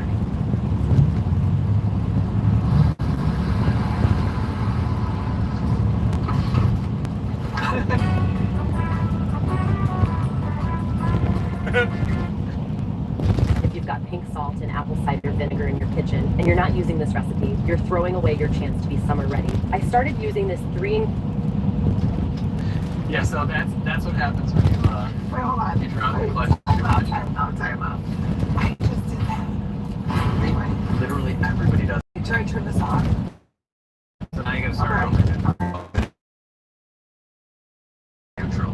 Okay. Okay, so you gotta push the clutch and go to ready to start again. Literally everybody kills it like a million times. Alright, you're good. Okay. Alright, so First gear. Now give it some gas and feather the clutch in. And you went out too quickly with the clutch, so you just need to go a little bit slower, and it'll work. Just push it. If it doesn't, just go ahead and push it. Okay.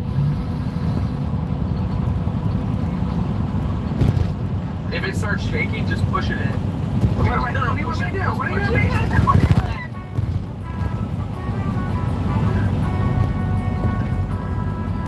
Oh my god! I'm going to kill this car. There you go, you got this. There we go. First gear. Alright.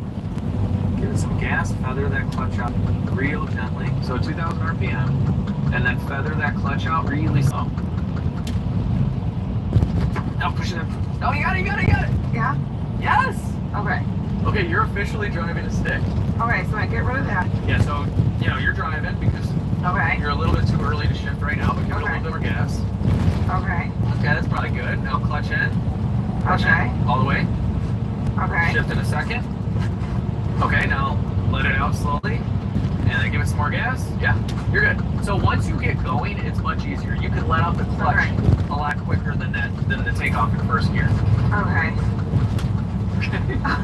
You're driving a G-Wagon! Dude, this is unreal. Are you on an African safari right now? I am nervous. Okay, watch that really old man that's trying to cross the street. I know. My eyes are on him. Yeah. Okay. So get some speed going here. Yeah, you don't want these RPMs to drop too much. Oh, okay. Yeah, if they start going really low, it'll start shaking again.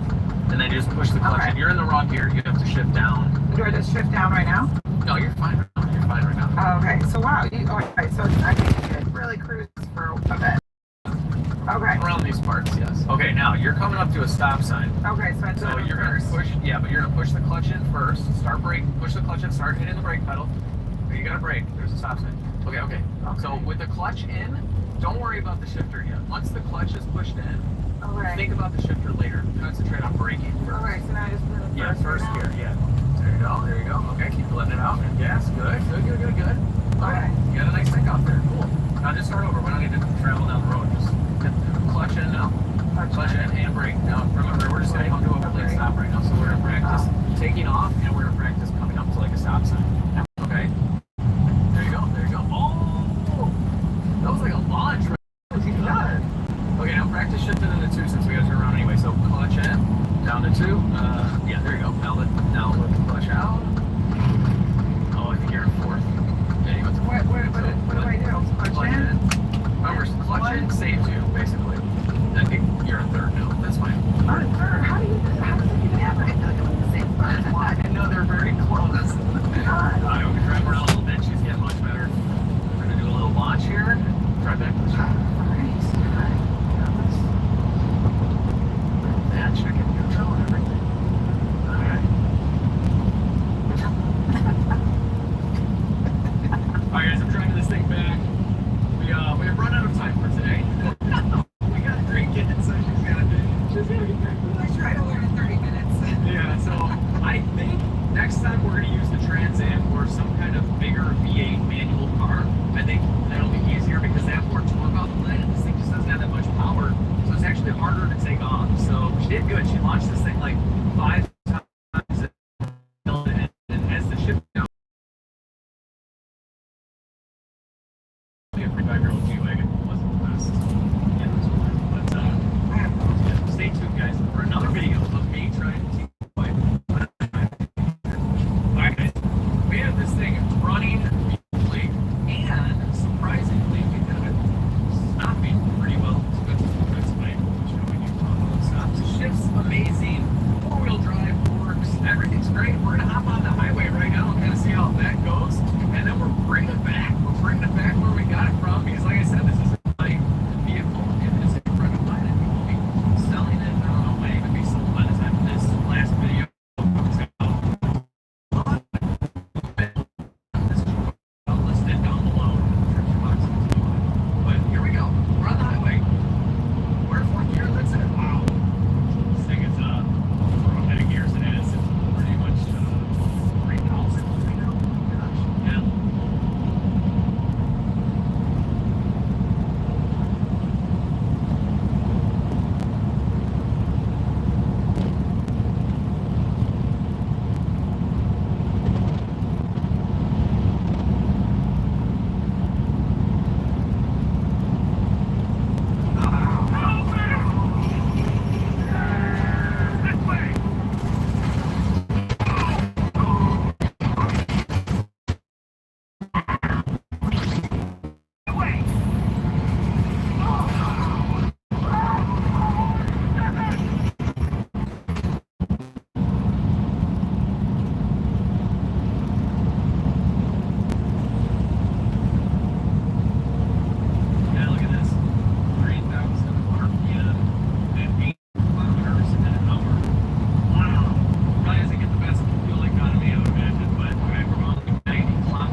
right, Mr. Chesterfield. Going on a trip, make that cash, baby. Let's go.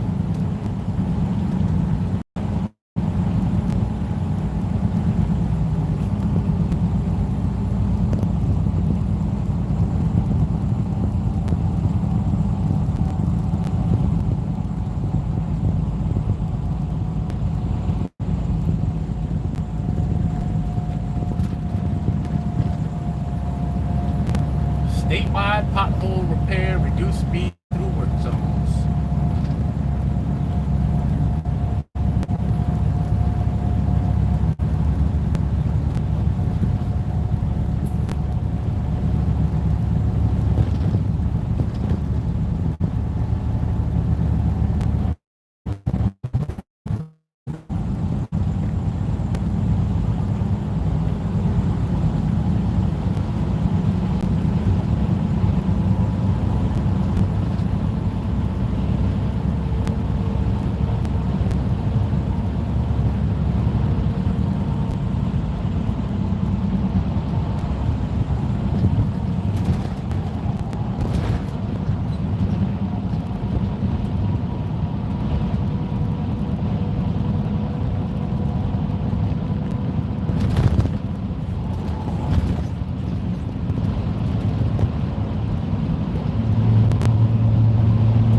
Every day goes my way. I might have a moment here and there where I'd like it to go a different way or something has happened, but it's only a moment.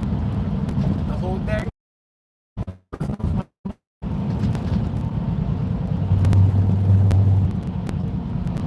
How you feeling, Mr. Chesterfield?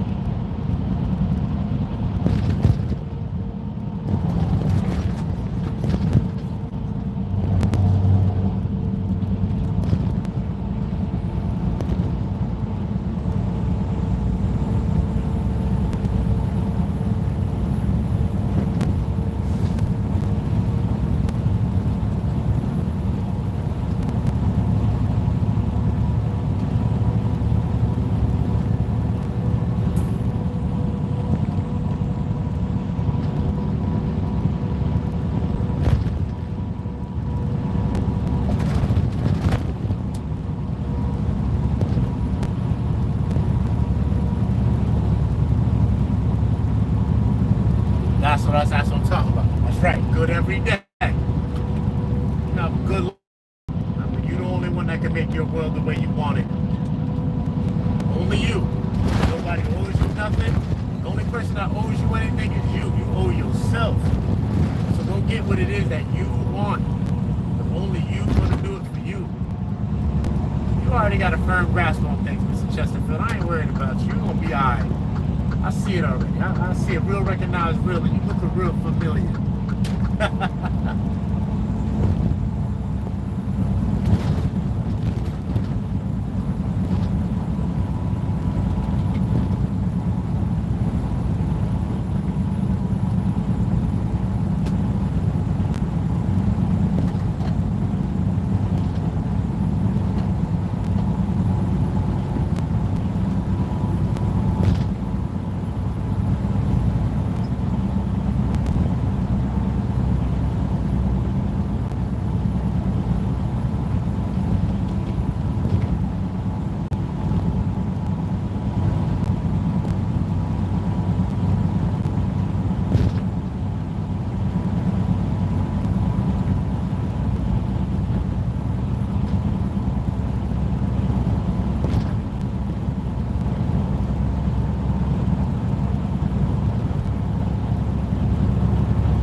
no matter where you at on earth.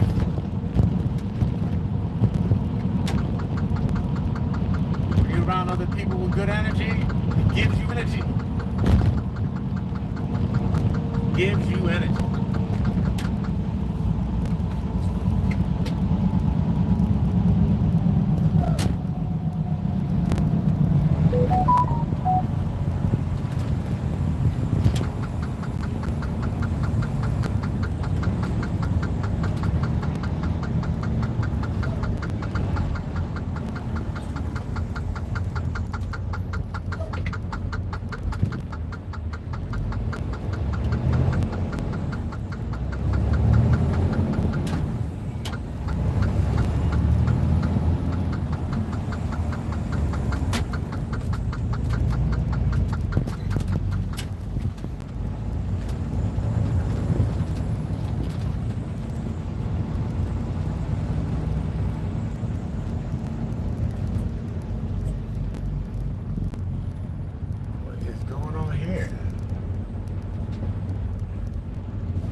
I'm trying to get reefer. Can you move up a little more? I'm trying to get reefer.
Okay, let's go.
Look.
What's up, my guy?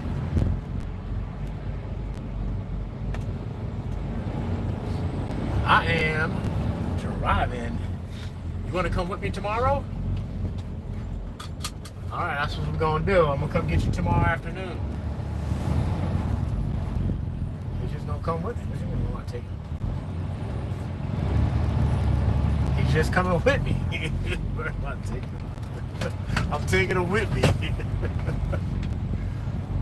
I don't know yet. He's just going to come with me. Wherever I'm going to be at, he's going to be.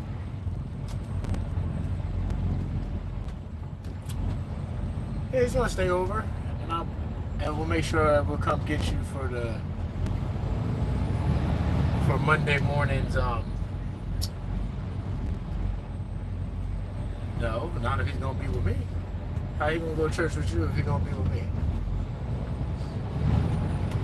Oh wait, no, tomorrow afternoon.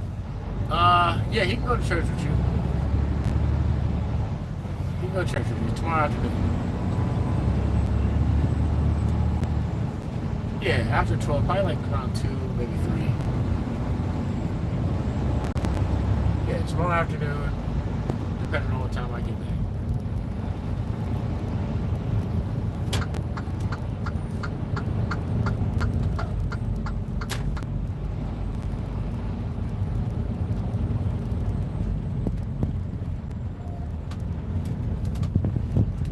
That's it.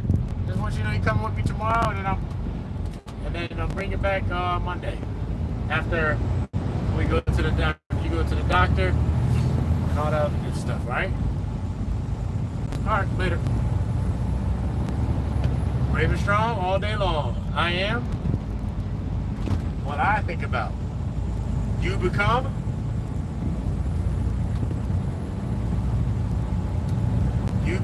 what you think about. I am what I think about. I become. There we go. Focus goes. Fastest. Smooth. See you tomorrow.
EK, you want to go see Sinners with me tonight? That's what's up. Alright, now I gotta figure out where this venue's gonna be, get myself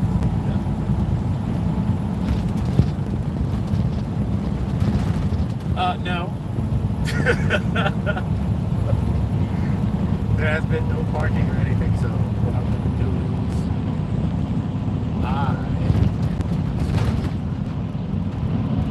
put everything in my car,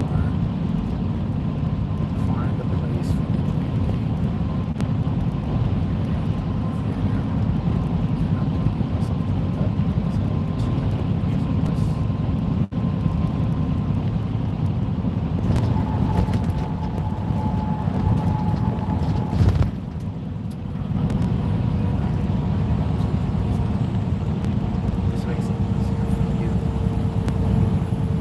I said, I'm not really worried about you driving too far. I kind of would like you to stay somewhere where you're comfortable.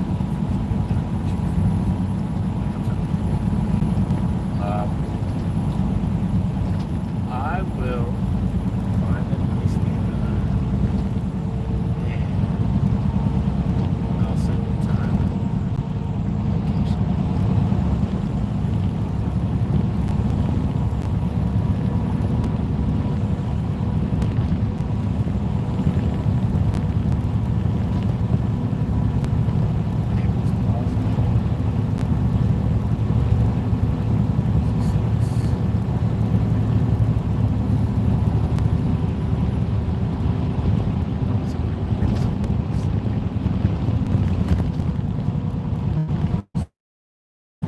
Hey, do you know where there's like a nice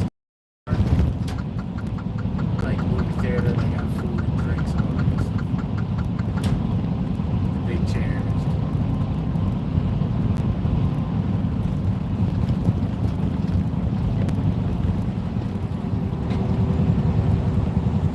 Yeah, because that seems like the vibe.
I call it a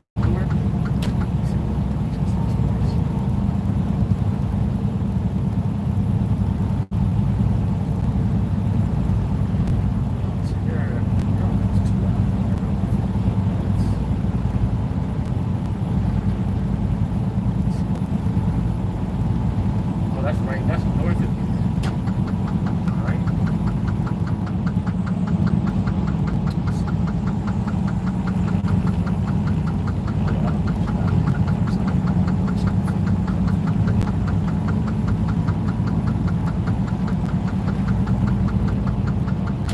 Hell no, ain't nobody doing that. That's far for everybody.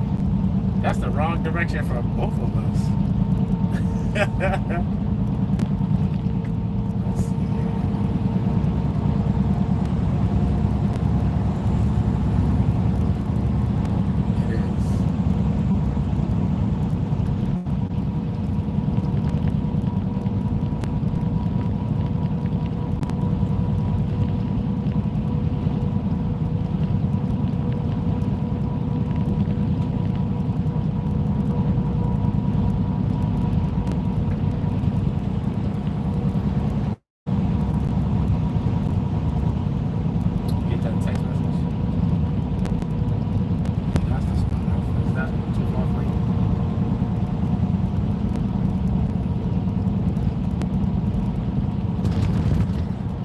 Is that in a mall?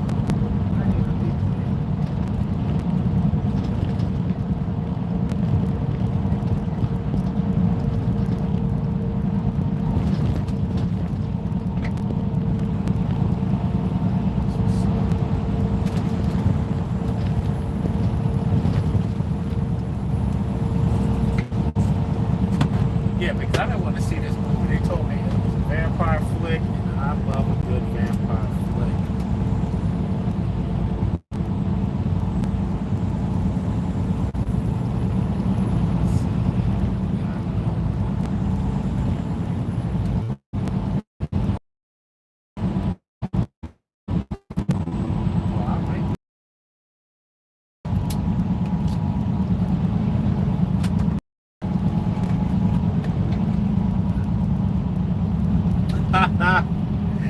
Yo, that.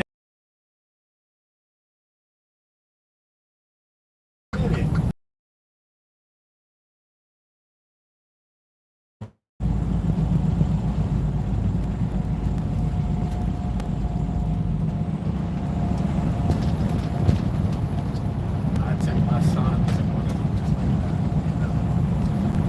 I forget, we was watching some 3-hour-long Marvel movie. My ass was asleep for a good 2 hours.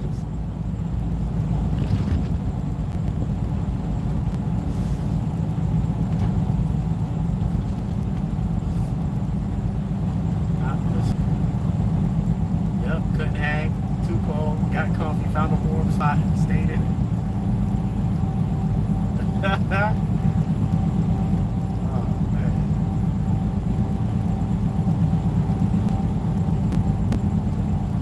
It happens like that sometimes. It happens. Gentlemen of a certain age now, I might nap no conversation.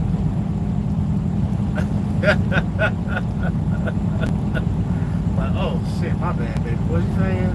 I was so deep in what you were saying. I fell asleep.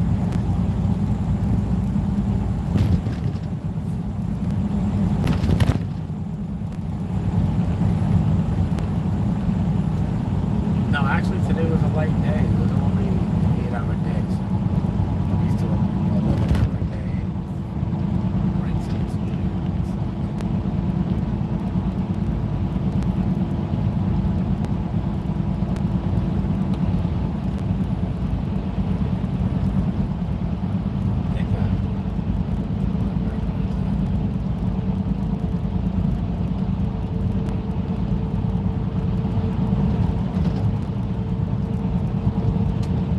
Nah, because everybody's lazy.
Oh, I'm parking up here in this industrial spot.